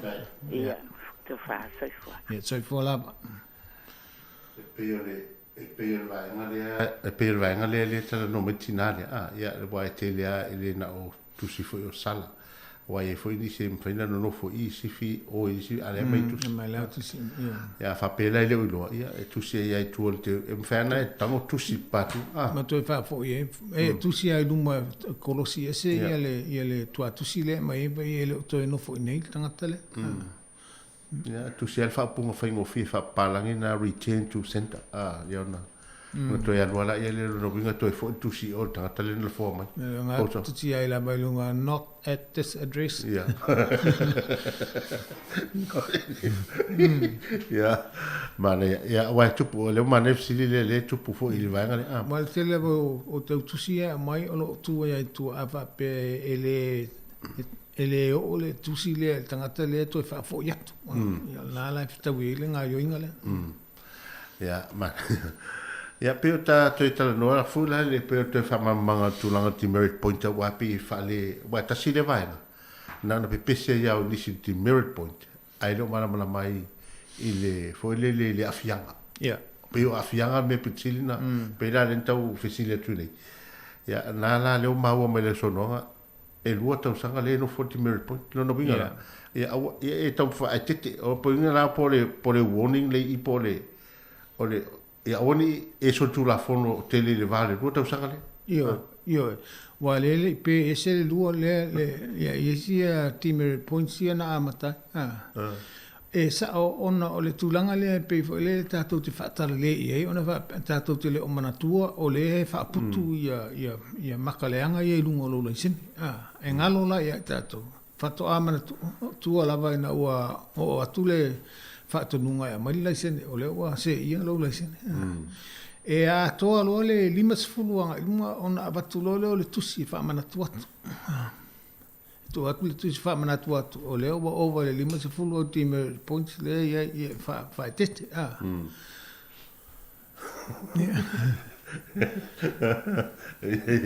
E tangata te osa. Ia o le onga na o le tele o time points. Le ala ma fuina se illa se o la o le hale umi mfaina se illa se ni malo se ti merpo tolu masina so umi ala tolu masina pe ona o talano atu o le se io le sene e tele ona fa fita u de tula I mai ele ngata o le o ele ma fai ona e to e avina se ta vale ma le tolu masina ai me se pe fa pe o ele te fa mo le I lo sa awa po le ngaluenga po le lotu po le ala o le mwhai ona e wha o ngaina taluoi o au soltu la fono I ti merit points ai manatu la e wha pia e le maua o le la o alue o te avata vale pia o le taimi la e mauai o na e te le e listing aina ma le o le a wha o e to e toso ma lau ta vale wa tile ala ona tele fa le ton o le mele fautua po la vai ona I mela ai tila vai e ma fuai e o la vai me tele pe afa pe tele amana ia ina fa mama ia sala la tia me fa pe ona la fa putu la ia sa o tala o la ile ai tilo melt ma lo fa putu mai na ia wang sala fa to ai lo al tan muli ma e tinga ina ia to sala mo ane ia putu ai ia wai O nina la leo le mai tau atu le ia te au ia lau mai tau atu leo sa nonga su o le tulafono lea. O le te le o leo ngonga pea a whapea o lea la o se ilo lai se ne tolu masina o le demerit point. Ia awa le mawhai e alo mai o whea wa i pea le tūlanga o le solingo le tulafono o whea wa i ta vale e le aise lai se ne o lai se i ai toi maua. Lona winga, ua toi wha o popo tu fo i lisi. Tau tia o sala ia i te mi. Na abele o ele ilo pe umatu la la sul tura fono le e mai fai ungal fam sino. Toi fa popo atu isi ma sino se i olo la sene. Wa tili ai lava la ona ola le leanga le a ele se le tu la mai. Ja. Ja. O le tūranga foi le speed camera. Ja. E o le aso usila fia o wae e le tangata o matua a fai fo ima o matua a tele fo ia na sala i mele speed camera. Ja. Ole senga la o ia ile me poeta le lungo la wala.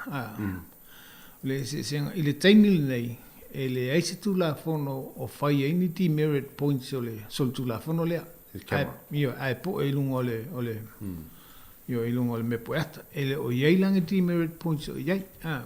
Ia ele o la e a fa pe tanga i demerit points o la e te sao mai le soltu la fono le o le maua o e lungo le awala le me poeta ai a fa pe o e maua o e lungo le awala o le leo ma le reita le e maua o e maua o demerit points nga e maua o demerit points nga pe le tau fie o le leo o no le reita le na mo ai a fa pe na me poeta le na maua o ele ai langi demerit points fa pi e lau soltu la fono le Mana ia tele.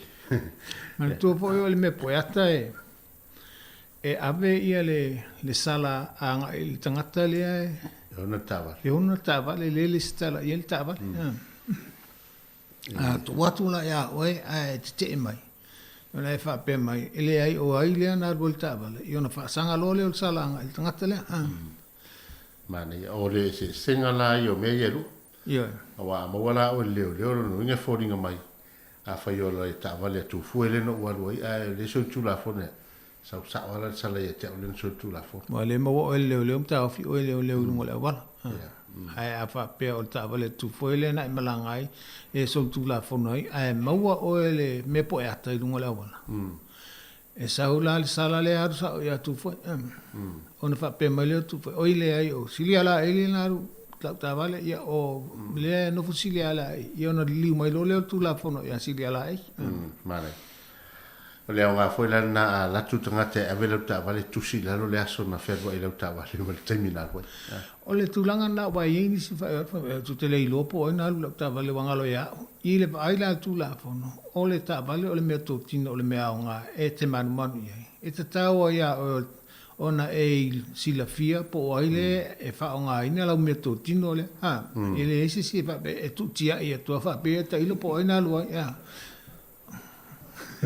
o de tele na o isi ole au mai le fa o punga le me o tele ilo po ina lo le ta o tele ilo ya fa mal tu la fo o te o fo e o au me to tino e tu tia e fa pena ele tal tonu ina na fa tala pa ele si tu la fono ai longa o si la fia na tele a fa pe o le ana pa ai el tava le tu foi o sol tu la fono longa la bala a li potia tu la ia le sol tu la fono le official le fai ia so nga le official le su o tu foi e ona le tava ona avelo le tusi ale ya tu foi pa pe o la ta vale le o le numela le o le afo o le sen o le taimi le ma le aso le nei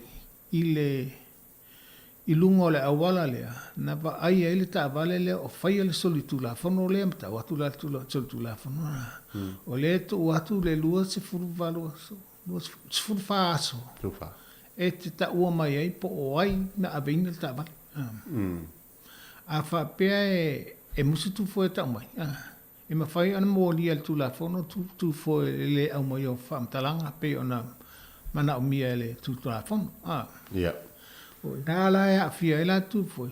O sala fo e o na o fo i lungo se furu aftala. Mai o na o e fo i tolu ta fono le nai. Mai o ina se ia male le sene tu foi. Ta boi la me le wa e fa pe mai te le lopo. Te le lopo lungo foi la tu langa le o le vai ale tu la fono. O me to tino te manu ia. I le me fai ona ese so ona tua i so se isi e Fairway. Ona e te ilo alapa po waina alua i leso le. O e fai pa u i le suenga po waina alua i leso le. Manei. Ia o vaenga o mai alo no winga e fai o tiute tau ave o le tangata e o na ina tawal. Ia o le tiute fo i o le tangata o le alo tawal. Ia ia tau fai sau umala ua one i la vea tu la fono ai whaftai o leo mamala matu fo i fesiri tu langa pena ia tamai o ti merit point o ale pi whale anu ia i tātou tu langa una mauaro e leo whasala oi o pipi e fo i multi merit point i te mile pia wha mau nia la lausan pia wha mau nia lausan o le taimia la le wha mau nia e wha mau nia le sala pia wha pe o tongi ona i lole ina lau wha mau nia whato a pipi i lole o ti merit points o le tūlanga foi lea ua o le uta amana tū atu le fisili lea nei te usala ese fisili a le tate lunga atu la fonusua o lea la ua ubana au mai e te au le sala o tua la o le pepa lea e na whamutile to e lafo mai awa ese na mai o tike ai to e la tu leo lafo mai e te au le kopi o le tike te le mawhamutalanga o mai papa tu o le pepa le la tu mai e ma le aso e mawhai eina o le tūlanga foi lea o le Tautua lau tusi le te tusi ai e whamama lama lau te te e le sa. O i naim whai foi o na whasauina mai o e tūlanga o. Pea whapea talia talia lau tālasanga whapea o le ale mafuanga na la ina tupu na e solia tu la fono tūlanga whapea na. Ia o na whaile ia o le wha i unga mali fufuanga le ofisa. Ia atalia, ia o solo fuol nasa. A whapea le isa unga i o inga o whai iai. E pei lava on tātala noa ti merit points. E tupu fo i lea le sala lea. E tupu sala lea a e lea anola iai ma le isa nga i o inga i whai iai. Ia ona avele a umale luasfulu walu waso lea au mai e whai e le whai unga pe tutongi iai. Pe te tusi atua i le ofisa. Ona ave lole o le sala le i lumo le whamsinonga e whaile whae unga le whamsinonga. Ona wha o popololo i ei ma le taimi o le whamasino. I le ana whae whae unga. I lumo le sala le ana to watu. A le ai wha ila e le tongi alapa. Ia bao o le tūlanga le e uana whaile le a wha le tusi samani o i le a wha le warrant to arrest. Tusi saisai. Tusi saisai. Su ai o le fainga fo taimi uma e fainga ai o inga e lau sala lea pena le lima sfutala fa popo ele stupe o fai disinga ai o inga fa o popo ele stupe o isi sala na matana lima sfutala a talu ilo lea o mai o lima sala tala talu o le fa fai la valanga ai o inga e mal nga lu nga a ale malo ile sala le e tu lima ile lima sfutula o le leu sta iala o le tuputupu foi na sala o lo fa tamala lava i mea iti ia le o tupu mai ia fa fita au le tele o na leva vai a tore nei minute e tale le fesili le te vai a tore lungo le pengo sota inga su afa mo le mo o le ama le fesili pe fa pe fea o na e loa o lo o yeini ti merit point lu no lo le sen ele o lo yeili nu mela o vadu se lau e te vala auina na e fesili mai la po ai lo suafa o na was fa na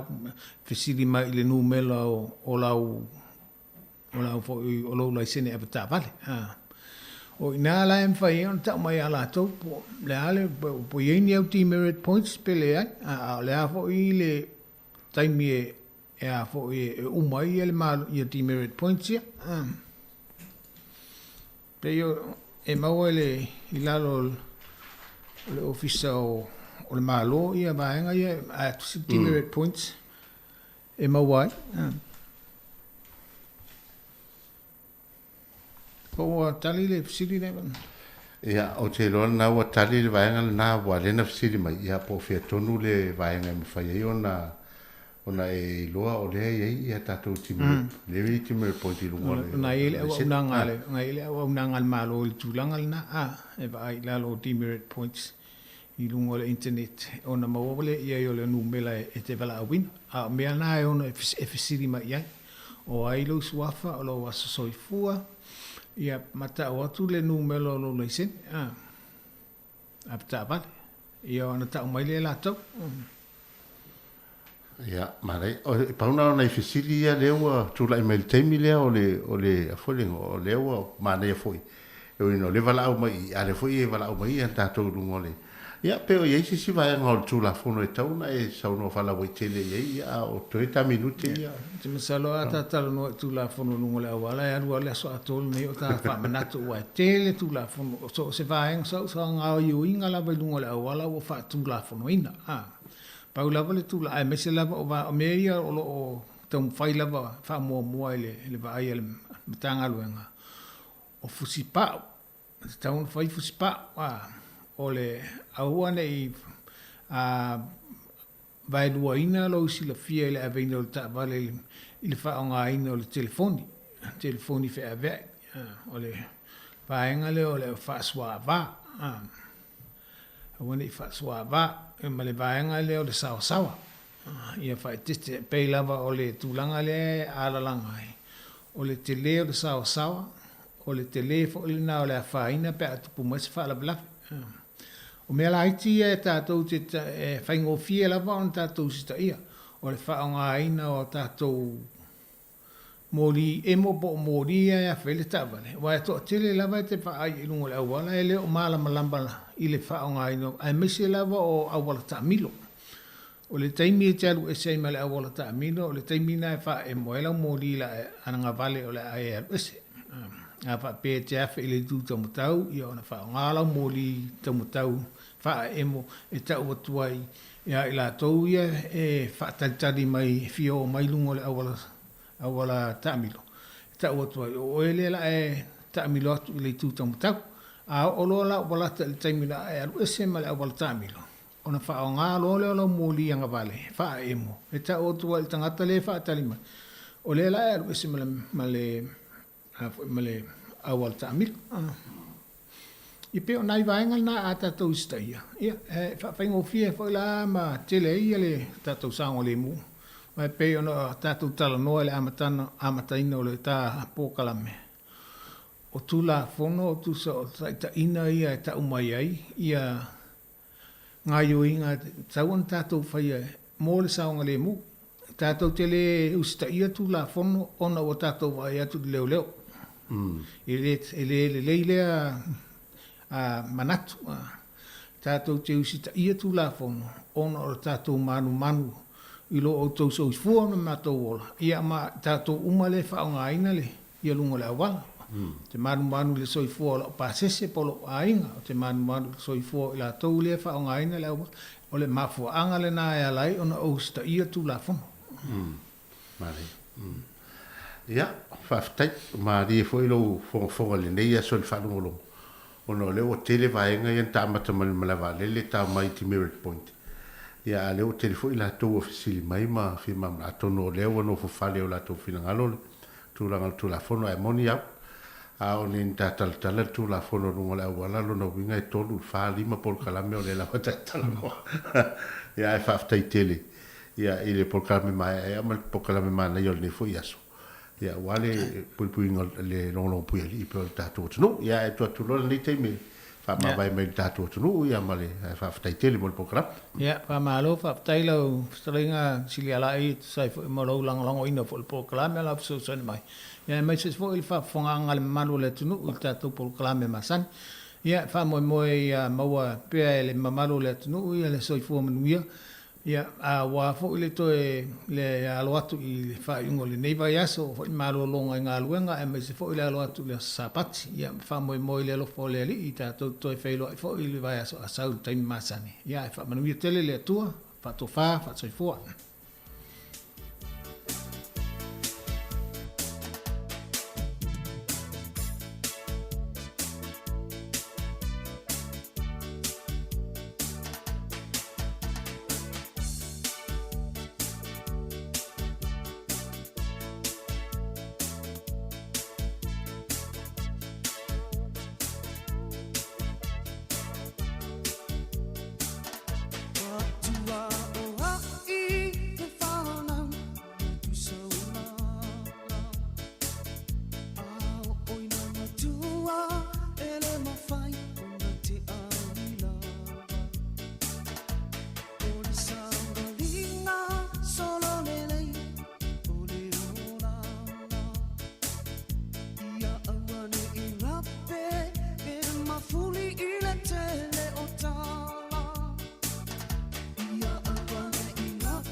i ole wā matangata.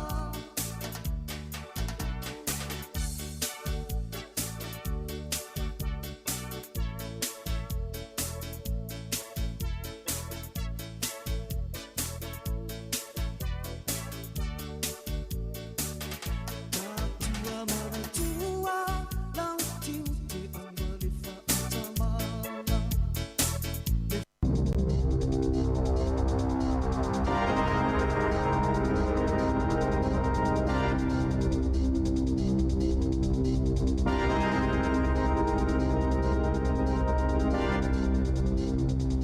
E toi whatalo whātua le whaupōpongo telefon mo le nei au auli. O le aso le nei i le tausanga taluai, aso lua mati lua whelua lua, o le aso muli muli o le solo te e tele lea na whaia i lumo le maota o le palemene, le asa apia i le whaitau fia awhi o tangata, i le umi e tolu vai aso. E whaswhulu 5 minute le umi o le documentary, po o se atana tu whaatasi i le litio New Zealand, o e na moli mauina le aso, a o tau mawhaile o leo e ave ese matutuli tangata te e mai i luma le palemene.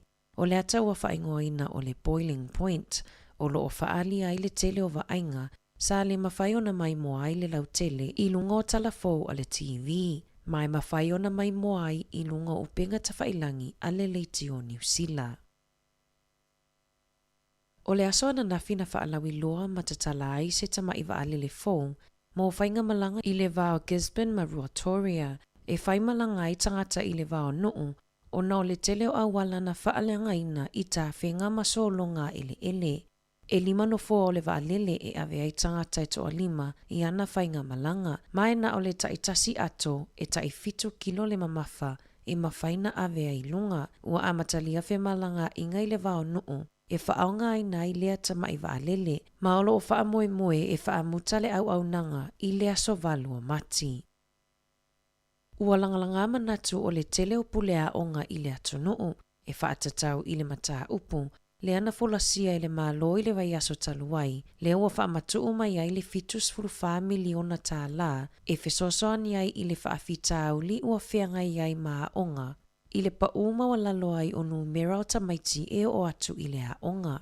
I se whaamatalanga mai le pulea onga Napier, Chase Williams, e tele matawhai yoi a tangata lau tele, e mawhai o na whesosoani ai i leuna ia lea o tamaiti e o i le onga. Nai loo le te leo le tupe o le a whaaluina i le malo e whaawhainga luenga ai attendance officers e valu se fululua o le popolenga inisio pulea onga ina ne i whaatupu te leina ai le whaafitauli i a inga na whaailoa i Williams. O nisio whaafitauli o whiangai ai ma a inga o le taungata o tau o fua onga ai mai se a inga e toa lua pesi li atu numera o tamaiti na paua tilile numera o tamaiti i a onga talu na amata mai le COVID se funuiva na amata whiangai ai lo a inga ma whaafitauli i le tau o le soifuanga ma le tele o isi mafuanga e a laiona le mawhai o na ave tamaiti i a onga.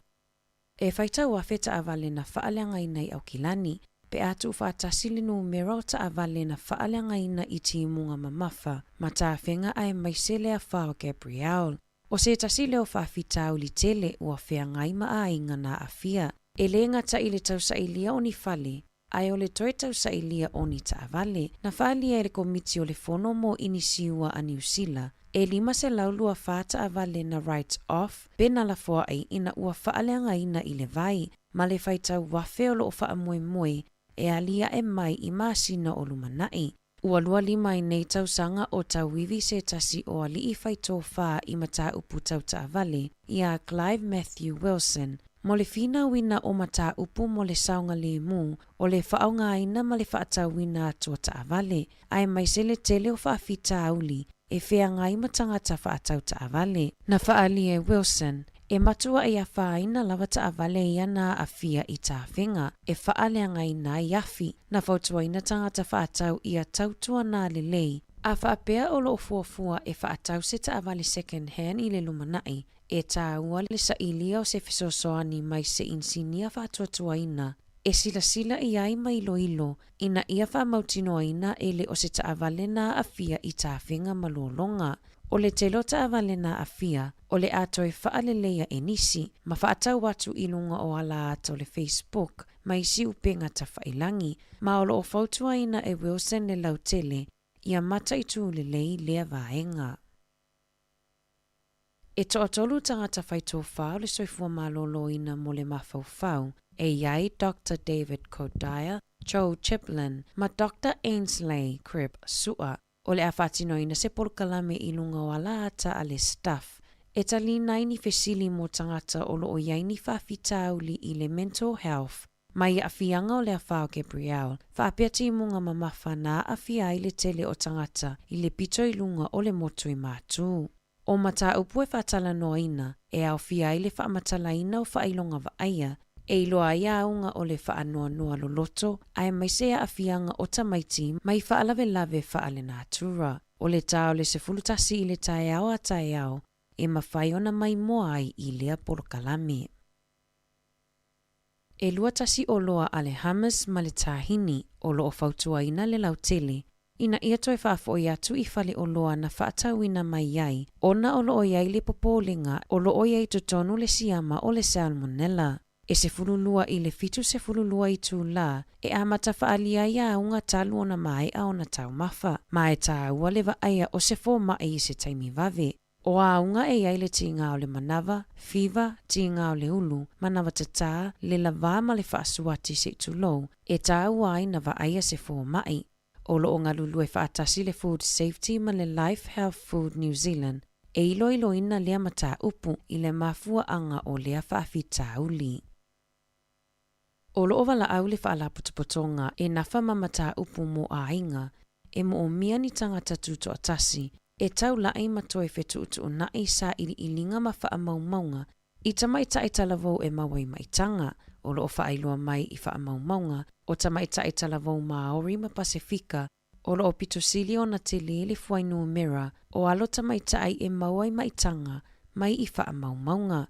I whaamaumaunga mai le Stats New Zealand, na ai ai le si itia i lunga e silia ma le afa o le numera mai le se fulu tausanga taluai. Na whaalia e le pule sili mo au nanga a le e tipu e rea, e tele vaenga e mawhai o na fesosoani ai i mata upu whaapea mo a inga. Ai mai se le wha upenga ina ai o alo ma whanau tamaitai mo le lumanai. E afe ma le ono sfulu lima whanau na soifua mai i tamaitai Maori i le luafe lua. Whase lau whaafitu i tamaitai Pasifika ma le valu se lau tolu fitu i Papalangi.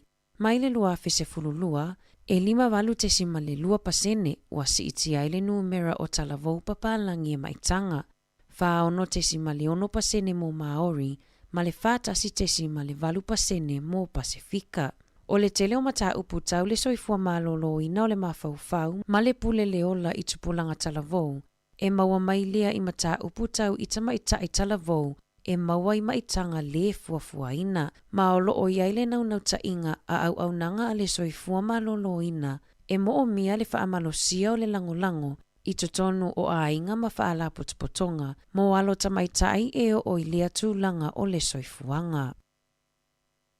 Ua toi whalau te leina le awanoa e talosanga ai tangata Ukraine lea e nonofo i New Zealand, mō visa malanga e mawhai o na whai malanga mai ai o lātou mātua ma tangata o lātou ainga mai i Ukraine i New Zealand. O le luafe lua Special Ukraine Visa, na tatalaina awanoa talosanga i le tausanga taluai, ma ua toi whalau te leina i le tausanga nei. O le aso se furulimo mati le tausanga nei, na wha moe tapuni ai awanoa mo talosanga. Peita ina whaalia le minista o fe malanga inga Michael Wood. Ua toi whaau se iau o i le aso se furulimo mati i le tausanga fōu. Ona o lo o whaatupu te leina pea le mawhatia o tangata i Ukraine. Ua toi whaupopo fo i mamasina e mawhai na malanga mai ai i New Zealand. Mai leiva masina sai ai i le se fululua masina ua iai nei. O le umi ai o lea visa e mawhai ai o na wa ai fua le fōma ai maisi au nanga o le soifua maloloina.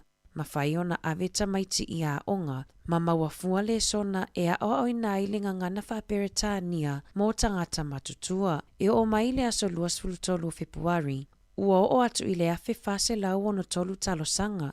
Ua wha o atu i le ofisa mō fe malanga inga, afe tolu se lau fitu tolu talosanga ua wha manuia ina, Ma le toa ono se lau ma le tolu, o le numera o tangata ua tau nuu mai i totono New Zealand e whaonga ai nai ia visa. Talafauia mai le sifofongo le lau mua mo le nei vaenga o le awauli.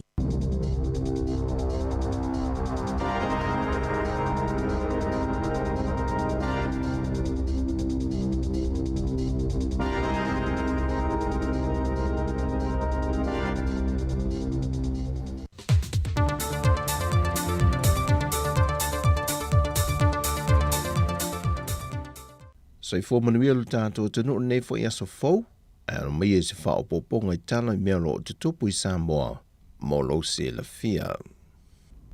Ua whailo mai se pepa whaamtalanga e le sui minister o tupe, le fionga ia leo talaki la mo stele sio, tau fau le swao u mole nei fo I masina o mati, o le peniseni le wasi itia nei mai le tolu tā la ma le tolu sene sa iai, e le tolu tā la luas fuluano sene le lita. O le kiso lea foi ua si itia lo na tau, mai le tolu tāla 5 sene le lita sa iai, e le tolu tāla 5 sene le lita. Ma le karasini le ua tolu tāla 2 sene le lita, mai le tolu tāla 10 sene le lita sa iai.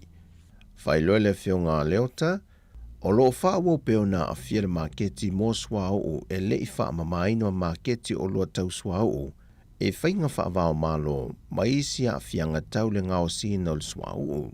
Wa maa e atu le pau tele le sa le masino te sema, ma si itia maa walunga le tau le pensini ya Januari, ai o le tau le kiso ma le karasini sa le te leso na swinga. O le pau o le tau mo le whela ua ingo le swa ui lunga o le vasa, whape ma le si itia o le tau o le whewhatau ua ingo le tala Samoa nga I atu le tala Amerika, na faisi na fesoswani le tuititia I leo le tau nu mai o le swau I lau whanua Samoa. Ua whaelopa po le ngolmtanga luenga le soi fōmalo loina le vai tau le nei, e leo no toi sao mai te tonu le atunu o sia mo le whaamai o le misela, ma ua toi ngā iui e nei le soi fōmalo loina, e wha ngā solo ana tui pui pui o le misela o le mami ma le rupela, e te tonu a onga te itasi le atunu, mo whanau I lalo ifo le 5 tausanga le mātutua. Wa whai loa le soi fōmalo loina, wha maunga le laulangi atoa, wa mai tawi nai le pa ua le whai numero tui pui pui wha a wau o tamaiti, e au fia I ma le wha mai o le misela, talu mai a fianga o le COVID is fruiva. Wa whai loa fwoi po lenga le soi fōmalo loina, ona wai tutono ni usila ma austa di le wha mai o le misela, mai whai ngo fia I o no fi mailo tātou atunu, e le whemala nga I o tātou tangata. E wi lava sa le tau fia tui pui pui mo whanau wanga waa le tui pui pui, a o toe whaia le isi whaasolongo tui pui pui a onga te itasi, mo whanau oma, e le whaia tui o le misela mami maleru pela. Ua toe suia se fōwhanga al whanapopitongo le malu si angatau il tise, na o lato whaasilsila I lungo pengta whaailangi, e se ngā ruenga mo a whio anga o whangalii mawailele, e le whapipi ina le ia I token meters, lea e tae te tolu unite, mai o mita fo I e whaailoa mai I unite ua whao ngā. Pei tae ua whaailoa mai le ofisa sili o le whaalapa putonga, whao mui tau ili yese to I moana, o le a whaawau peo na whapipi I smart meters, mai o loo waa wa aipe iai, e se awala e mawhai ona iai se kie o omi, e lo ai a inga te itasi unite mo mawhai ona whao ngā. Sau no whau mui, e leo iei se fōwhanga le whalampa putonga malu se angatau il tise le teimile nei, e toi whaapipi e se isi mita fau, e se mai smart meters wa whao ngaina I le teimi nei. E se reporti su engal whaltupe lo langi le Pasifika, wo lato whaeloa mai ai, o Samoa le atu nuu le wapito telengese le toi ati nai no lonta mau ainga, mai atu nuu umai au fiei mal Pasifika, talu na toi a mata ati nai le tamau ainga atu nuu mai le COVID-19 fulwiva. O se tasio vaenga le reporti wa whaali ai, a oluma nai le tausanga fau, o le ua o Samoa le se fudma le 2% o le fua wha atatau, o le si tia le tau o le soi whanga, o pito taunga tātuai o loa I Samoa, nai loa isi atunu o le Pasifika, e pei o na whaai loa lunga le reporti le World Bank of Pacific, o le aunga autu o le reporti le nei. Ina i mawhai o nei loa el whaltupe lo langi, le tūlanga o loo i ai le tamao a ingo atu nuu mai le wha ama il COVID-19 fruiva, ma maua ai ni whautuanga e wsoaswani ai, e le vave o le atina i no le tamao a inga, ai meise lava i atu nuu o le Pasifika. Whaalia le reporti a whai e wha awau pere si i tia maa walunga le tau soifanga i Samoa, o le atu i titi e fwere whaata wina e o tātou tangata o oloa, ma tele ngese le si i tia o le tupe maua, pe a whaatu satu i si atu nu o le Pasifika i le taimile nei. E whaitau piliona tupe o lo tu ina mai le whaltupe lo langi atu moto le Pasifika, e whausi ai ati na ese, mo le si i tia o lo latu tamawa inga. Ua mai a nele vahenga mō mua o le polo ke miliona tā la le vao fonti, o le tūmalo whangaloa, e na ua mai a whausia le lato o fisa le whonu whaavai le vaiason te nei, ma te tala aloa ia i nai. Wala sia le vao fonti le vahenga mō mua o le polo ke miliona tā la, e na ua mai a whausia lona o fisa, o landa komite to se fulma le whae te whono le fionga le whaipule, Fantasi ma le au whainga ruenga le ofisa e tonu. O le tatala ino le wha moe sa fantasi atu i eile fionga le minista o lo taita ia le poloketi le nei, le fionga le ota laki la mostele sio. Ma le fionga le minista o wha atu angam whainga whaiva, le fionga la auli le ua tepo la te vau fosi shmet. Wa sauni le fionga le whaipule tuto tasio le tu malo, le fionga mau usiosi, e sa valia le isi la sanga le poloketi le nei miliona ta la molo nei tu malo, e ala le tau lima ino le seleni, mo le wha le leia leo le atina e sa ia tāru sanga il poloketi le nei te tonu le parlemene, mo le atina e o le ava Samoa, ona e na o le pau leo le wha atuanga e mawhai ona ola le lei te tonu le tu malo whangaloa, e meise o mea alofa ma tā leni, e le fausia ina lea o mea tau lima. O tala fauia mai sa manuia le nei aso tofi lo tātou tanu whasoifoia.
Talofalava Samoa o Nathan Lopa Lea, a Census 2023 announcement on the 4th of March 2023. Efakasa Poriro will be hosting a census event for all our Samoan communities living in Poriro to attend. There will be support there to fill out your census form. We'll have translators on board to help with understanding for our elderly people who attend. Food provided, entertainment provided, and our venue will be Efakasa Poriroa, 2 Louisa Grove or 10 Waihimo Street. Our event will run from 9 a.m.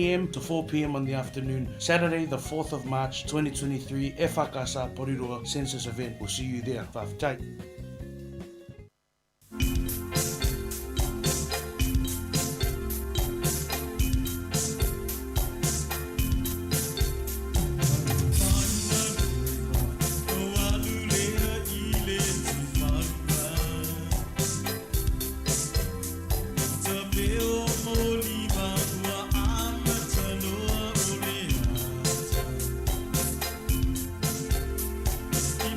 Faali ta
ti fai tau le taimi mala ukuka ua sasala I e fia tau mafa te alala le iwa le ai ama sou lili mai a ita e moane le ata ole o mai le whaamaina se vai tau sili le nei moa u e te uilo fatu ua avea le corona ko mafuta ia uma le tautonga le toe sao mai ni mala e o Sofia I lo tava aua tato mafuta ma oe I taimi o talo sanga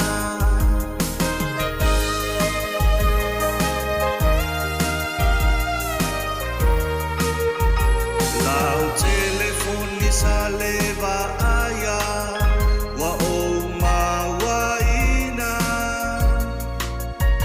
tau fia laina uma vangana yo ta ainga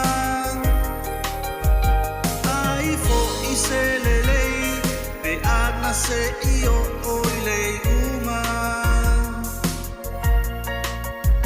fai fo I olei a ai ngoto atu ai le upenga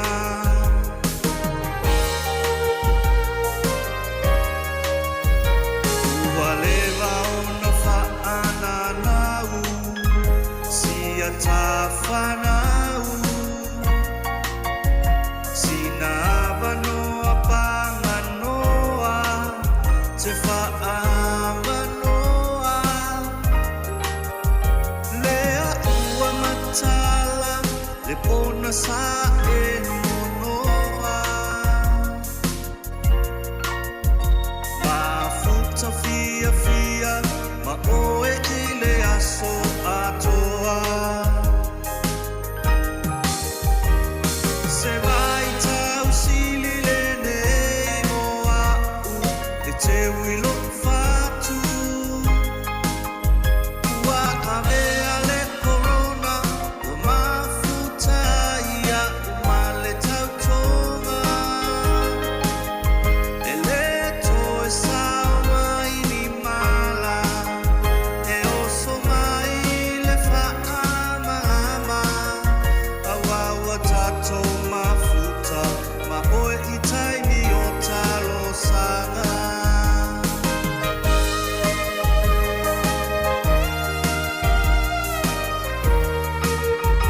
Loinga o le mai ita e anga mai ia ita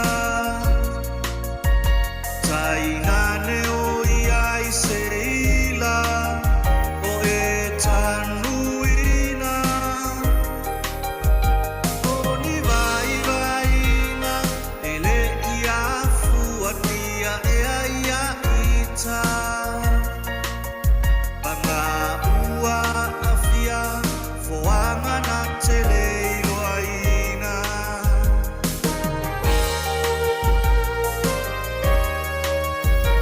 Ako tima inga le corona se furuiva ua mau popo ai mea uma lo tatou ainga ua whaatasia ma tatou talosia le corona ngā le ova ia ngata I le atu asia se vai tau sili le nei mo oe te nofo ma oe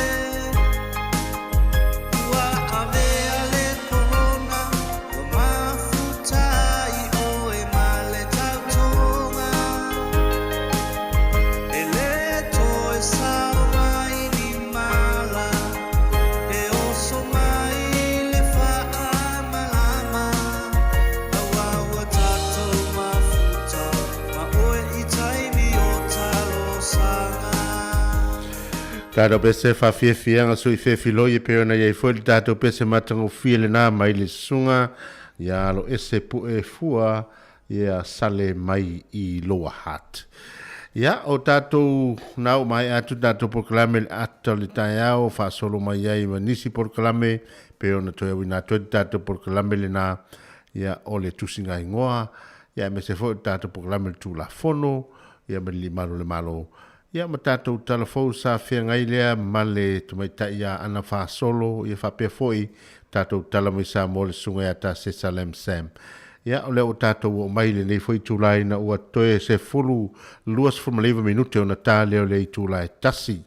Ia mana tua tāli tūlai tasi ia ona mai a leo tātou porklame lungo le tasi o ono te si mal tasi wha mo a se e atu o tātou wha salonga tu sa o mai le sunga ia ta se Salem Sam. Ia wafo I lana Tautua mai li tātou ofisa tūtotonu I lalovaya ia pia. Ia manu ia tele le whaasaunga li tātou atunu e manatu. Ia o lea lava o whea ngai li tātou atunu ma tātou foi lea I whainga tau mawha ia po tau mawhtanga po vai inga o lea wauli. Ia wai nā tau sa whea ngai mga aduenga mai li tai au. Ia leo wa maro lo te isi mai. Ia awa lava ia le whaarmaristino I toi fo ia tule whaawau ia lisi tolu le whai tū lao na mai a fwoi longa luenga ni aso.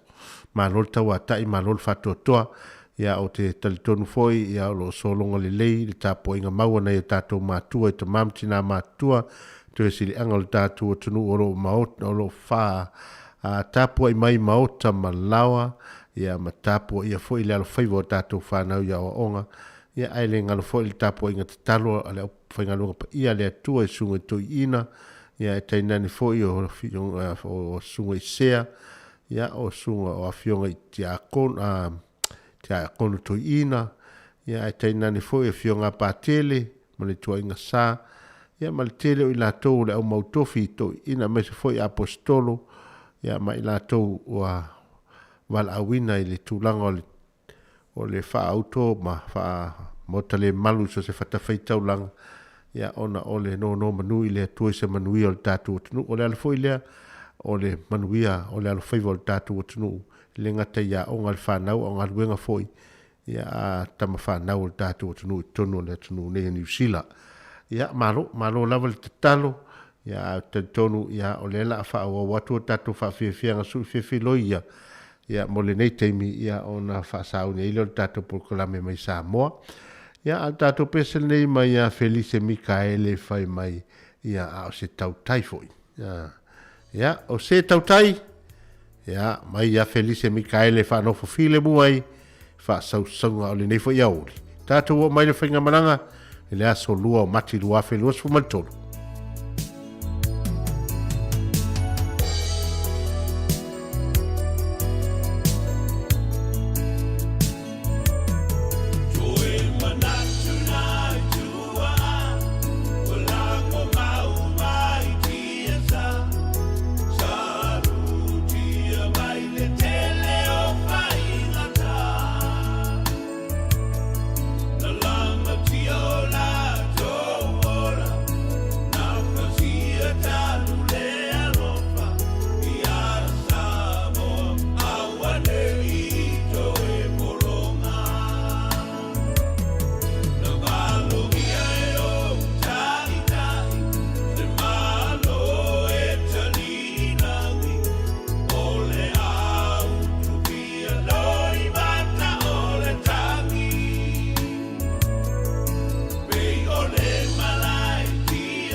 Felice Mikaele mal tātou pese na o se tau tai e na tusi iai o tālima.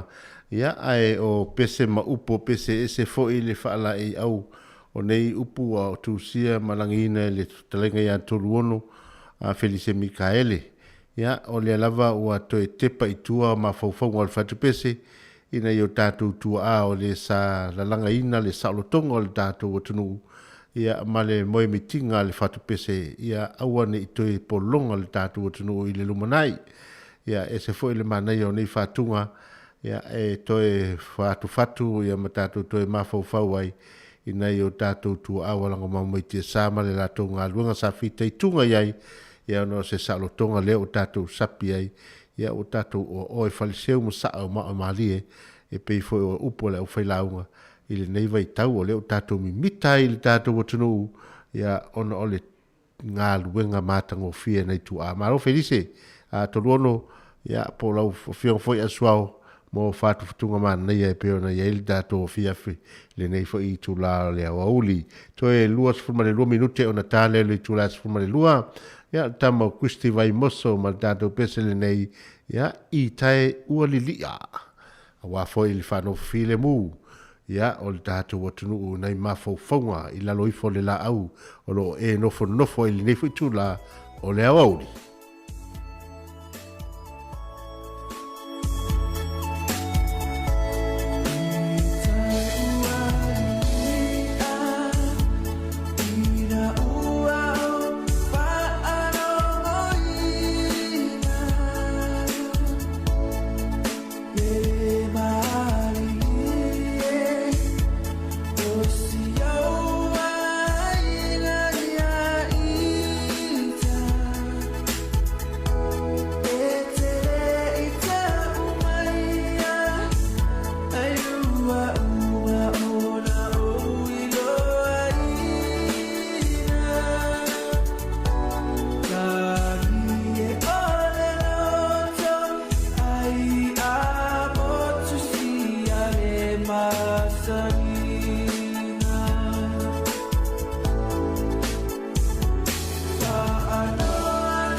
Kristi vai moso ma le tātou pesele nā, o toi usuina atu le whātunga na tūsia, ia le sunga le li fai fiau ia la le pe teru ma le puni ala vaa ia pe ona ia tatou pese le na o i tai ua lilia. Ia whaatalo whātu le mamano le tātou atunu urunga le tātou Facebook live va pe tātou YouTube au ane ngalo subscribe le tātou YouTube ia ona mau mai leo tātou whaasala launga le tele o teimi. Ia me se foi ia o le tāpua inga nei o tātou mātua o lo whaafonga mai lunga o le tasi o ono tesi ma le tasi wha mō i luna tātou frequency. Ia me se foi lunga le tātou app ia o lo whaonga le tele o tātou ave tāwale ia me se lava o le tātou au ave pasi au ave tāwale lau pāsese ia fea lava o lo e tautua ai ia tātou o tunu lau tele ia me se foi lātou i le upa ia mai lātou foi o lo whaia le upa itili nei au so le se i tamu whaina ave sa o mea ai tātou tangata ai leo le rato o e tū lalo le la au ai tope le mea ai wa umana o ia tonu le whapena tātou ia e o le tūlanga lava o ngā ruenga a o māsau salonga lava o le tamu whaasala lau a le pesale nei mai i le pili o ua pan whai mai e le se fatu si tātou vai po ai le wa le se fatu ia whaafia nga sui whewhiloi awa lava ia vai ainga ole awauri.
Le pili o ua mal tātou pesele nā le ai so fatu pe a whai e te alu ai le a vea lo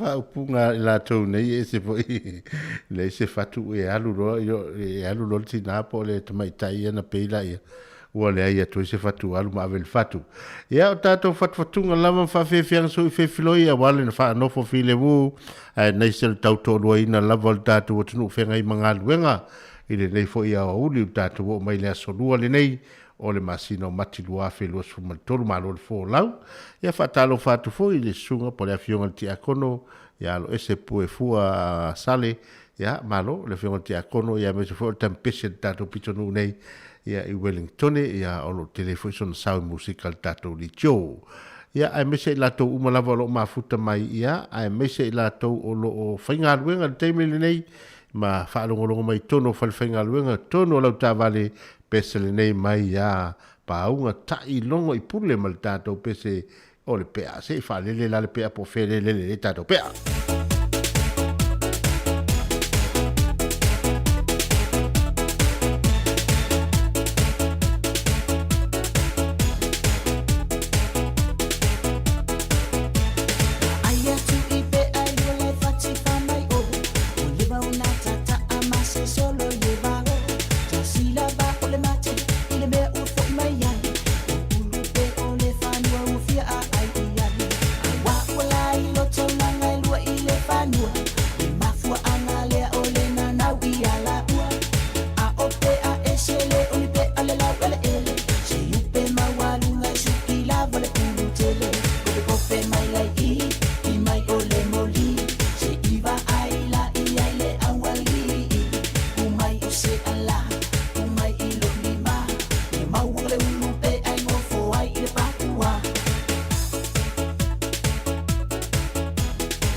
Tātou pese le nā mai a pua sei lala male pese ta maiti o le motu e le mana o mia ni wha pomu.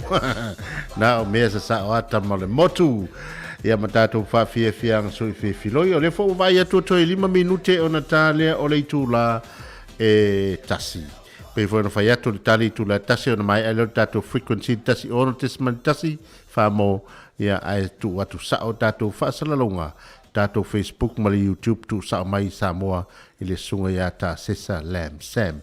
Ia e watu foi malu i puenga mamalu le tapo inga o tātou matua, mātutua e me se foi mamalu le tātou tunu whea lavoro mō mai tātou whaasalaunga a whai foi ua pa o vale pe vai sala foi la mātou ngana le nei aso ia la foi e nu le e naso mātou whale tonu ia tātou whtapa i foi le aso a taiao li tūla e fitu i le taiao ia wa fo ile tātou whainga lotu masani se ia pa ia li tūla e 5 i le Fairfields Freire le Tautua masani le Samoa Capital Radio Policy o whafonga le lau Wellington ia awa lava lau whaafonga anga me tautolo ino le tātou tunu ia mon le teimi ia manuia tele fuwanga malawa singa o tutoio le nei a fiafi ia manuia fo ile whasausaunga ia teimi o tutoe ia ae o whato whafa soifu atu tātou whainga luanga mo le teimi i lunga le tātou frequency ia ai wha wau pia tātou whaasalalonga tu sao mai Samoa i le Facebook ma le tātou YouTube.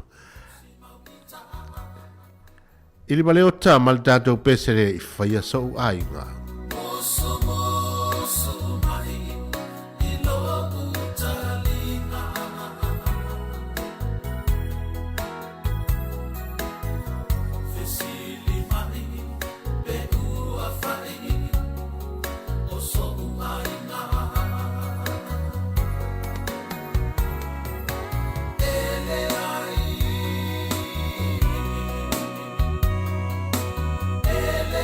Ia fatalo fatu fo ia tu i fase sina lea e mafuta mai la fio anga ino fo ali i Samoa ia mai se fo i whenga wea i sila ma le fo la to umolo mafuta mai ia manuia le nei a fiafi.